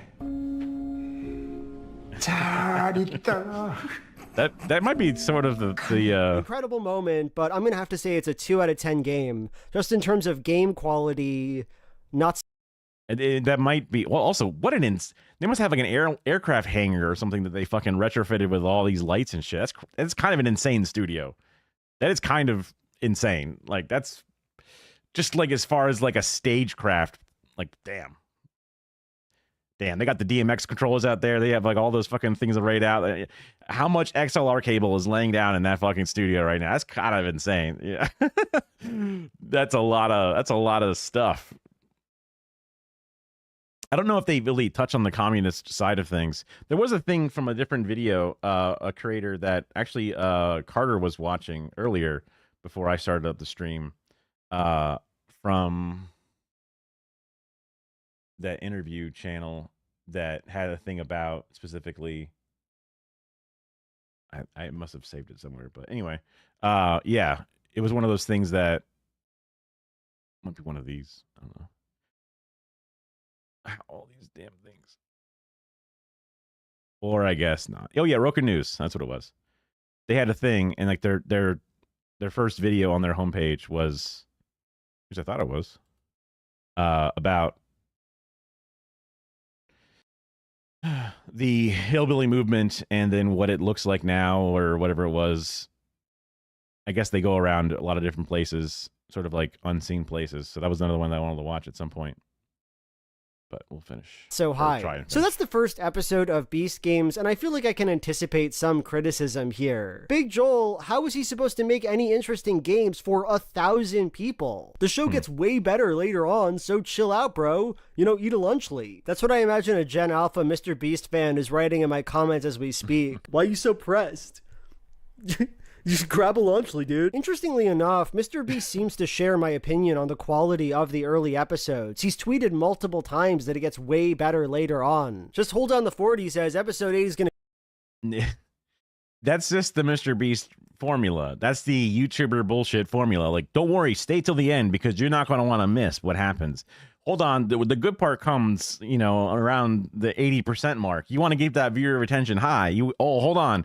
You might think it's good now, but please stay to the, you know, it's gonna be crazy. There's 16 rows, and every time somebody leaves the row, they get kicked in the balls, but also the rest of their team gets kicked in the balls, so it's like, why would you even leave the row? But people literally do. And look, we'll see later on if the quality of the show improves. I haven't seen it yet. But either way, why did he make an episode of TV that was almost designed to suck ass? Did someone hold a gun to Jimmy Beast's head and force him to have 1,000 contestants? You know, if he didn't have any good ideas for the episode, why did he put it on TV? No, I'm here to speak objectively about the quality of these games, and I'm not interested in any excuses. And with that, let's move on to episode 2. I have not gotten into One Piece. I kind of stopped watching anime sometime. Like, I watched anime when Adult Swim had it on. Lupin the Third, Trigun, Cowboy Bebop, Fooly Cooly, whatever. And then there was like a little bit of like Paranoia Agents, all the different stuff that they would try out. I would see a couple of things would maybe from outside the loop. Like, I guess even like Death Note. I don't know. That was like the era where I watched stuff. And then every time I would watch things, I would get kind of maybe I was a bit too overly pious about things, but like other times, like the fan service would just creep me out. It was just a little weird. Yeah, it's been a very long time. And I know a lot of people, obviously Hassan, Gremlo, they love their anime to some extent, and I'm fine with it, but it's just like, I'm just like, I don't know, man, it's not for me. It's just one of those things that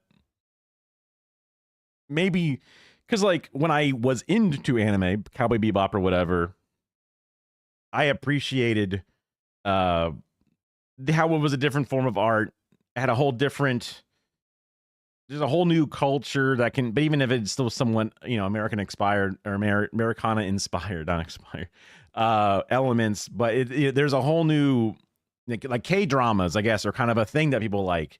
And there's a whole new world of shit. The Chinese video games with like the myth of Wukong and a whole new world of mythology that is fleshed out and has a robust amount of background is a whole new story for minds to enjoy, right? But yeah, and then like even the ones that are supposed to be good still have something in it that's like and like the fact that I'm watching so little things already, it's one of those like, I'm definitely good. I'm good on that. Thanks. I'm fine, you know. It's fine. No thanks. Becoming the Beast. So we start the second episode with a move into Beast City, the real, genuine city that Mr. Beast built for his contestants to have fun. Bunch of crazy lunatics who have all turned down $100,000 to be in a city that was built for us to have fun. Like, ridiculous. That's what some guy says anyway, and I guess... I didn't realize there was a fucking actual in this episode, city. Mr. Beast splits the players into 4 groups. And we think we can't have affordable housing.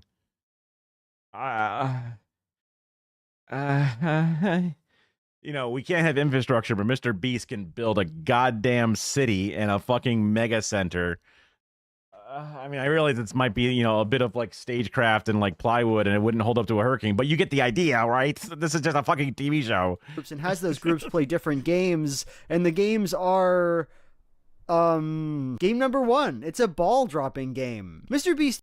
The original Spawn movie is anime. I remember watching the live action Spawn with, I don't know, there's an actor who I guess was famous for being fit or kung fu or something. A black guy. I don't know his name because Spawn I think is canonically black.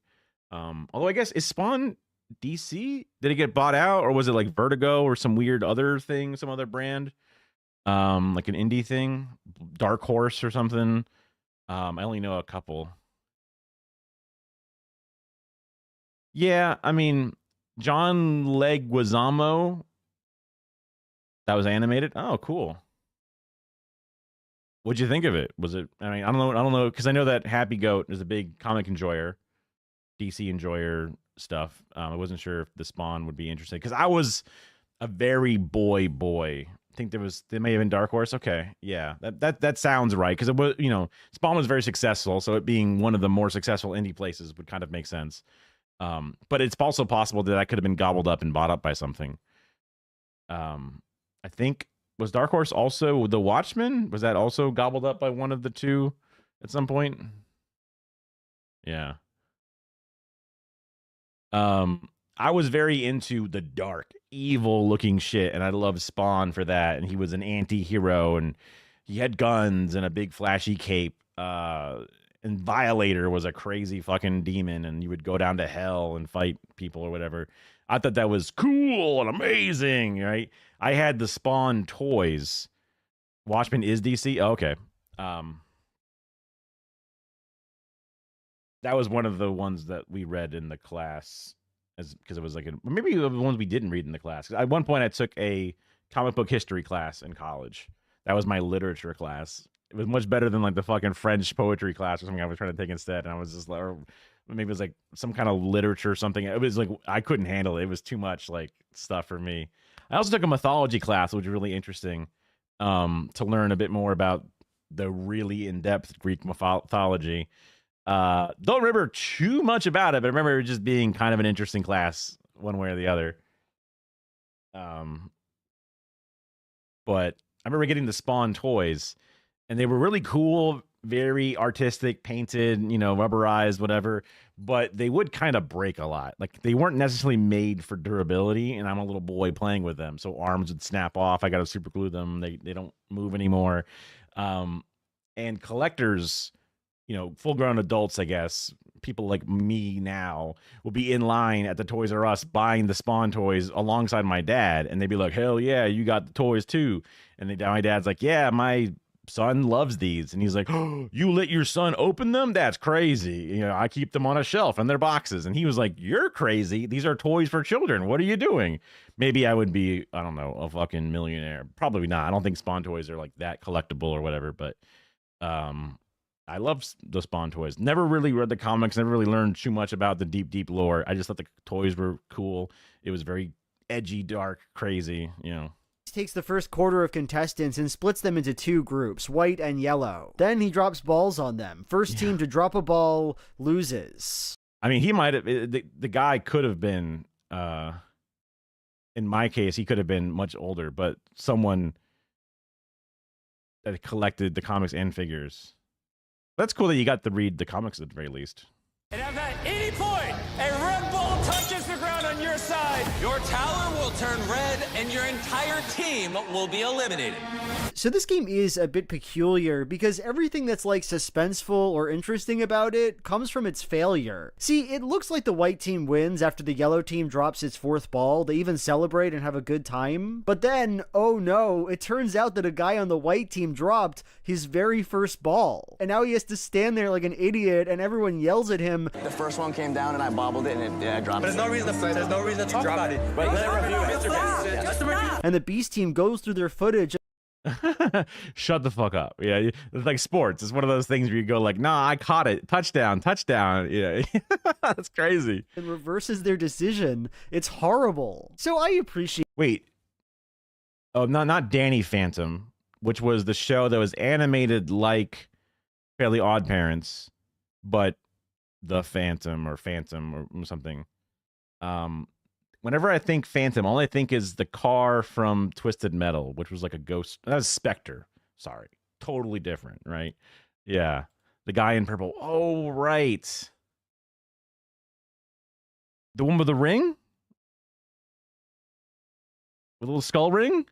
I remember that. I forgot that movie. I forgot entirely about that movie. I don't even remember what the fucking thing was. Did the ring like shoot lasers? I think at one point he put it into a thing that like it fit into or something. And the art was like him like a phantom, and you can see his big skull ring. And I think I had a skull ring from the movie coming out because it was like a big deal. I forget how, maybe with like every ticket you got a fucking ring. I don't know. I don't remember. I forgot all about that. But yeah. And it was like a suit that like went over his head, right? It was like a full-on purple ass thing. That's right. I feel like that must have been in the show or something where people would get hit and they would leave a mark of some kind. Yeah.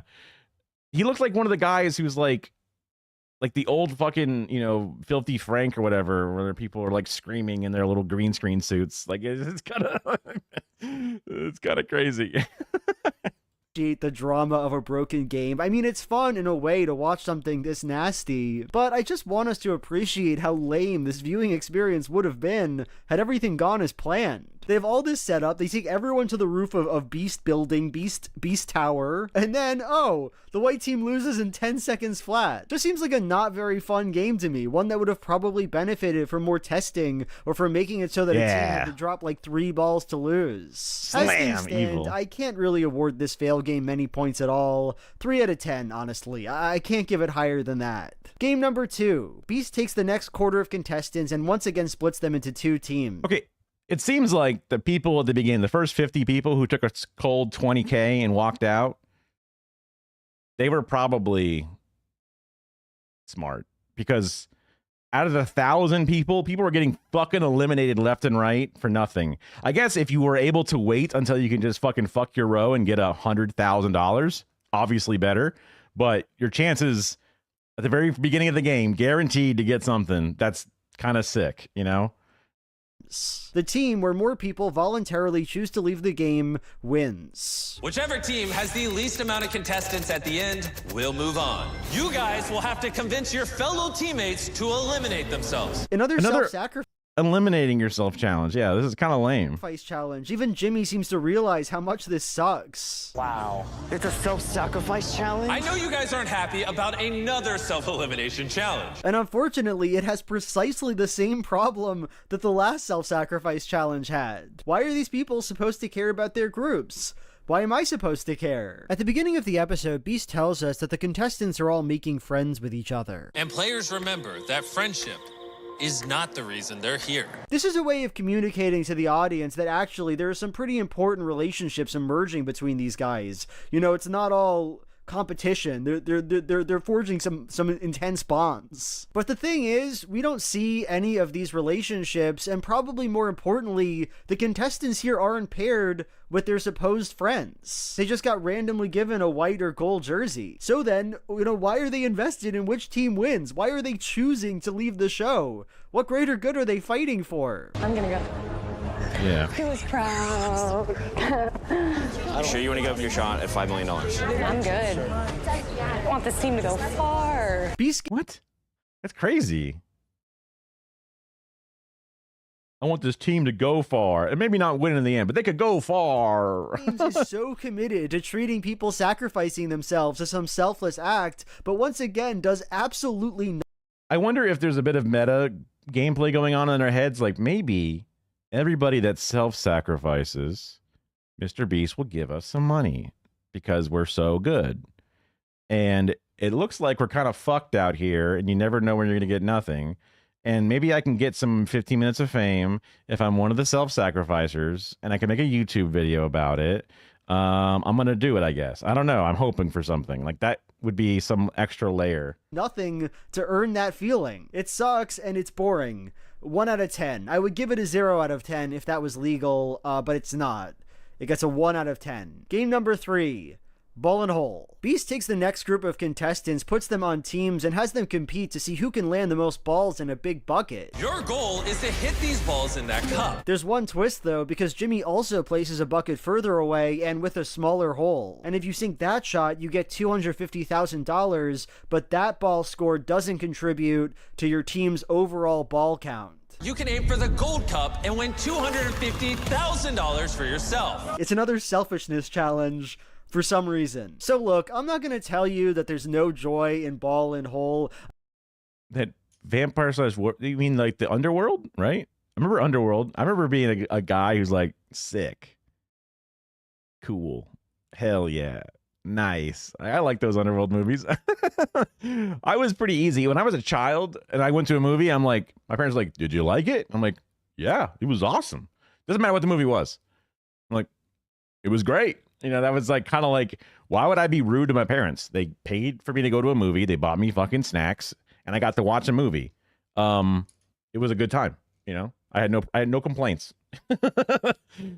Oh, the Twilight ones. No. Gotcha. Yeah. Twilight, New Moon, Saga, or the one where they like fuck the child or something weird, right? There's like that one where it's like their offspring he marries or something. I forget. There's something weird about the werewolf. Team Jacob versus Team Edward. Got it. Dug deep. There's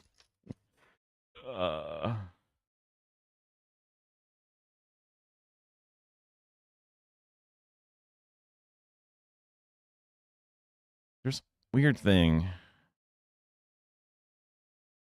In Breaking Dawn, Jacob imprints on Ramsey when she's a baby, meaning that he will look after her until she's legal adult so that she can be his romantic partner. There is no joke. This actually happens and people are just okay with it, apparently. it's like it's crazy that the turf who's making a a book series in the same timeline, ended up making a less, pedophilic book. Even though that book had like people like counting down the legal age of Emma Watson or whatever, this ended up just jumping past it and going, nope, we're more of a pedophile. Hold on. Yay. I was a dude, so I never really cared too much about this. And I was also not cool enough to date or whatever, so I was never like encouraged to go see it with a group or whatever. My group of friends would play Dota and just say slurs in chat to each other or something on Ventrilo. So it was one of those like I was edgier than watching Twilight. But I remember Kara when she was in high school, unrelated to me at the time, obviously. We went to different high schools, so we never cross-pollinated until we were both working at the same KFC/Taco Bell restaurant. But she hated the glitter vampires because she was like an Anne Rice vampire enjoyer. She was a bit more traditional goth, in the background. Yeah. I mean, it was a big deal. I mean, I've never even seen Titanic, which was the biggest movie of all time when I was a child. Like in 5th grade, everybody played piano and they all played that like theme song of like Titanic. Where even like something would be Beethoven and then it would slowly morph into Titanic with like Celine Diaz or whatever the hell as like the singing thing. Because it was just very popular. But I was always like, I know what happens at Titanic. The boat sinks. I'm good. Okay. The movie's ruined. I'm spoiled. I already know what's going to happen. I don't need to watch it. And then it became like a thing where like, I have never seen it. Everyone else has seen it, but I haven't because I was so counterculture even when I was like 10 years old. Oh, me.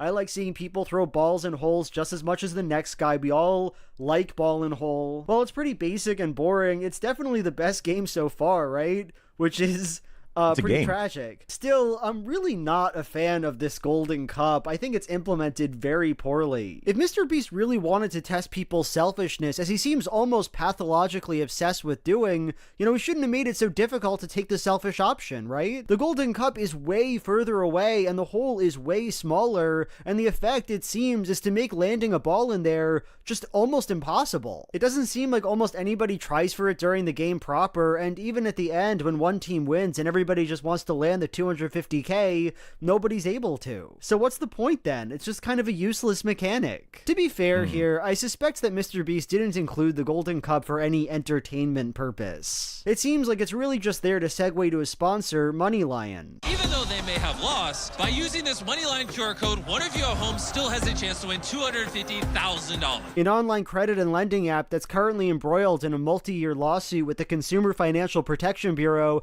over their allegedly providing illegally high interest rates to military service members and their misleading customers regarding cancellation policies. But to be extra fair, that obviously makes it worse, right? That's not better, is it? I would give Ball and Hole a 5 out of 10, but I'm gonna knock it because of the Golden Cup thing.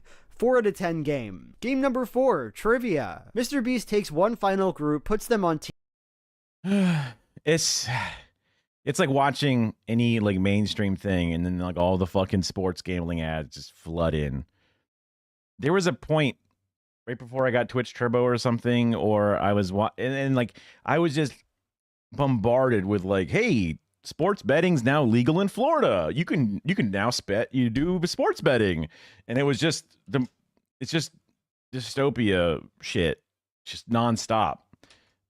And it's not going to get any better with the crypto.com arena sponsored by, shitcoin, sponsored by, fucking Polymarket bets. Bet whether or not your fucking coworker will get enough PTO to cover their cancer treatment. Polymarket bet. Like, it's just like, oh my God, what the fuck is this? It's just parody doesn't exist. It's an old fucking adage, but it just teams and has them play trivia Please. against each other. What is the biggest animal on our planet? Look, I'm not going to tell you this is a great game. A lot of the questions are really easy. This is definitely the hardest question so far. The number 100 is represented by what letter in Roman numerals? I'll be honest, I don't even know.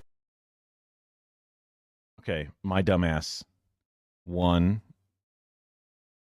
V is 5. X is 10.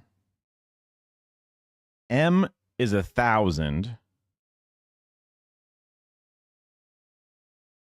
See? That makes sense. Kind of, because a centimeter or something. I don't know if it's related in any way, but that makes sense. Know the answer to this one. I've obviously seen better trivia, you know, that much is obvious. What this is, though... All I know is Arabic numerals, baby. Get that Greek shit away from me. I need Arabic numbers. Thank you. Also, fuck me. A dyslexic person does never want... When the Super Bowl comes out, I'm like, what the fuck is this? What the fuck? This, you know, Super Bowl logo. Like, it's just... I don't know how to read this. LV. What the fuck? I don't. What? Logo conspiracy. What? No. I just. I don't. I guess it's not that complicated. Some of them have more letters in them. Yeah. XLVI. Like, I don't. And then there's like a weird addition thing where like a 1 before the V means it's subtraction. So that. It's with like 6. I can't tell. I forget which one, the grouping. And then once you add other things in X, like a C, like, oh, fuck. Like, it's just, I'm too dumb. I'm too dumb. I'm sorry. I'll be smarter eventually. Okay. Is a normal, peaceful, functional game. Nothing goes wrong. Nobody's tested to see if they're willing to sacrifice themselves for some meaningless group. It's just some nice trivia. 5 out of 10. You know, at times like this, it really does feel like Beast City was built for all of us to have a good time. Game 5. Mr. Beast takes all the contestants, splits them into 4 teams, and has them nominate a captain. The captain has to decide if they want to take an ever-increasing bribe, and in doing so, doom their entire team except themselves to a crushing loss. At any point, any one of these captains can press the button in front of them and eliminate their entire team in exchange for that money. In the end, no captain takes the bribe. 4 people turn down $1 million. These 4 people, who are all here to win money, just said no to $1 million. It's pretty interesting. So that's crazy. The show so far has been so willing to fuck you. You finally get an option to take some money, and then they go, nah. Oh yes, this is another Mr. Beast selfishness test, and that does predispose me against it, but I think that for the first time, the Beast actually made it work. Looking at this game, it's easy to assume that somebody would want to take the $1 million, right? I mean, there's a huge amount of money, 1/5 of the show's grand prize. And in any case, while it might feel bad to take the bribe, it is, from a strict utilitarian sense, just not all that harmful. All but one of these contestants are going to be eliminated at some point, right? Why is it so virtuous to keep them in the game now? You know, get your bag. Still, people are not strict utilitarians. They're very disinclined toward that kind of thinking, and I really don't find it so strange that nobody took the money. You know, that is kind of a beautiful thing to think about. Despite the incredibly greedy and dystopian game that this is, provided with fucking DIC violating companies, people are still willing to be polite to one another when they're there face to face looking at a person. Another great reason to have like communities and like, because like one of the things that like I never got to do experience with a church was a third space. Churchgoers seem to have a third space. Maybe they're still kind of encouraged to buy something, aka tithing or whatever, but it seems like it's almost like a little mini DSA where a bunch of people seem to work together as a community, do a minor bit of political action, but mostly just kind of like do their own thing. They kind of just thrive in their own little fucking pod. That's cool. I don't love the fucking religious indoctrination / guilting / other problems, but like I definitely appreciate the old adage, it takes a village to raise a kid, because sometimes your parents are dog shit. Sometimes your parents are actually horrible people. So the fact that that's your fucking lot in life and that's the parents you roll, that sucks. But if you're in a village, if you're in a group, in a community, maybe your parents, you know, become drug addicts or whatever, then you could like have families that are willing to take you in. That used to be more of a thing whenever people would have a problem. And then you get additional perspectives on things. You don't just become clones of your parents inside and out. You have a much more robust network of support and influence, and it helps guide people to stronger, better connections and just better outcomes overall, instead of just rolling the dice on whatever you have to start. So seeing these people connecting face to face, living in this city or whatever it is, for whatever little amount they're actually doing it, that seems nice that they ended up doing the good thing. Because I'm over here thinking they're dumb for not taking the money, but I'm also the same guy that thinks I would hit foe, but also kind of know for a fact I would fucking hit friend, because I couldn't look another person in the eye and do it. So I guess the more recent version is me having the DSA thing, which is nice that I can go to something once a week or once a month, and or meet up with smaller groups that do more active things and have that extra layer of just a little bit of friendship. Because when you're an adult, you know, where do you make friends? You either make it at work or you make it at home. You make your own children that are your friends. I guess you go to the bar, but like in a big city, the bar is never really going to be the same crowd. It's not like Moe's Tavern where there's like 3 guys are always there. And then you got to spend money. That's not a good third place. So that's kind of a nice humanity reassuring element. Imagine yourself in this position. You promised to do right by your team, to not take a bribe if it was offered to you. I was betraying you. Everyone here has a reason to fight. Hey, listen up. And I would never, ever take that from any of you. There are 3 other people who'd be more virtuous than you if you took the cash. Everyone's screaming at you, and you're looking at the people that you'd be eliminating. Whoa, that's a lot of money. No!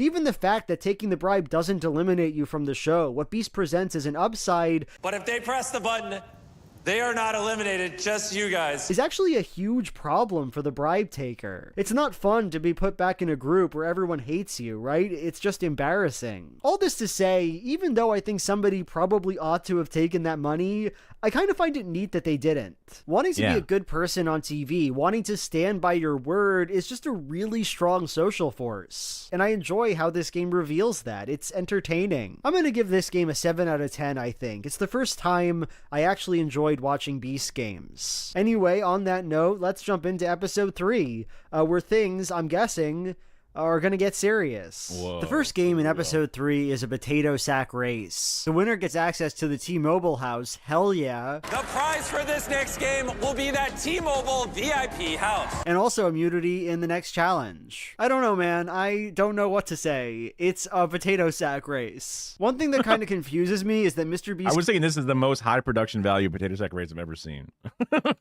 Just in the filming part of it. Not even like the sacks, like fucking sacks. Keeps on reminding the audience of how much fun this is, how delightful it is for the contestants. And just as I predicted, after everything they've been through, all these players really wanted was to have some fun.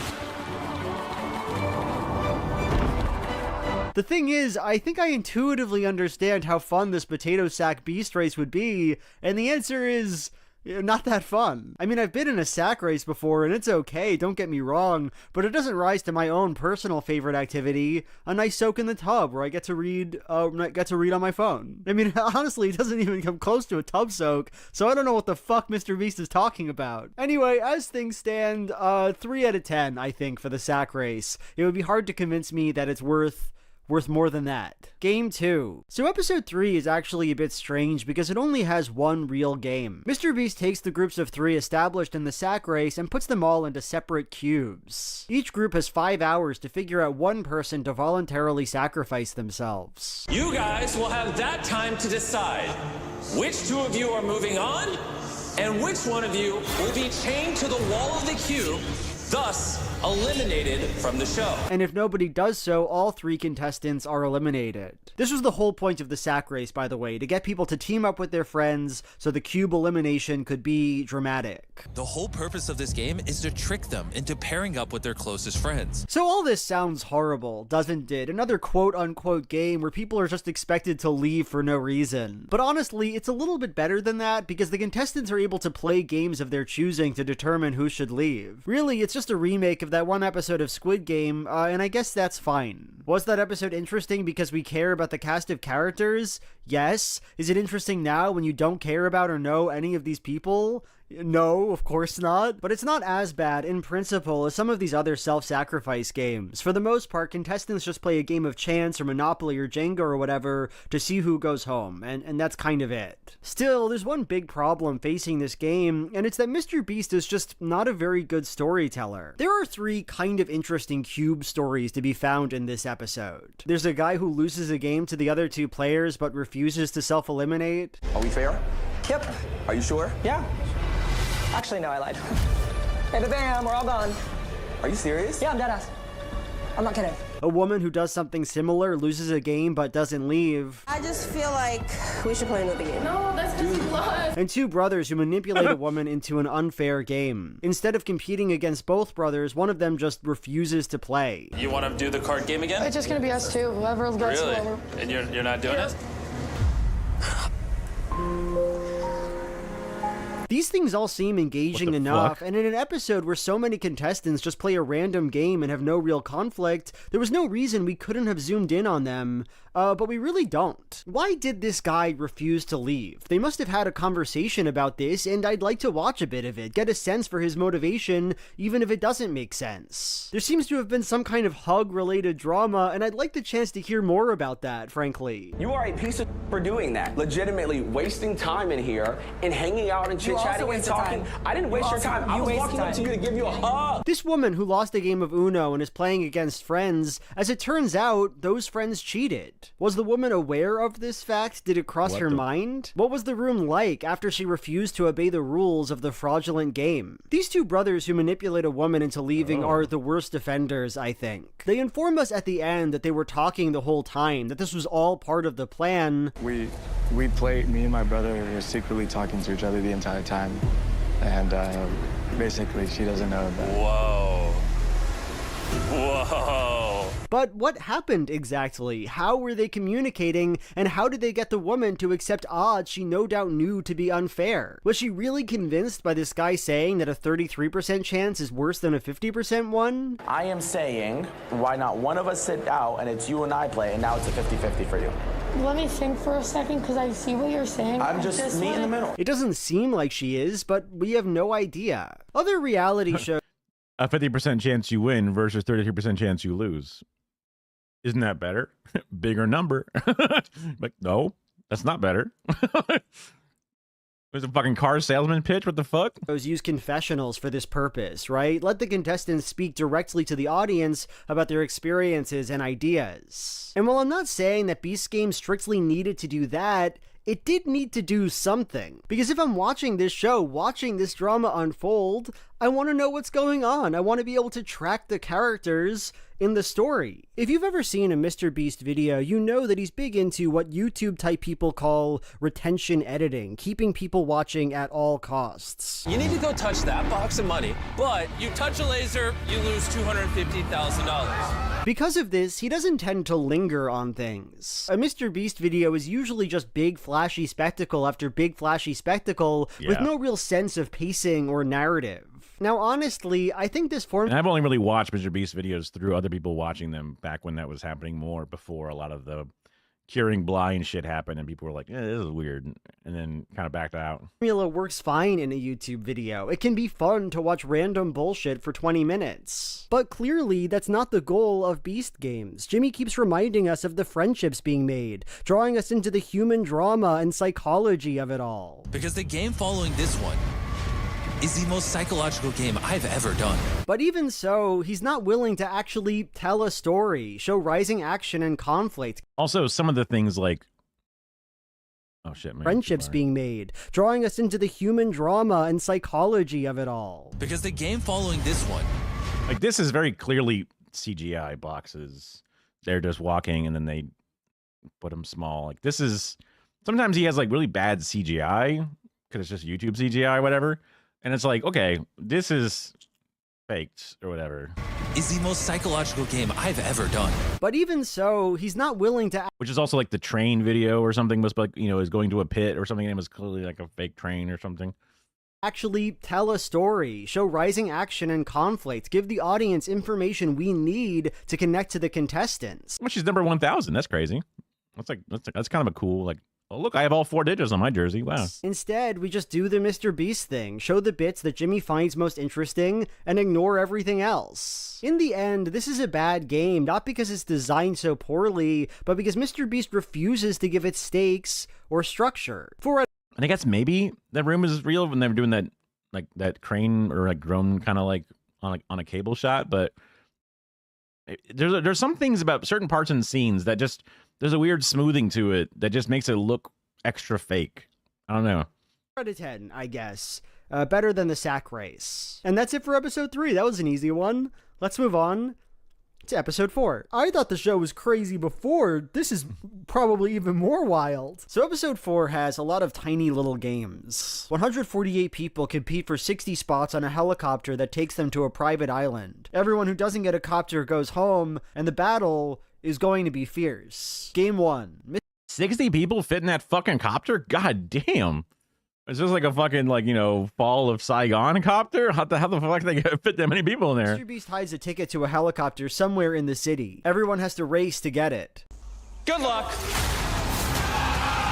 The winner gets to choose 5 people to come with them to the private island. So I don't know what exactly I'm supposed to get out of this challenge. I thought maybe Beast hid the ticket in a really secret spot so that people would have to strategize with each other and talk or whatever. I don't know if it's fair to have wanted such a thing, but in any case, it doesn't happen. Instead, it's just 20 seconds of bedlam as we watch a crowd of random people scream and race around. If I were you, I would run fast. Not even really a game, but it does have a lot of energy, so I'll give it a 3 out of 10. Game 2. Everyone wears a blindfold and has to drop a ball as close to 10 minutes as they can. Whichever 6 of you drops your ball the closest to the 10-minute timer ending without going over will be boarding the 3rd helicopter. As you can no doubt guess, this is kind of a hard episode for me to talk about. Like, I understand that I gave myself the job of reviewing every game in this show, but really, what do you want me to say about this? It's pretty boring, you know? It's just a test to see how well you can internally measure time.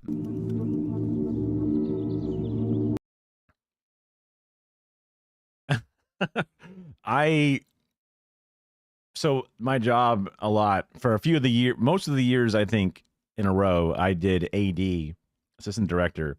And one of the jobs I would do in the control room is just count videos. So 10, 9, 8, 7, 6, like I'm just counting down and I can see a clock usually, but then sometimes I have to do other stuff and waiting 10 seconds to get the next thing ready or whatever. I'll like start a count, turn over to the side, type something on the other computer, get this thing ready, then come back and then look back at the clock. And I've just been counting in my own head and I come back and I'm pretty close, but not 100% perfect. But I found that I got a lot of practice getting a rhythm of counting officially 10 seconds. Now it's been a while since I've done it, so I'm probably kind of off or whatever, but this is where I go, okay, well, I guess I'll do it. And then I'll drop it extra early just in case I've fucked something up. And hope for the best. That's all you can really do. What the fuck?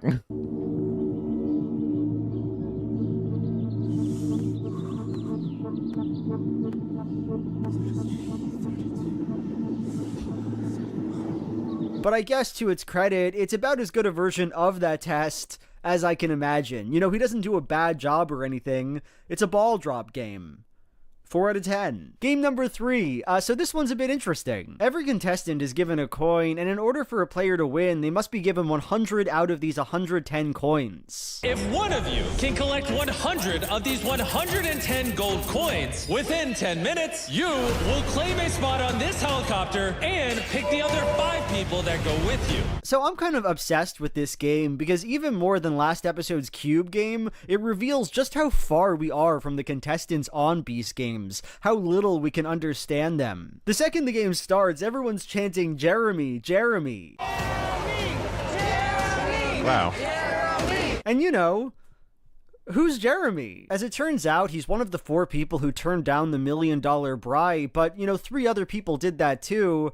So why is Jeremy so special? Why do they all love Jeremy? So as we're pondering this question, another bomb drops. Apparently, people don't want to vote for Jeremy because he's religious and said that he won't invite any woman to come with him in his helicopter out of respect for his wife. Jeremy is not picking any women based out of respect. Well, he's Tyler Blevins. He won't play video games with women because that would be like cheating, okay? Women are wives only. Thanks. For his wife, pass it down. He won't pick any girls. He won't pick any girls. So is that rumor true? Did Jeremy say that? Oh, what's We have it crazy no if it's idea. fake? Jeremy, how are you going to choose? I'm gonna pray. As I said, this is the first time we've seriously engaged with this guy, and the show doesn't give us any background info or anything. And so as an audience, we're just left completely in the dark here. Not Jeremy. Jeremy sucks. I can't deny, I find Fuck something Jeremy. kind of entertaining about this. As I've talked about before, there's a flatness to Beast Games, a refusal to engage with or care about the experiences of the people it's ostensibly about. And while that usually sucks, it kind of works here. Like, I'm watching this show, I'm witnessing people navigate this strange religious conflict, one where Christianity is at once the force that draws people to this man, Jesus, Jesus, Jesus, Jesus, Jesus. Have you given it? and the force that repels them from him. Look at that congregation. That is manipulative. It's like a cult. That guy's like a cult leader. And I, the guy watching, have no idea what's going on. I'm just Really? sitting there numb and confused. Nice. And the effect of this is to make me feel like an alien, feel like I don't inhabit the world these people live. At one point when I was trying to reduce stress for my anxiety and stuff before I ended up doing the neuropsychology, because I was like, I'm clenching my jaw so much. I'm actually like gnashing my teeth and like fucking up my teeth and like pressing. Like there was some kind of like weird satisfying pain. It's almost like scratching an itch where like my teeth, if I squeeze them together, it's like, which is why sometimes gum is nice. That is a thing too, I think, which is tolerance is kind of like you can kind of get overexposed or whatever. And then my friend who's very addicted or not, had different addiction problems with weed or whatever, talks about, kind of like detoxing and then going back and then getting back into it again. And it's kind of nice again for a bit.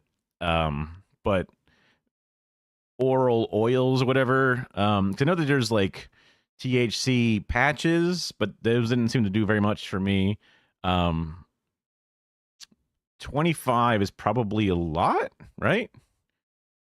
That would be because like a 10 ounce or 10 milligram gummy would either do nothing for me or put me into the floorboards, right? It's like kind of one or the other for me, which is why it was kind of annoying. Sometimes I would take half of one and I would go nuts. Sometimes I eat a whole one and nothing happens. And I'm like, what the fuck? But then I'm like, well, when people make gummies, how much is the milligrams? Is it just a few sprinkles? Do those sprinkles end up on one half of the gummy? Or is it just kind of mixed in a big pot and maybe most of it is left in the fucking rim when it's dumped out into the molds? Like, I don't really know how well tested each individual gummy is measured to see how many 10 milligrams are per gummy. Like, it's kind of like a really fucking weird industry. At least in Florida, it is. Interesting. Live on. I don't know, it's just kind of weird and unsettling enough to make for watchable TV for me. 6 out of 10, I'll say. An aesthetically novel experience. In the end, by the way, Jeremy does apprehensively let one woman on the copter with him. That's what prayer led him to, I guess, which... good. Game 4. The contestants split up into 10 teams of 6. The teams are given a... You are the most masculine looking woman, so you're allowed to come. Because I don't have any feelings for you whatsoever. I would not be tempted by you. You're too butch for me. And beautiful. Wow. A tenuously balanced ball on a stick thing, and they're supposed to pass the ball to the other end of their line. Your goal is to pass the ball all the way to the end of your line. However, if everyone's terrible at this game and breaks their glass ball, then the last 3 teams balancing will move on. So this game sucks, and I honestly wonder if anybody playtested it before trying it out on TV. Nobody can do it. Almost every team just flops out immediately, and the 3 teams that win are the ones that basically don't even attempt to do the challenge. They're gonna drop it, yeah. They're gonna drop it. Just relax. Don't pass. Don't pass. Don't do it. I'm sorry, but that's not a fun game, right? If you're playing a ball balance game, it should test your ability to balance a ball, not your ability to awkwardly stand there. They started to wait it out, One more. risking it all on their self-confidence and relying on their opponents to fail. It's not self-confidence, Jimmy Beast. Stop coping. You made a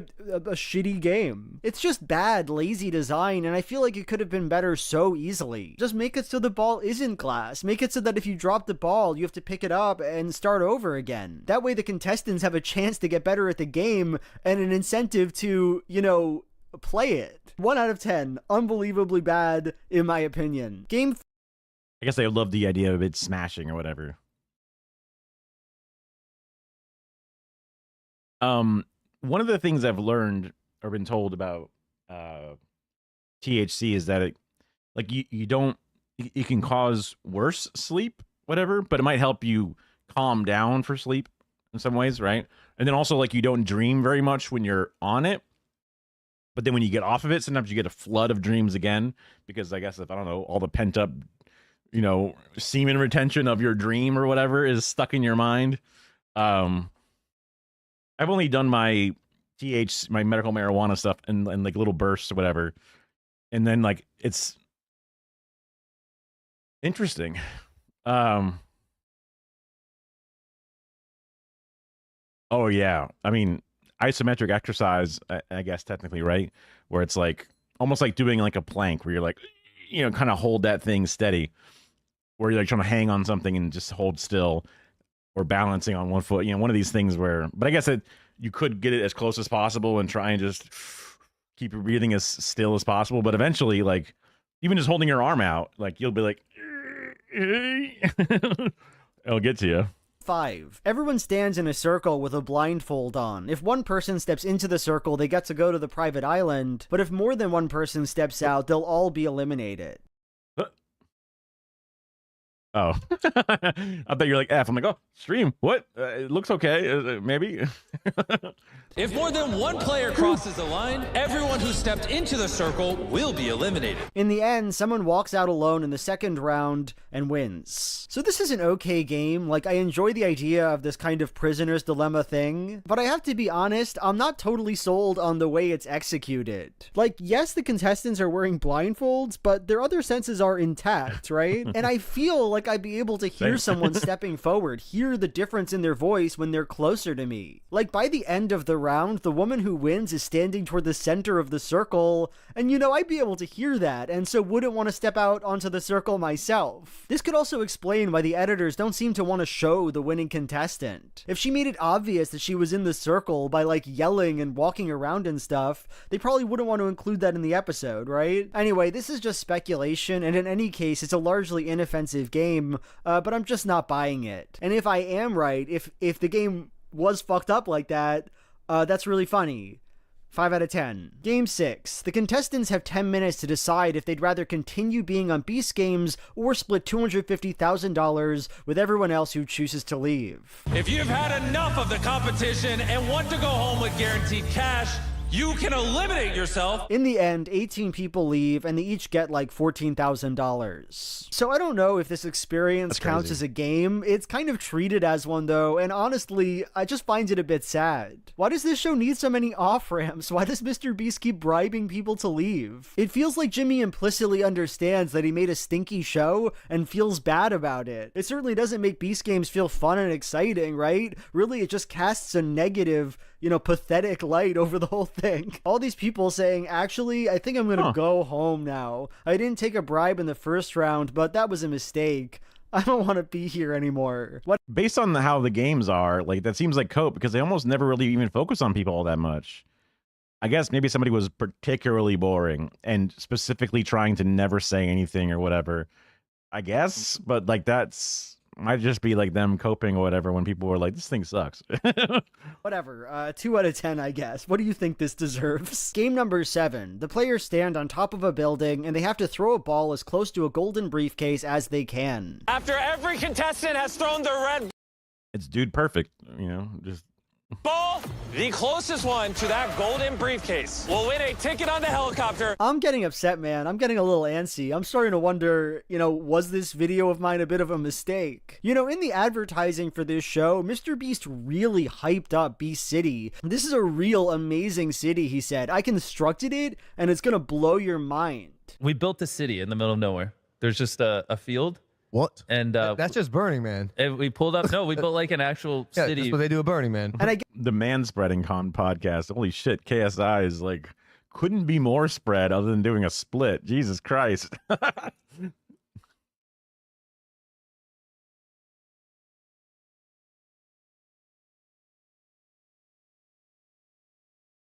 Yeah. True. Honestly, yeah. I mean, I guess you would think that they would still be able to wiggle in some producers and or people who know how to make more of a TV show than just the Mr. Beast formula of a show, because his videos don't really have continuity.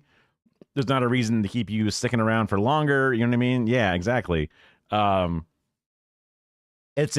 videos always have a very weird ass concept, whether it's like the top 10, the cheapest of the richest of this, and like that you get through it and you go, that's fine, whatever.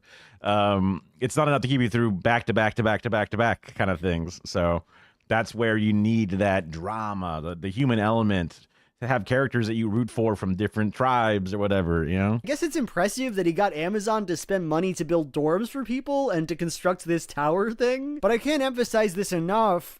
Nothing has yet happened in Beast City. There is no spectacle to be found here. It's just dumb backyard barbecue type games. Do you know what? Even like the housing isn't Big Brother style. Even Big Brother has weird ass little games and things that they would do for their show that are more interesting.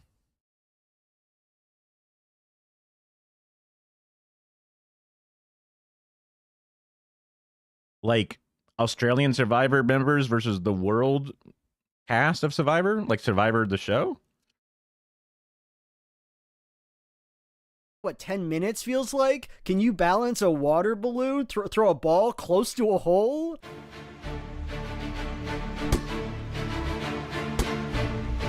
All right. Why didn't he invest in the game part of the games? All right. Why didn't anyone suggest that? 3 out of 10. I have to give it a 3 out of 10 because I gave the bribe challenge a 2 out of 10. So now I'm screwed. This is the standard for a 3 out of 10 on Beast Games. Game number 8. The contestants are split into 6 teams of 6. Each team has to choose one person to go to the island. Everyone else goes home. Each platform must choose only one player to move on. I'm bored. I don't want to make any more games. That's my Mr. Beast impression. You guys just choose who you want to win the show, and the rest of you pack it up and go home. Just play rock, paper, scissors, or flip coins or whatever. I mean, that was pretty amazing to watch last episode. So why not play it back? All right, so you do heads or tails, right? And if you get it right, you move to the next round. On 3, you release. Okay. 1, 2. Oh, interesting. I pay for all these people. Is the Australian Survivor just like they're just fucking Giga Chads or whatever? Is that why? Or maybe because it's the Australian Survivor show, that then like we are the Australian Survivor show, so we're gonna have our original winners versus the newcomers, the menagerie, if you will, People to come to my show. I built a city for them to sleep in. I built toilets for them to piss in. Now they have to play rock, paper, scissors to determine who wins the show that I'm supposed to be making. It's busted, dude. It's busted. It is a busted television show. 1 out of 10. Worse than the bribes. We're on to episode 5. Okay, so episode 5 has this kind of interesting structure. Mr. Beast brings the contestants to a private island worth $1.8 million, and he gives them an option. You can either compete to win the island and potentially be eliminated from the game, or you can just sit this one out, go on a nice vacation. We are going to ask each of you if you want to compete for this island. In the end, 9 people choose to gamble on the island. I actually think this voluntary game structure is quite clever. I mean, one thing that's stained... Win an island. That's a weird one. Do you pay taxes to own an island? How do you own an island? Is it like owning land inside of another country, or is it its own country? What the fuck? It must be land within a country, right? Beast Games, more than anything else, is the sheer number of contestants, right? And so taking an episode to just focus on 9 people is a welcome break. In the end, though, I guess we'll see if this structure pays off, if the games, the precious games, are any good. Game 1, Hide and Seek. The contestants have to find somewhere to hide on the private island, and Well, what's with the fucking tactical guy? What the fuck? Former Navy SEALs chase after them. These players may look terrified, but remember, they chose this. So honestly, this game was a breath Well, also, they're wearing like bright blue, fucking things. of fresh air for me because it has 2 things that no other game on the show has thus far had. And what state did they buy this island from? What country? What municipality? What does owning this look like? How the fuck does that work? What the hell? Some people barely even own a car. Now they can potentially own an island. What the fuck are they gonna do with that? They don't have a boat. How are they gonna get there? Does it have a fucking helipad? How the hell are they gonna get there? Because like that could be cool to own something, but then again, like, what part of the world am I in? How far away is this? How can I get here? Number 1, a sense of place. The contestants have to make use of this interesting island setting, and that's profoundly novel compared to every other game on the show, which is literally... Also, the contestants will have a camera crew following them around, pointing a camera at them as they're hiding, which make it really easy for a Navy SEAL to find them. just involved standing in a square. Standing in a square and shouting that you want other people to go home. Number 2, any kind of spectacle. Watching these Navy fucks chase after people, it's something, you know? It feels like an episode of TV. I can't express to you how little episode 1 through 4 of Beast Games felt like an episode of TV. Still, like... There was that show Manhunter where there's like some like Texas guy on a horse tracking down different fugitives for the chance to win money or something. They try to get like across some kind of like line. I do have a problem with this game, and it's that it's just too short. The Navy SEALs only find 1 single person before the game ends, and I really don't understand why. If 3 or 4 people had to be eliminated, it would really test people's hiding abilities, their willingness to wait. It would also test the Navy SEALs in a more profound way. As things stand, the result of the game just feel a bit random, like whichever person the SEALs happened to find first lost, and that could have been anybody. All that hiding for nothing. Anyway, it's fine. I'm gonna give this one a 7 out of 10 because I enjoyed seeing it. Game 2, it's a coconut throwing game. You're each going to take turns rolling or throwing your coconut, attempting to get as close to the red line as possible. So I guess we had our taste of the sun. We watched a normal show for a little while. Now we're back to backyard barbecue type games that cost $3 to produce.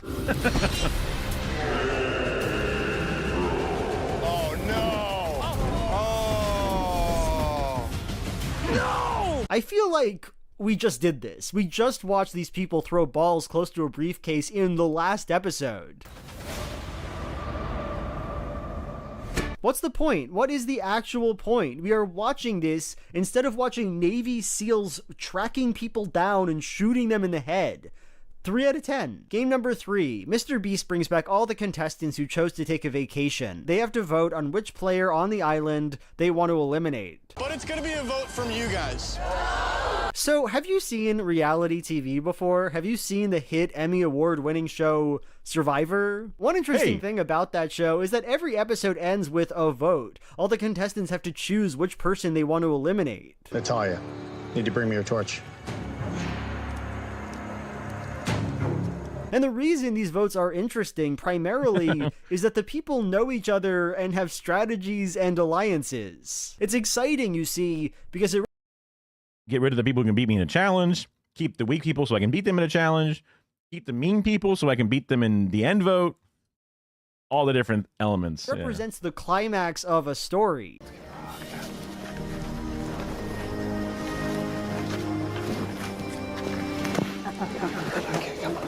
Now, I'm not saying Survivor is genius or anything, but when you compare it to Beast Games, it is genuinely a work of art. Because this vote sequence that Mr. Beast puts on, it sucks. It just sucks. There are too many people here, and none of them know each other that well. In the end, it seems like a lot of folks just voted for the person they knew the least, and it's like, okay, why should I care about that? I wish I would have met you like everyone else, but I didn't.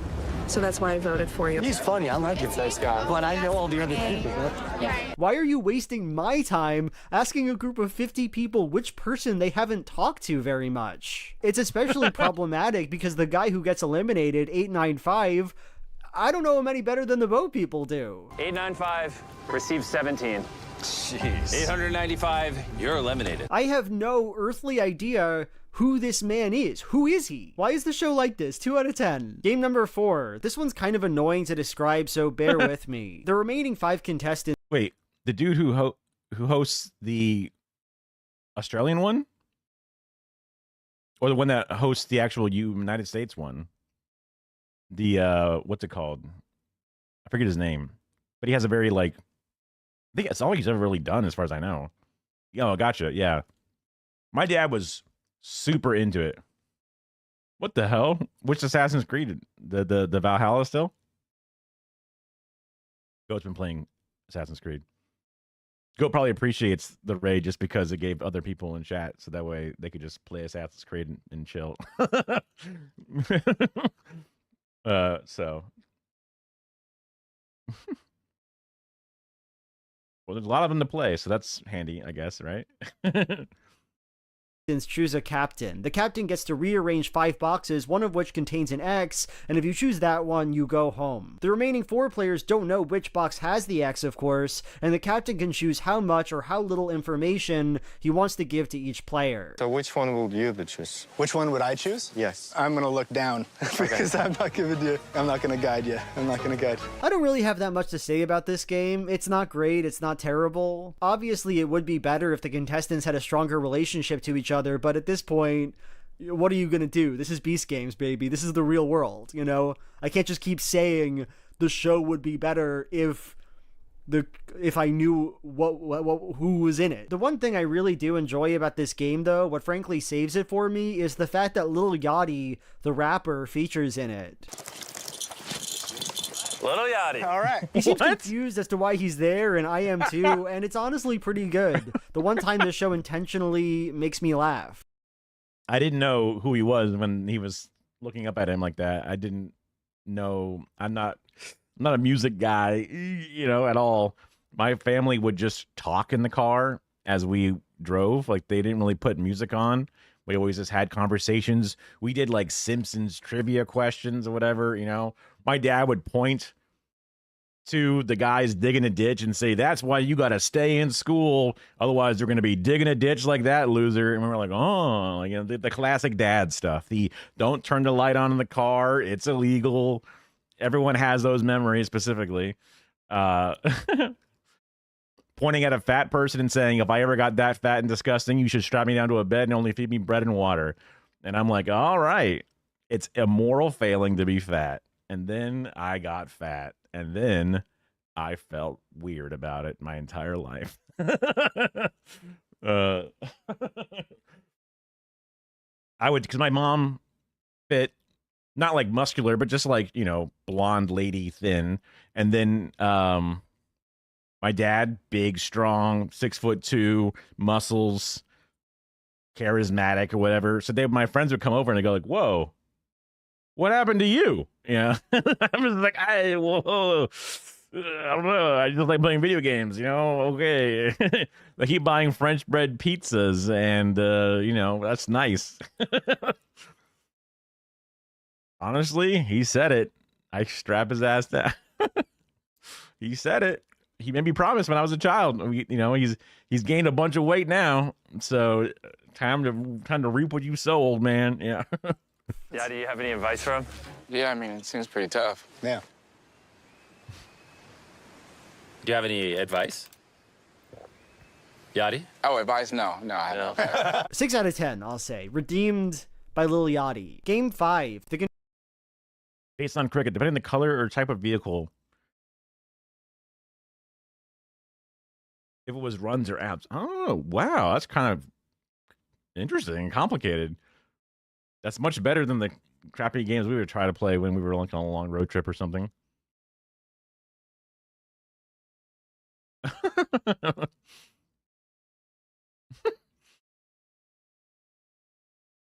Huh. That's kind of like a Yeah, it's like a sports by numbers kind of thing. I guess we were too bad at sports to actually have a thing like that. So my dad, his hyperfixation is sports, right? You know, if I'm a little touched, my brother's a little touched, I look over at my parents and say, where did we get, you know, it's one of those like, I see. Interesting. Yeah. And that's definitely more complicated than the Simpsons trivia thing where we just make up random things. Or think of random bits and go, okay, what episode was this from? Everyone has to guess. But now I'm trying to think back on the weird. Yeah, I was just, there was some weird memory or something that I was going to say a story about. I'm sure it'll come back to me in a second. Contestants go to a pirate ship, and it seems like there's going to be an interesting canon-related game. And if you look... Got it. Sorry. My dad now is so interested, because he was always a random sports enjoyer, like sports of almost every type. He would even just turn on the bowling thing in ESPN. He would say he's just reading the ticker to stay up to date on the other sports. But I think he was watching because he's a sports enjoyer. He loves understanding sports, hockey. He's like, I actually appreciate Olympic hockey better than like regulation NHL hockey because it's a bigger thing. There's a different offsides rule. It's a whole different, he never got into soccer. That's one thing he never got into because he was an American, damn it. But football is his, baseball. He knows a shit ton about baseball, but football, I guess, is his number one, like top. And every year he makes his big book, which is some kind of like NFL draft thing where he looks at like every person in college in the top 1,000, writes out all of their information, watches clips of all of them, keeps all their combine stats, writes a little biography, and writes about their gumption and what they do well and what they don't do well and what he would see. Even though they play this position in college, they should play this position if they get drafted. And he has like a whole breakdown of quarterbacks and cornerbacks and linemen and everything. He writes these out every year. It's like a fucking giant book. And he goes and pays some printing company and prints out and binds these things. And he sends one to the Jets, which is his favorite team because he's from New York. And then he sends one to the Bucks because it's local. They probably immediately just put it right in the shredder, probably, because they probably get a bunch of those things. He has like 50 fantasy teams at any one time. He used to hate the idea of fantasy football because he's like, that's too much about the flashy players. I like the fundamentals. I like the full teamwork of the game. But then I guess at some point he was too addicted to online gambling and like the scammy offshore gambling websites for poker online. So I guess he needed a new way to play a gambling game. So he ends up doing like the different fantasy websites or whatever, I guess. I don't know. He writes on Gangrene Nation, which is like one of the NFL like forums boards. He writes for it so much, they end up making him a paid writer on this blog for the thing. The dude that runs the blog has a podcast. He's been a guest on a bunch of times. He's very invested in this. And I'm like, Dad, you should just make a podcast or whatever and just talk about your shit because you just have an endless well of this garbage in your head at all times. I just feel bad that, like, I don't share this, whenever we have, like, a Christmas dinner, like, he tries to talk to the other adults about sports, but I'm always like, oh, sorry. Sorry. I'll play Warhammer, okay? Yeah. Look right here, you will see real cannons that you will be firing at each other's ships. Sounds pretty fun, I guess, but they don't do it. Instead, I shit you not, Mr. Beast is just like, does anyone simply want to get $450,000 and go home? Inside of this treasure chest is $450,000. And the first guy who's given that offer takes it, and that's it. That's the game. Why? Literally, to what end? Actually, I think I have some idea of why Mr. Beast made this strange choice, and it's he's getting closer and closer to retirement age, specifically, somewhere in his like mid 60s ish. So once he gets able to do that and gets to collect Social Security and also his, I think he gets like half of a pension.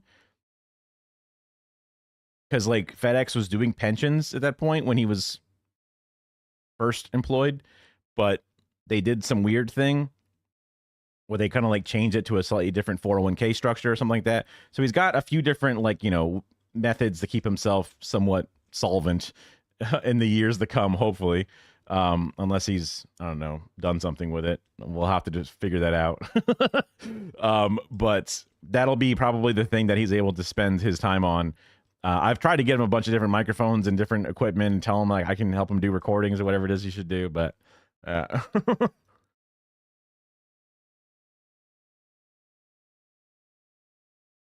yeah, I mean, I don't know how well I would be able to help him with certain commentary, but who knows? You know, I used to listen to Behind the Bastards, which was, now I didn't stop for any other reason other than the fact that I just kind of don't listen to podcasts as much currently. But it was a great podcast where this one guy would read up on Stalin, and then eventually people like the guy, Dr. Kellogg, who invented cornflakes, whatever.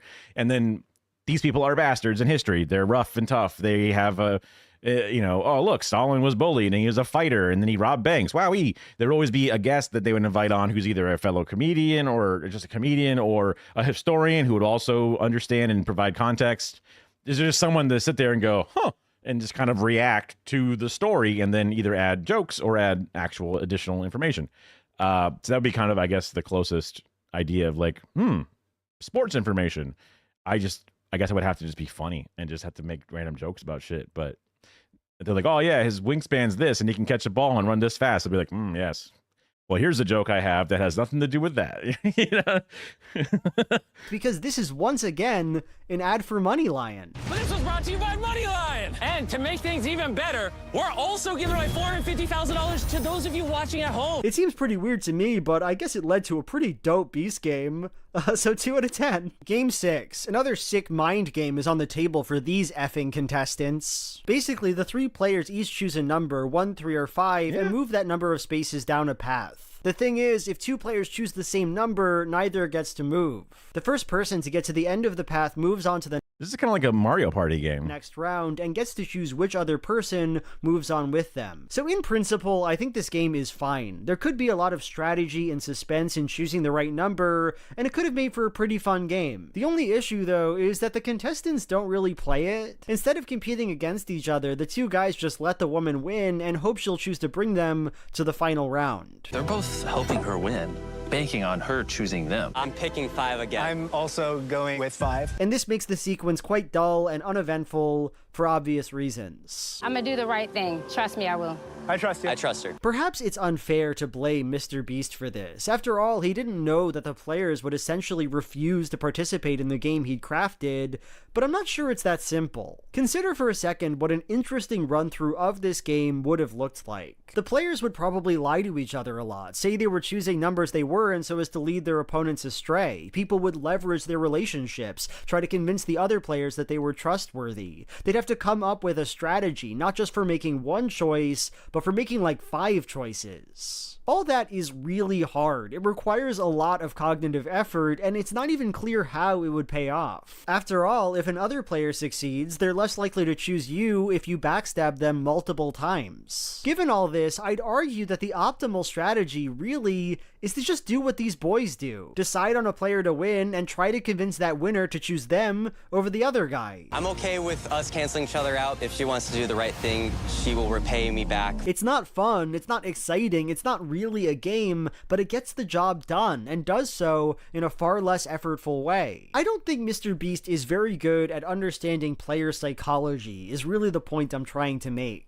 He puts a lot of the work of making the games interesting on the players, and doesn't give those players enough motivation to interact with the games in interesting or exciting ways. I'm gonna say 4 out of 10 for this one. You know, it's not horrible, could be a lot better. Game 7. So I'm gonna let Jimmy explain this one, and that's because I actually find his explanation a bit telling and interesting. You guys will open up your briefcases and place the deed in one of them.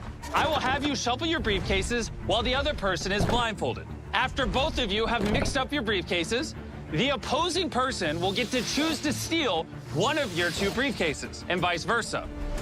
After that occurs, if you only have 1 deed and you only have 1 deed, we will do another round.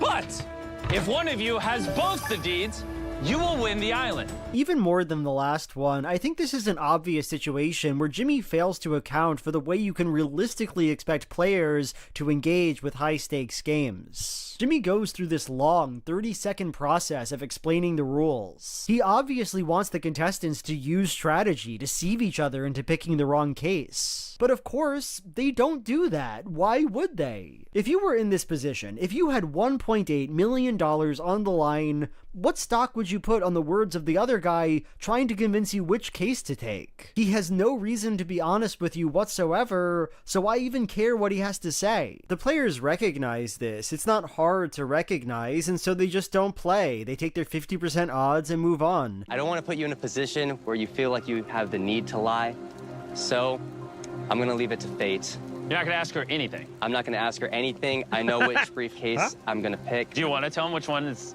the deed's in? I don't. Mr. B seems, I don't know, a little bit disappointed. You both chose to give very little information to each other, basically leaving it up to chance. And we're about to see if that paid off. What looks complicated and designed here is, for all intents and purposes, just a coin. But even the other one, like the friend or foe, that one has an option for split, 1 win or no win. This is just only one can win. You just keep re-rolling until one of them wins. That's it. Coin flip. Another coin flip in a game filled to the brim with coin flips. 2 out of 10. By the way, the woman wins this game and gets the private island, and good for her. You know, I was rooting for her. Episode 6. Hold on. He's getting invested. Hold on. Back to be. There was only so many players, so you got to watch that person over a time period. Now, when she comes back to here, assuming that she does come back, or maybe she just wins this and that's it. I don't know. City. So in episode 6, the remaining contestants voluntarily decide. I would almost assume that those players would be like, look, like when I would play Magic the Gathering, Friday Night Magic was like one of the things you would do. They would play Swiss, which is like a bunch of rounds, and you get like a win-loss record for the entire group. And then after that round of Swiss, however many games you'd play, they would find the top 8 players out of that entire pool, and then they would play top 8. That's single elimination at that point, and then 4 players play, 4 pairs of players play, 4 then move on, and then 2 pairs play, and then 1 final head-to-head. But players, all 8 can say, look, do we want to split all 8 together and just split the winnings across all 8 ways? Maybe somebody wants to play it out. Okay, so then they go to the 4-way. Then sometimes the top, 4 are like, you know what? 4 is fine. Let's split that. But definitely the last top 2, those players are like, look, let's split it. Because in that game, it's just winner take all. So winner can then, you can bundle both, just split it. So when they're both down there at the end, they go, you know what? Fuck it. Like, why don't we just agree to sell this island and split it, and then just not play this game? I thought that might have been the angle, the outside play, but to do one of 3 kinds of challenges: something intelligence related, something strength related, or something chance related. In the actual show, these challenges are all mixed up together, but for the sake of convenience, let's just talk about all the strength related challenges first. Game 1, do as many push-ups as possible. The 2 people who do the most get to be team captain in the next game, which Mr. Beast tells them will confer some major advantage. And what better way to pick team captains than to do a push-up contest? No. You guys did pick physical. So look, I get that the women involved in this competition volunteered to do the strength challenges. If I was a woman, I probably would not have made this decision. I don't think Mr. Beast was ever very likely to craft physical challenges that provided an even remotely fair playing field to the female contestants. Still, I can't. That's also been an issue with Mr. Beast in different videos I've seen, where like men versus girls thing. There's some weird plays going on behind the scenes and some other elements, Mr. Beast is like I I don't know, some kind of like physical truth person or some shit. Like, I don't know. Can't help but think that push-ups are a particularly lame choice. Most women don't have chests and triceps as strong as most men. Upper body strength in general is a comparative disadvantage for them. And you can see this in action in this game, where almost all of the women just drop like flies. Down. Up 2. Okay.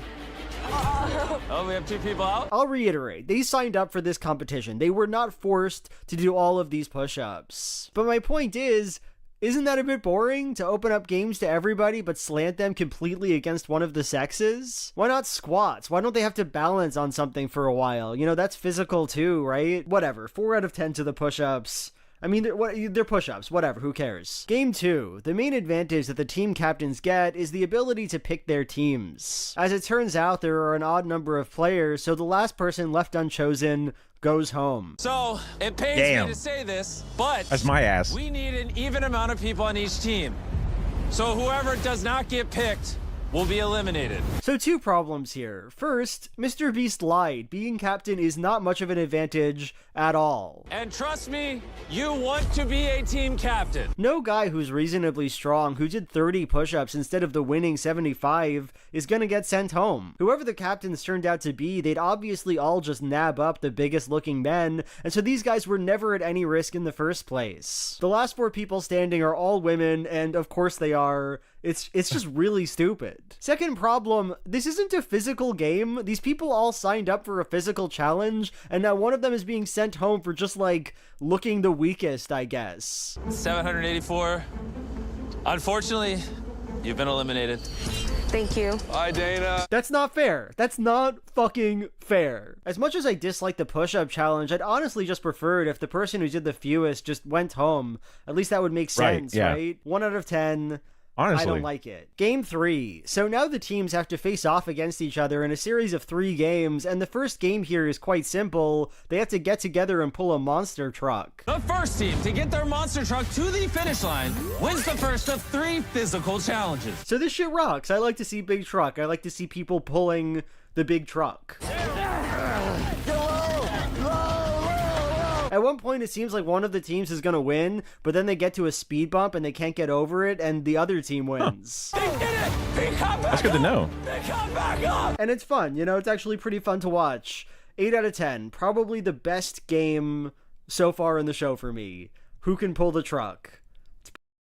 I guess like adding a couple more elements of, like, they have like a speed bump. That's cool, because it's not just pulling. Because I feel like the team that pulls the best off the jump gets that initial momentum going. Feels like they're just gonna fucking steamroll.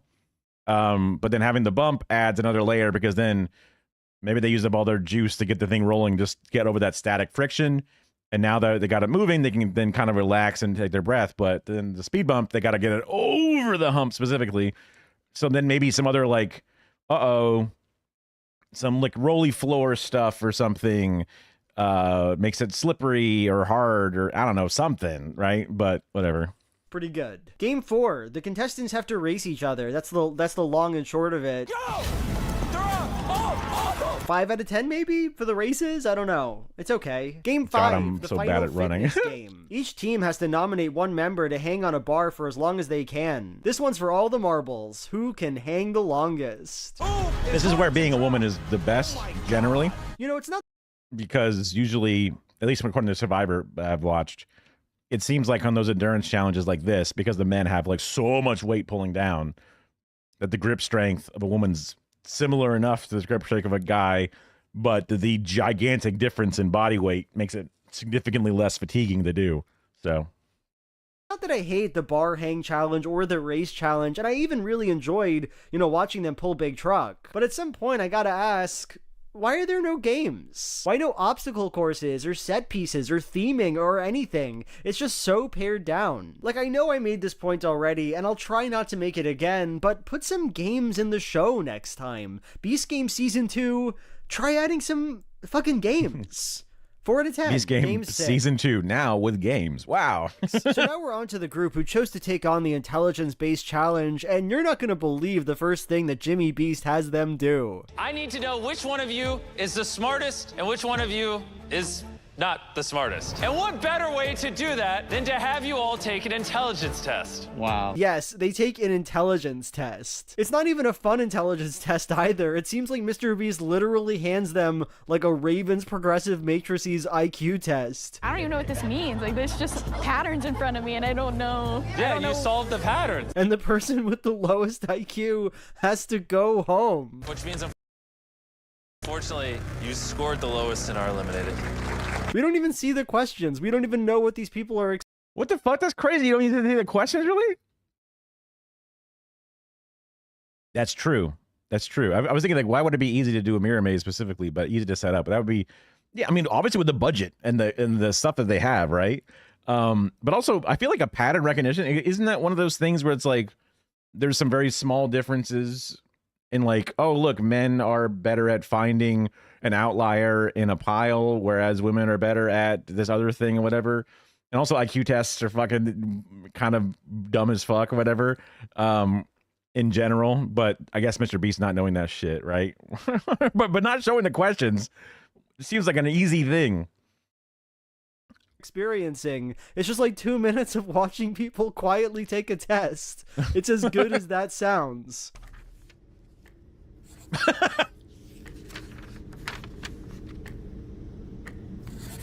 Wait, really? Is that quiet with the pencil sounds? I thought that was him editing it in. I was gonna say he must be adding this in. That's so fucking silly. I don't know, a 2 out of 10? 3 out of 10 because it's kind of funny. Game 7. What do you think they're gonna do for the intelligence game? Duh. A quiz. More trivia. Animals, sports, or wild card. There wouldn't be much to say about this game if not for a very odd sequence that it has. So this guy, Akira, stands up and he says, actually, I'm on a mission here, and that mission is to defeat the player 406. A lot of you know what that mission was, and I'm here to finish it off. If I go home, I at least know I tried.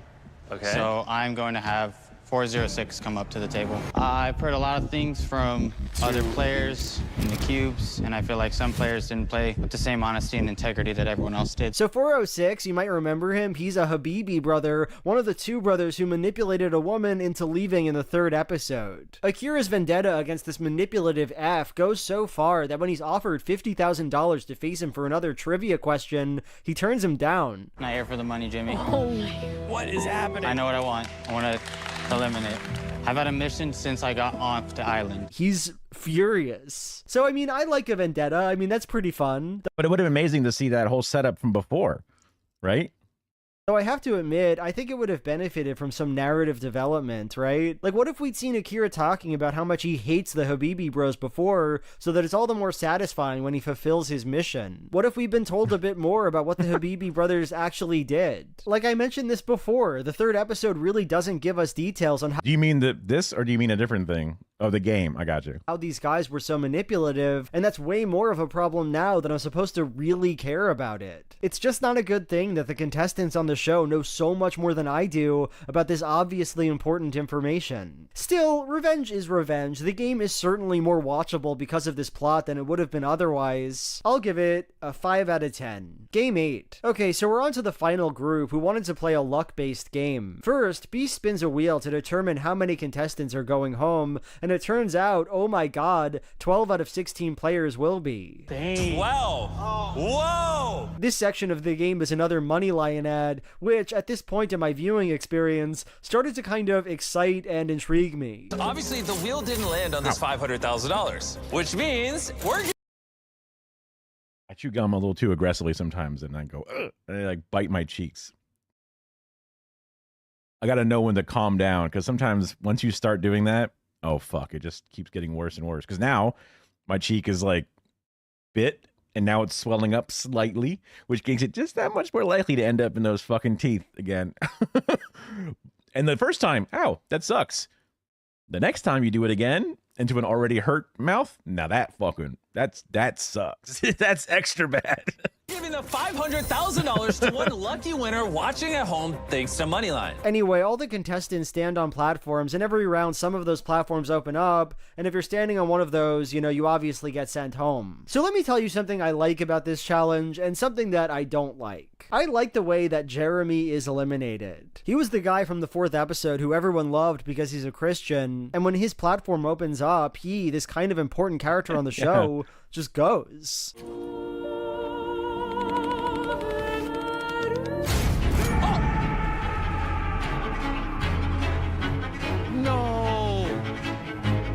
We don't hear another word from him or about him ever again. I don't often think that Mr. Beast's apathy toward the contestants on his show makes for good television, but this is the exception. Like, it's fun, and it contributes to the show's nasty, apathetic energy in a way that feels intentional for a change. Here's what I don't like. The game is over-designed. I didn't mention this before, but every 5 rounds, players are allowed to change platforms, and Beast seems oddly confused that only one person does this, that people aren't changing platforms whenever they can. You are now free to move to a different platform.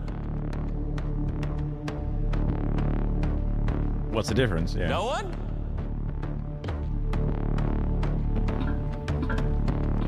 She's like, I guess, man, whatever. Okay, fine, sure. Okay, are we done? It's not a Monty Hall problem, right? It's just like a different number now. Would you like, you know? Because I thought when you have, because it's like, you know, 1 out of 100, right? They pick a few. Now, when you pick a new spot, you're picking 1 out of 90 instead, or whatever it is, right? That should be better odds. But because they're not saying, maybe, technically, maybe, well, because my brother's more of a math guy than I am by a long shot. He could take an AP stat exam, which is like, AP is like a college kind of like credit in high school shit. And it's a very hard class in general. And at the very end, you take a big fucking test, and you can score a 5 to a 1, and you got to get at least a 3 to get a passing score. And almost everybody generally gets a 3. But a decent number of people actually end up getting a 2. A few people get a 4. But my brother went to his AP stat exam and just forgot his special graphing calculator for the class, which is, you know, a thing that you're supposed to have. They give him like one of those like little like, you know, checkbook, tiny ass little like solar cell calculators. It just has like the 1 through 9, multiply, divide, whatever bullshit on it. And he's able to get through that entire exam and get like a 4 or a 5. And everyone, the teacher was always, you know, kind of negging on him because he's a guy who did do his homework a lot. He's one of those incredibly smart guys, but also weirdly lazy. And like, he brushes his teeth and he's looking at his teeth while he's brushing them and doesn't notice that his hair's all messy, you know, like an Einstein type or whatever, I guess. So he knows when the Monty Hall problem is and isn't. And I thought I knew, like, I thought in Deal or No Deal, when they open the cases, you always take the final last case, but that's not even accurate because it's not actually giving you new information or something. So I'm like, fuck. I thought I knew something and I didn't know, actually. Okay. Why would they? Why would they change platforms? That doesn't increase their winning odds in any way. It's not like a Monty Hall problem or whatever. See, there you go. Jimmy just weirdly wants these people to move from one spot where they could be eliminated. Okay, I forgot. GOAT is not old. So Monty Hall, let's make a deal. 3 doors. Pick your door. The person picks 1, 2, or 3. Monty Hall's like, all right, well, let me show you a door that is bad. And now you can either keep your door or go with this other door. Monty knows the thing, right? So there's something about that element that makes it a new thing. It's not quite Jeopardy. It's specifically like in that part of the game, there's just the 3 doors. I guess I could probably pull up a math thing, but yeah. To another spot where they stand the exact same chance of being eliminated. This might seem crazy, but even though we made the same offer after every 5 doors, this was the only time anyone decided to move platforms the entire game. Very odd, very confusing to me. There are, as you've seen, many luck games on this show, and this is probably one of the better ones, so I guess that earns it 3 out of 10. Not a great episode, honestly. Not a super fun one for me to talk about. Let's move on to episode 7. Who's got train fever? So Whoa, episode wait a 7 minute. essentially only has one game. Mr. Beast brings the remaining contestants to the railroad Trolley tracks. problem? He has the players elect a captain, and he makes that captain do trolley problems that involve eliminating players. This is a game of the trolley problem. And they repeat this process over and over until only 10 contestants remain. It's going to be brutal, that's what Mr. Beast says. But this game we are about to play What is going on? is going to redefine the word brutal. So let's get into it. They In get the cut in first half, trolley what the fuck? problem, the contestants elect Akira, the guy with a mission from the last episode. And he's told to choose the 3 players he likes the least to put on one railroad track. I need you to pick your 3 least favorite of those 20 people. He chooses 3 black women, by the way, which everyone is immediately baffled by. Whoa. Seems like it's all black females. What did that tell you? What the fuck? He's gonna Yo. have some people very upset. It's the microcosm of America. The black woman is always last. Oh my gosh. I don't think that's why he chose them. I don't think Akira's like that. Anyway, now Akira has a choice to make. Does he want to protect these 3 women or get a Lamborghini? He can pull this lever over here, sending the train down the red track, thus saving his Lamborghini, but eliminating those 3 contestants. So you just might be able to catch a problem here. See, normally when we see the phrase trolley problem, online meme that it's become, it refers to some kind of moral dilemma. Which do you sacrifice, bacon or video games? Who would you kill, Tom Holland or Kermit the Frog? Ooh. Who would you kill, Caillou and Butters? Or the cast of Sonic. I'm not saying that Mr. Beast has to Hold on ask tight, any Sonic. major philosophical questions here, try to figure out if we should be utilitarians or deontologists or whatever. But you would expect him to give Akira a difficult and thought-provoking choice, since, you know, that would make for an interesting show. But he doesn't do that. Akira here has to choose between eliminating 3 players he doesn't know or like, and getting a cool car. What's more, as Beast already said, 11 players have to be eliminated. And we will be doing games like this until there are 10 of you. Like, it doesn't matter what Akira does or doesn't do, the same number of people are going out of the show. So how is this an interesting choice at all? How does this reveal anything emotional? Winning a car is good. Eliminating people you don't like is also good, right? True. You just hope to flip the car. You don't ever drive it. You never officially need to have insurance for it, and you just sell it. That's all you can hope for. Yeah.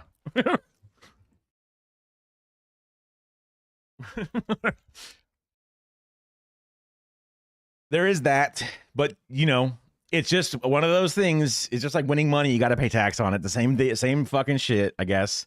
Although I guess with the car, it sucks twice because you got to pay the gift tax, and then you got to sell it, and then you got to pay taxes on the sale, I assume, of some kind, whatever. If it's income tax, but now because it's coming through fucking, you know, eBay Motors or whatever the fuck it is. So I guess you kind of get fucked twice, but hey, it's something over nothing, I guess. Or moral or psychological or whatever. And to be clear, I wouldn't mind so much that Beast presented such a dull choice if they didn't milk it for so long. If there was...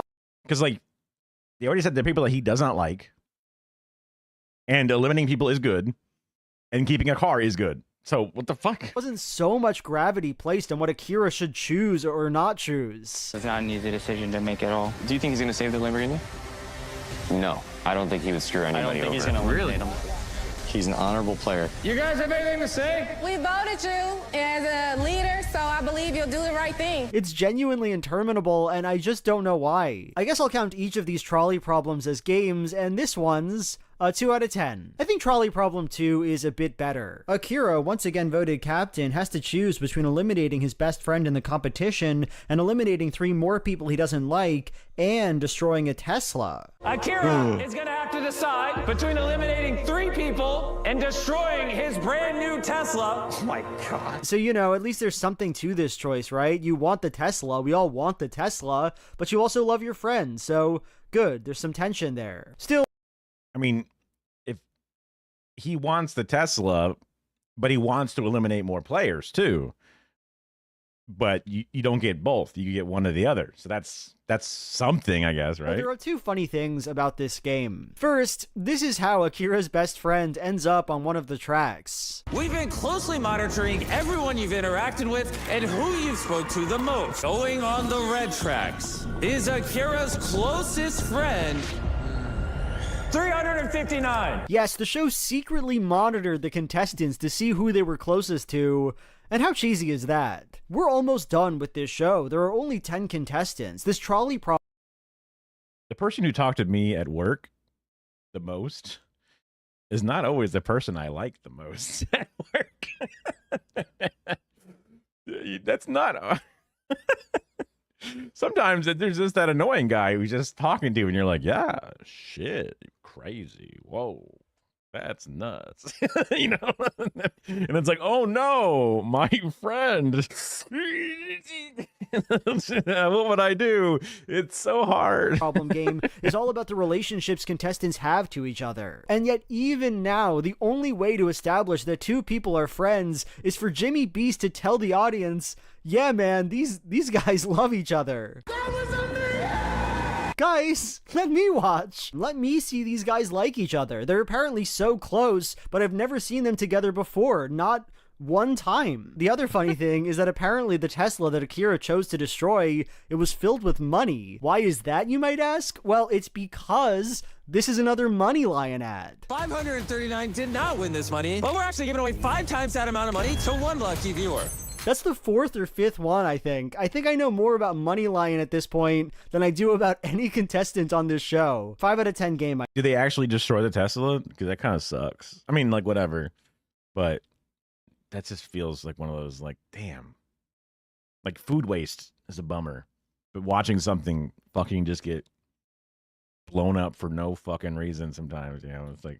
I think. So Trolley Problem 3 is probably the least interesting one to talk about. This woman is made captain and she has to choose between eliminating her best friend. Remember that we've been paying close attention to who you've been spending your time with. And eliminating 2 people of her choosing as well as a random mystery contestant who could be her. It's okay, I guess, though again, it doesn't feel like a very difficult choice. I think almost anybody in her position would probably choose not to eliminate their friend. As it turns out though, she is the mystery contestant to be eliminated, and there's something kind of satisfying about that, right? Failed by her own train. 865. 865, I'm sorry, but you're going home. I think that's another 5 out of 10. Anyway, this brings us to the 4th trolley problem, and this one is...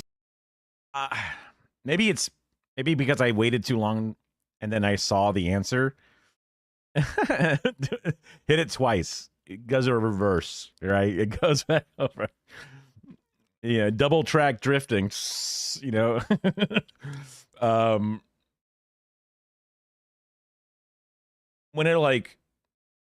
When you have a multiple choice question and you're going through them and you're on like question, 20 out of 30 questions, and you get to that 20th question, and then it's finally the first time you ever see all of the above, you're like, oh, it's got to be all the above, because they have not use this in any other question, and they only now give me the option, probably because it's the only one that has that as the valid answer.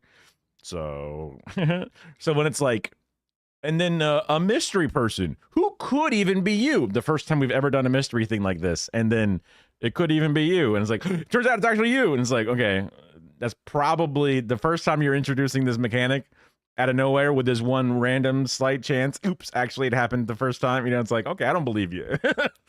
But I could be beaten up because I was thinking about it a little bit, and then they said it was her. So I was like, oh, maybe then that, forced it in. Metagaming for sure. When people make their own multiple choice, they usually kind of pick B and C way more often than A and D. So if you have to just guess and it's a thing that someone made, you might be more behooved to pick those middle options because people end up making that the right answer if they have to manually do it. Now, real tests are made up as a randomizer, and there's a whole probably ethics behind how to properly design a Scantron test. But who knows how well they're actually doing it. This is crazy. So the captain this time is this woman named Twana, and she has to choose one person for each track. She picks her best friend on the show, Queen, for one track, and this guy she doesn't like very much, Dino, for the other. Because in my opinion, you can't scream about community and loving each other when you're whispering in the corners, creating alliances. But then, and here's the twist, these people then get to choose one person to join them on the track. Queen picks some guy, JC, and Dino picks, oh my god, Jazz, would you join me? Another one of Twana's friends named Jazz. Now Twana has to choose which set of 2 people to send home, which 2 to die on the train. So this challenge feels like a horrible fever dream to me, and that's largely because of how the players react to Dino's choice. They are all just so mad. Like, Twana says this right at the start, clearly very upset. Dino, why'd you pick her? Why'd you pick 697? And then after she makes her choice, sends Jazz and Dino home, everyone just gets mad at him all over again. Dino, I have a lot of respect for you, but I think you chose Jazz as bait. Literally. And that's a shitty thing to do. Nobody's gonna respect what you did here. Nobody. Literally what? What was he supposed to do? Obviously, he's going to choose someone who's friends with Twana, and why is this some kind of immoral or nasty choice? This guy, JC, tells Dino this. You should have chosen someone that you knew and that you confide in. I'm sorry, Dino, that's just the way I feel. And it's like, why exactly would he do that? Why would he cause his friend to have a very high chance of being eliminated? It doesn't make any sense, and they refuse to stop talking about it. It doesn't sound like I'm not like, you know, riding for Dino over here, but it's like, what the fuck? That seems like proper gameplay. You know, nobody gets too mad at people who have played Survivor properly, you know. About it. It's genuinely baffling to watch, so much so that Mr. B seems uncomfortable and steps in to kind of defend Dino at the end. He did have to pick someone, so no matter what, it would have been brutal. At the end of the day, he still turned out $1 million. How many people out of here were saved from that? Looking at this, I can't help but feel that a certain madness has taken hold of these contestants, and on some level, I think it's a madness born of strange and incoherent design. Mr. Beast has tried to convince his contestants over and over again that his games test morality in some way. Will you be kind and sacrifice yourself, or will you be selfish and stay on the show? Will you aim to get money in this game, or will you be devoted to team spirit? The subtext of so many games is that there is a correct, virtuous way to play, and that's even the case. That's especially the case when there is no actual morality being tested. When the players are asked to selflessly sacrifice themselves for nothing, for some random row or room, for a team of people they don't know to win against another team of people they don't know. It looks morally important. It's certainly sold that way, but it's completely arbitrary, bereft of any meaning. And I can't help but feel that this sense of moral randomness has infected these players. You chose this woman's friend to be on a platform with you? You tried to use the mechanics of the game you were playing to get an advantage? That's wrong. No one's going to respect you after that. It doesn't matter that somebody was going to be eliminated either way. It doesn't matter that Mr. Beast explicitly tells the contestants that it makes sense for them to choose somebody that Twana likes. You can try to choose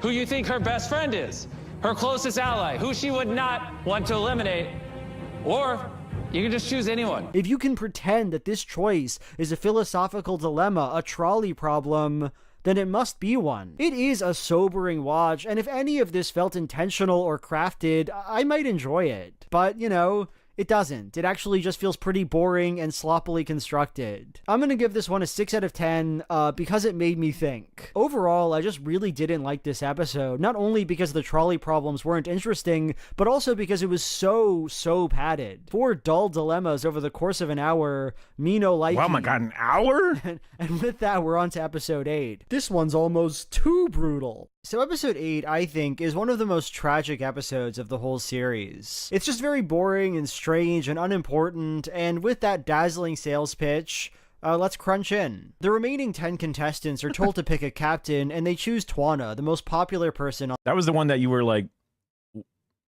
bedding his wife already, right? Yeah. On the show. She chooses one person. This guy, Michael, he did a lot of push-ups a few episodes back. That's the one thing I know about Michael. And Michael chooses someone, JC. JC then chooses someone else, and on it goes. Once everyone's been chosen, Mr. Beast reveals the game. There's $1 million pot, and in the order they were chosen, each contestant gets to take as much of that pot as they want. The contestants can't see or talk to each other. It's a game of trust and loyalty.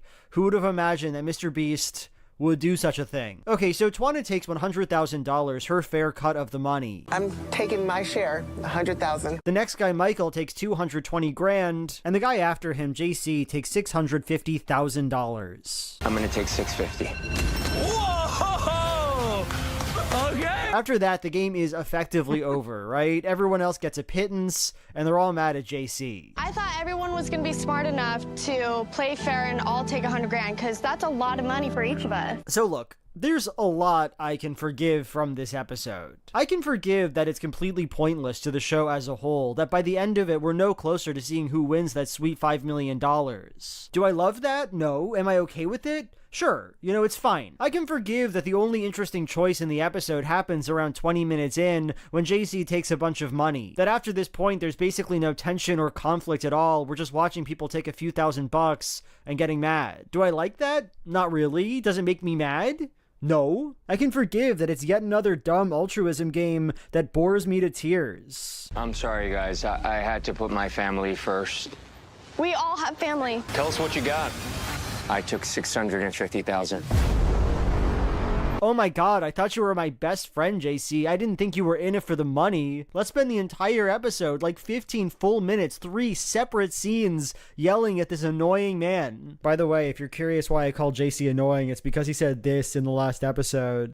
Yeah, he's like, how could you do? Not in this for material things. I'm 50 years old. I have a 3-year-old and a 6-year-old. You know that. I want time. Money's not going to buy me health, but I'm tired of trading my time for money. I'm not in this for material things. I just want goods and services. Do I like... I mean, that's what money is, dude. I think he's like... like that? No. Can I accept it? Here's what I can't forgive, though. Mr. Beast here wants to put on this strategy game where the players have to weigh their relationships with each other against their desire to make money. This is probably the first time that such a concept could really work on this show. The first time there are few enough contestants that we could actually explore their relationships, see them talk to, and strategize with each other. So what does Jimmy do? Well, he puts them in different rooms, and he doesn't let them communicate. We don't get to see the cast have relationships. We don't get to see how much they like each other. We just see them quietly picking different sums of money. That's it. Why? To what end? Mr. Beast, how am I supposed to engage with your cast if you don't let me see them with each other? How am I supposed to feel the stinging taste of betrayal if I have no... He just loves solitary confinement. He loves putting people in a box. And then money in a box with some LEDs around it. Yeah. Making someone else look greedy, and he's like, ooh, don't look at me. No sense of pre-existing loyalty. Like, I understand that you saw the movie The Platform and enjoyed that. I saw it too.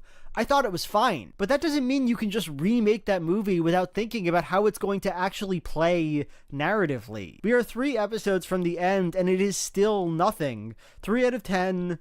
Let's move on. Episode 9. You're not gonna believe how brutal this one gets. So for the most part, I kind of like episode 9 of Beast Games. Again, it's essentially a 1-game episode, and again, that game is a psychology-based voting thing, but I think it's pretty okay for what it is. The remaining contestants are split into 10 rooms, and they have to vote 6 people through to the next round. Each time someone's voted through, they're removed from the voting pool. They can also bribe the other contestants with money they got from the last episode. So why do I like this game? Well, it's because it's the first time I feel in any way connected to these players, feel like I can place them within the game that they're playing. And here, I'll just zoom in on one moment, my favorite. So there's this guy who's trying to convince the other 9 contestants that they should alternate their votes for who gets through based on gender. I think it would be a good idea to do girl, boy, girl, boy. Like, to be fair.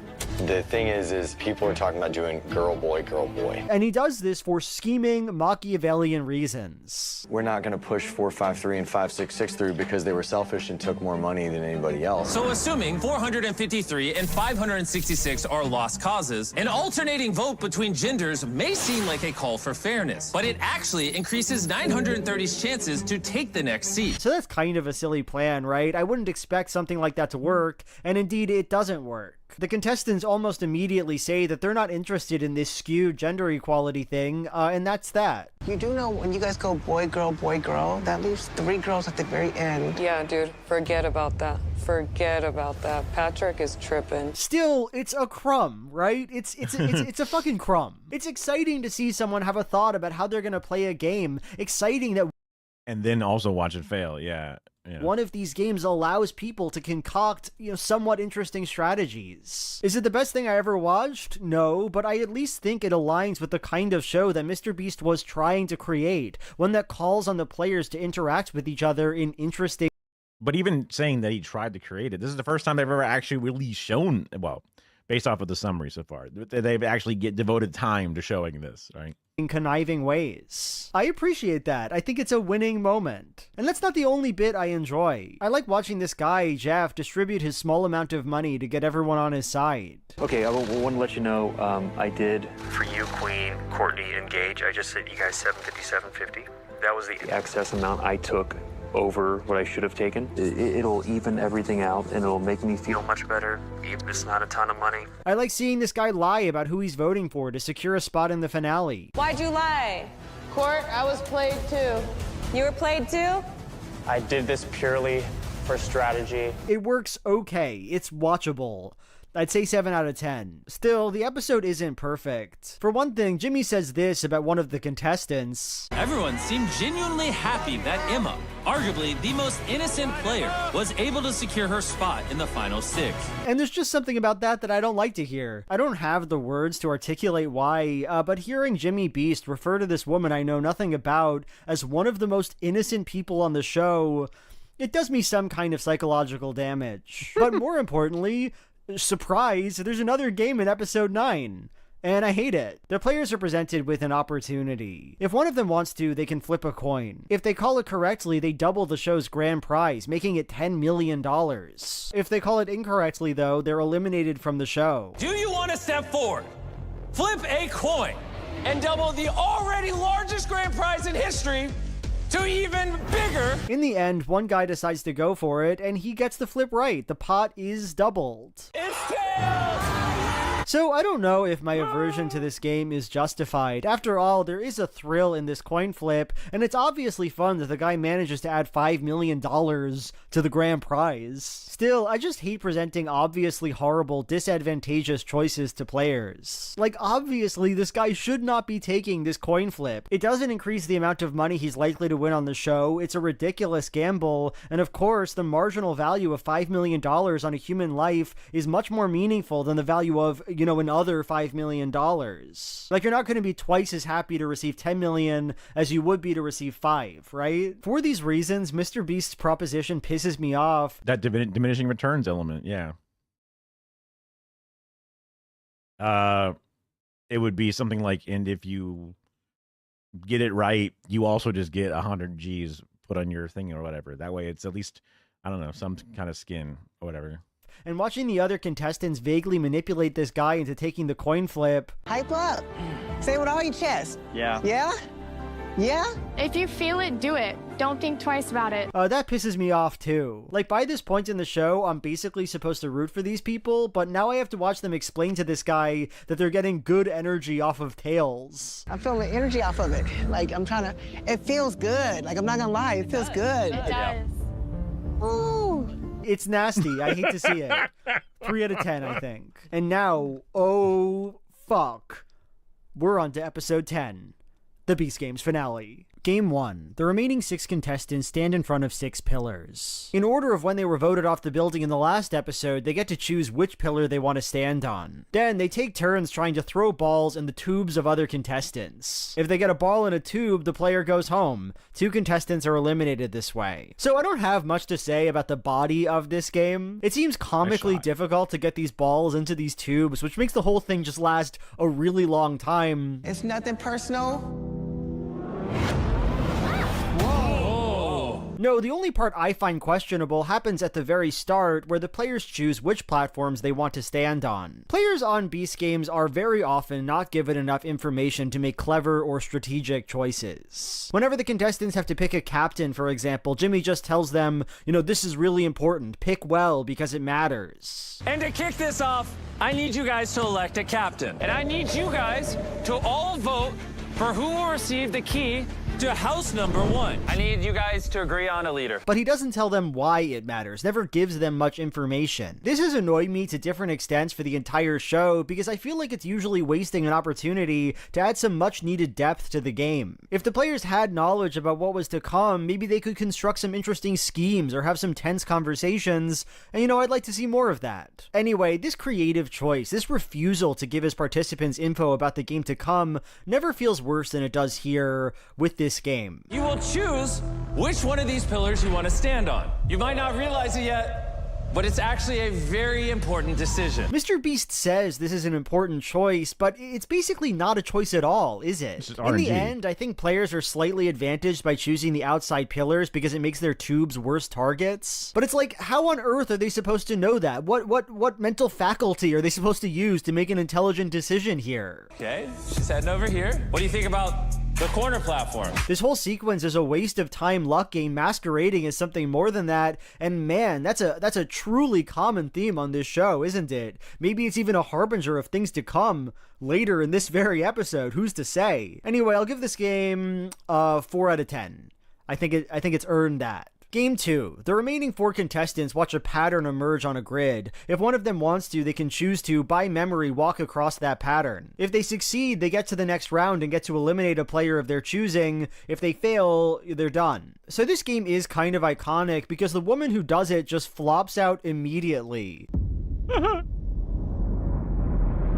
Is it correct? Doesn't remember the very first square she's supposed to walk on. Oh no! That's crazy, dude. Imagine getting Beast games like... Did the pattern... There's like so many bricks here. I'm like, that this had so many squares, and then I watch her walk on it, and is it the same numbers? It feels like it's so much less. 3, 6, 7, 8. 3, 6. I guess that would be, yeah. I don't know. It just seemed like there were so many more. I guess that's just perspective difference. Doesn't remember the very first square she's supposed to walk on. Oh no! That's crazy, dude. Imagine getting Beast games like that. This is probably the most difficult challenge on the whole show, at least mentally. Like, memorizing a bunch of stuff is hard, and it's the sort of thing that could appear in an actual game show that, you know, that people enjoy. So there's something fitting, almost satisfying, about how much of a bust it is. Too low. I'm gonna give it a 5 out of 10. Game 3. Okay, so the last 50 players of the game all voted on their least favorite contestant of the final 3. Now, these guys have a choice to make. Either one of them willingly leaves the show and gets $1 million, or the most disliked person is just eliminated. And with $10 million on the line, why win 1 when you can win 10? In the end, this guy Gage chooses to take the money, and that makes sense. The other 2 remaining contestants, Twana and Jeff, both seem quite a lot more popular than he does. But then there's a bit of a twist. Actually, Twana was voted the least popular contestant. This poor schlub sacrificed himself and got $1 million even though he didn't have to. Wow. So this game is perfectly fine to watch. A popularity vote at the end of the competition makes enough sense, and even though I wish I knew why people voted the way they did, it probably doesn't matter that much. I like the twist. It's exciting. I like how Jeff and Twana both act like it's so sad for this guy to win $1 million on a reality show. It's kind of good. Gage, I'm telling you, it might not be you. I love you. Won't do this game. We're giving hugs? What? I love her. 6 out of 10. Okay, we are on to game 4 now, the final game. This decides who wins $10 million. And I'm gonna talk about it. Of course, I'm going to talk about it. But first, I want to share something with you, and I do think it's relevant. So one thing I tracked across this entire show is a theoretical player who I will call Chillboy. Chillboy has one goal on this show, and it's to get as far as possible by doing as little as possible. He's a relaxed and sleepy man, he's not good at anything, and he doesn't like to play games. So let me now walk you through this entire show one more time, And I'm going to describe to you Chillboy's journey. In episode 1, Chillboy is feeling great. He just sits there on his pillar. He doesn't sacrifice himself. He doesn't take any bribes. He's just resting for most of this episode. I know what you're thinking. I know what you're pondering. Don't contestants in the first episode have to stack blocks? Won't that be a pretty substantial challenge to Chillboy? Well, that seems true, but lucky for Chillboy, it's not. Enough players just knock their towers over that you don't have to touch these blocks. The optimal strategy is actually for Chillboy to continue resting. Over 100 towers have fallen, which means if your tower is currently knocked over, you might still be in. Episode 2, this one's even better for Chillboy. There's the challenge where players have to self-sacrifice and make their team win, and since Chillboy's taking a nap, nobody's gonna bother him. He gets lucky, he gets on the winning team, he's through to the next episode. Episode 3 is honestly where boys become men. Chillboy is put in a room with 2 other players and one of them has to leave. He can't just sleep. He needs to do something to assure his survival in this game. Luckily though, that's not too hard. Most players just flip a coin or roll dice or whatever to decide who loses, so he just does that and lives to fight another day. It's great. In episode 4, contestants play games and the winners choose people to come with them to the private island. So Chillboy, who's a pretty nice guy I guess, is one of the 20 people who just get chosen this way. That's it. It's gonna be 4-5-3. 4-5-3? If that's too hard though, if Chillboy was too sleepy to make any friends at all, there's actually another way he could skate by. There's a challenge where players have to balance a glass object and all the teams who try this fail, so lucky for Chillboy, the optimal strategy yet again is just to take another little nap and wait for the challenge to be over. Chillboy's snoozing. Either way, Chillboy's on to episode 5, and this is one he's pretty excited for because he can just choose not to try to win the private island. That's easy. Chillboy skates through. Do you want a chance at a $1.8 million private island? No. Episode 6, there's a game of chance. Chillboy chooses to play it. He lucks out. Congratulations, Chillboy. Episode 7, this is the trolley problem one. Nobody puts Chillboy on the tracks. People just kind of forget about him. Easy peasy. He's snoozing. Episode 8, nobody sent home, so yet another sweet rest tape for Chillboy. He needed this. He's been exerting himself lately. Episode 9, so in this one, Chillboy needs to be voted through by the other players. And I'd say this is probably Chillboy's hardest episode. There's probably some skill involved in rallying the other contestants. There's a reason I think it's the best episode. Still, Chillboy could easily squeak through, right? After all, only 4 out of 10 people are eliminated this round, and 2 of those people chose to take a bunch of money in the last episode. So I think Chillboy is a really good shot of getting through. I mean, he's a good guy. He's not a bad guy, he's just tired. And now we're back to the finale. In the first game, Chillboy stands there while people throw balls in each other's tubes. In the second, he doesn't try to memorize the pattern, obviously. He's literally sleepy. And in the third, he doesn't take the bribe. Chillboy has now made it to the last game of the last episode of this entire show, and what did he have to do?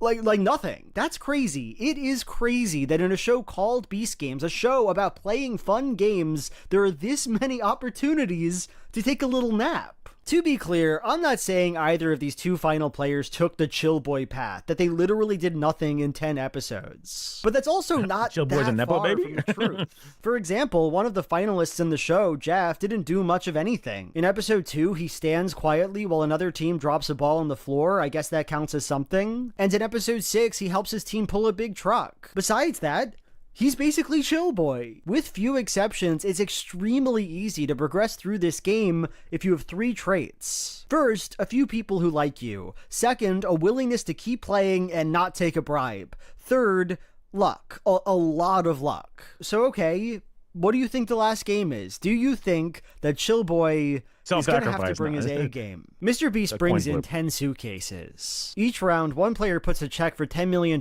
in one of the suitcases, and the other has to guess which suitcase has the money. Luckily for him, the first suitcase Jeff picks, number 6, has the $10 million. Jeff wins the game.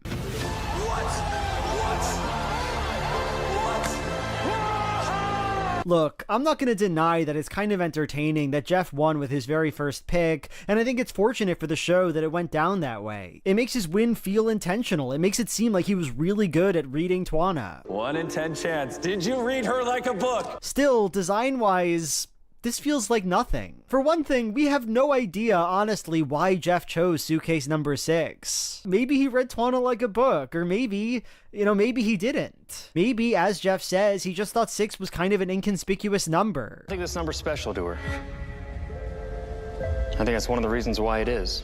Jeff said in a later interview that number 6 was a lucky number for him. You know, the number of words in his prayer, the number of his bunk. So maybe that's what it is. Maybe the guy has a lucky number. But also, what do these players even do? Like, as a viewing experience, what makes this feel clever or tactical or whatever? Jeff just asks, is the money in this suitcase? Did you put it in 5?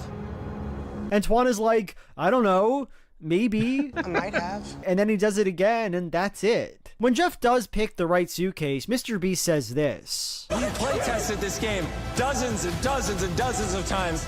It usually went like 5 or 6 rounds. And I think that's pretty revealing. Like, yeah, of course he thought that this game would go like 6 rounds. That's a number of rounds that makes choosing the right case by chance more likely than not. Because as much as he likes to pretend otherwise, Mr. Beast knows that what we're watching here is just a guy picking a number. It's a 3 out of 10. In the final episode of Beast Games, Mr. Beast gives this speech about the themes of his show, and I'm gonna play at least some of it here. Beast Games was created with a purpose. In its purest form, its existence is a sandbox of the 1,000 different stories, of the 1,000 different players, all here for the same thing. Each and every player, whether they wanted to or not, made choices. Choices of whether to walk away for personal gain. Choices to elect their leaders. And choices of which of their friends deserve to stay. To calculate the millions, possibly billions of decisions made by these players is impossible. So I haven't stopped thinking about this little speech for the last few weeks, and that's because there's something I find opaque, almost incomprehensible about it. First of all, that's a lie, isn't it? The point of this show is not choices. It's not to show off 1,000 unique stories. Yeah, because like someone on your row says, all right, I'm out. And then, or like, I want the money. What? You get eliminated. No choice. You didn't do shit. Yes, people made choices on his show, but almost none of these decisions are particularly interesting or thought-provoking or complicated. Which game do you choose to play? Which players do you choose to talk to? Which player did you make captain? Did you take a bribe? Maybe on some show these choices could feel big and important, but here they don't.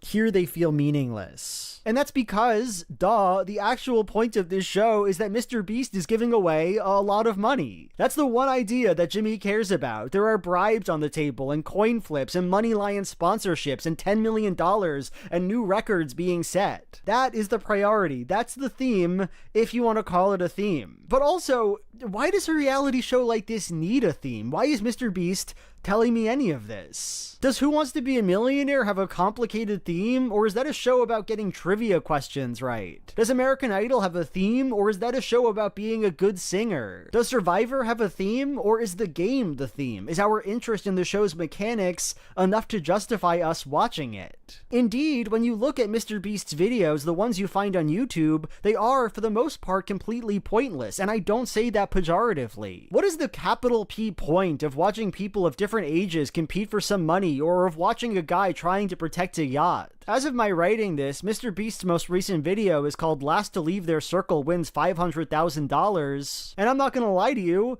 it's fine. I had an okay time watching it, and I think a child audience would have a way better time. The contestants have to walk on a balance beam and hold their feet in the air and shoot paintballs. There's this 12-year-old Geo, and they're really funny and absolutely do not care about anyone else's need to win $500,000. My money's going towards kids, so y'all are taking it out of their hands as well. I'm a kid. It's good. I'm genuinely happy when Geo wins. It's completely pointless. The tragedy of Beast Games is not that it's trash TV, it's that it's less than trash TV. A show with so little to offer its audience that at the very end, its host feels the need to look at us and say, wow, wasn't that something? Wasn't that important and deep? Wasn't that quite an adventure? Look at all the choices people made. Don't you guys love that? Don't you guys love the abstract concept of choices? And it's like, no, I don't. I like it when TV is fun. Okay, that's it. That's all I had to say about Beast Games. I hope you enjoyed it. And if you did, feel free to like, comment, and subscribe, you know? And if especially you really with the Vapid things. He has a bunch of, like, he just reviews Disney movies and shit. He's also has some more political stuff, like where he looks at like Daily Wire shit. He's got an interesting perspective, and it seems like he's got a decent head on his shoulders overall. Let's see. It's almost 8 a.m. and I have to do my thing at 9 a.m., which means I also need to leave the house around 8:30ish. I wasn't sure if we wanted to watch some Roca News thing because there was a thing about Appalachia. Oh yeah, I watched this thing about. Well, that's the OBS draw plugin. I watched Nutty's video about Kick because it kind of sucks watching the person that I liked that makes all the different OBS tutorials and things get annoyed because he got banned off of Twitch for having a multi-chat plugin, and then going to Kick to try that out, and then sort of not realize. I mean, like, most people don't know all the fucking weird shit behind Kick and how fucking racist and weird it is. He's talked about how a bunch of people are racist and weird on the website, but a lot of people just care about the money aspect. And the owners seem to have like paid him a bunch of money, or not paid him a bunch of money, but just like gave him partnership to start, and then also put him on the front page every single day that you streamed. And then look, I made a little bit more money. Neat. But it kind of ignores some of the really negative aspects of Kick overall, and like it's kind of a selling your soul, but not even selling it for that much, it seems like, kind of thing. So hopefully he begins to see through some of the bullshit, but he's just a guy. I don't know. It's kind of a bummer, but we'll see. To some extent, I don't want to like yell at people to make their bag, but I do think Kick's a pretty bad website that does a pretty bad thing. But it is what it is. So I probably should just get going, or get ready to get going and to prepare for that meeting with those city council members about setting up some local power thing. So I guess, what is it? I guess I think I mentioned it earlier when everybody was here, but we're doing, I live in the Tampa Bay, Florida-ish area. It's a pretty wide open area, so I'm not too worried about knowing the rough basic idea. And then, even though I don't actually technically live within the city of St. Pete, our DSA chapter has a lot of people that work specifically in that St. Pete area. We have a city council on that board. And the city of St. Pete is thinking about maybe doing a feasibility study to get rid of a corporate for money profit power company that has been raising rates, and we pay the highest rates in Florida and one of the highest states in the entire nation per kilowatt hour, and instead having a municipal city-owned power that many cities in Florida actually have. And it would be awesome in comparison, because why wouldn't you want that? So we're just trying to convince some city council members to vote along with our DSA member to, at the very least, just do a feasibility study of all things. So that's one of the measures that they're pushing for. And then also re-election thing with canvassing and all that kind of stuff. So in case anybody randomly happens to live in the Tampa Bay, Florida area, hell yeah. Would love to link up and do stuff, DSA or whatever, or just organizing in general. I've been spurred on by Marxism, Central Committee, Hassan, others being like, you guys should get out there and really do some shit. And it helps to feel like, because when life fucking sucks, when things are really fucking bad, getting out there and getting something done, helping get someone into the office, helping to, get a measure passed on a thing, even if they lose, working together and seeing there are other people in your area that actually care, that does feel good. And it means you're doing something. The same way that, like, oh man, I'm out of shape, I'm gonna work out, and you're actually working out, and it feels good that you're at least trying something, right? That's the good thing. That's the upside that you can find. Whenever I finish a day, I try to be like, okay, one of the good things that you can do is, like, for me, I have a to-do lists here and there. I have these little side things, and a lot of times I don't get things done off of them, but every now and then you get past a little bit of the depression, or you get past a little bit of the procrastination, and you find one or two things to get done, and then you're like, damn, I went to the bank and I did that bullshit or whatever. You know, I called the water company and got that weird thing sorted out, or whatever the fuck your little random bullshit is. Even if it's just caught up on a bunch of chores and got a little bit ahead of the curve, find something that you want to do. Find something that's on your list and take care of it. Let's see. Probably makes the most sense to go to Celtic Thickness or Celt Thickness. They're Irish. They have a little leprechaun VTuber. So I'll just send the viewers over there. I know that people want to probably keep going with some of the politics stuff. And I'm not sure how long they go for, whatever. They'll only be going for like 3.5 hours or so. So they'll probably be going on for a while. And eventually they'll also raid out in case people aren't still here. But yeah, thanks for coming. I appreciate all the follows. Everyone's been fucking awesome. Oh, you were? Hell yeah. Yeah, I've been rated in there a few times from a few different places. Maple Takes, Left Hand Politics, Gremlo. I was, there's a bunch of different people out there that do, like Jason D100 does more like pop culture talking stuff. So maybe that was a better fit for Carter's audience, whatever it is. There's a whole bunch of different people out there, whatever it is. But yeah, I appreciate all the follows. I usually try to stream usually right around the ending time or after Carter already. So if that fits into people's schedules and the vibes are matching, hell yeah. I don't do too much hard politics stuff. I do more of the kind of adjacent to, but then kind of fun. And then I end up watching a Big Joel video because I'm getting through the night. But yeah, get something done off your list. I always do a salute for some reason. I don't know why I had that urge. Enjoy the Celtic raid, and hopefully see you later at some point. Bye-bye. And I had to end the YouTube one. Mirrors what we would imagine all these other reviews to say. Like, yeah, that's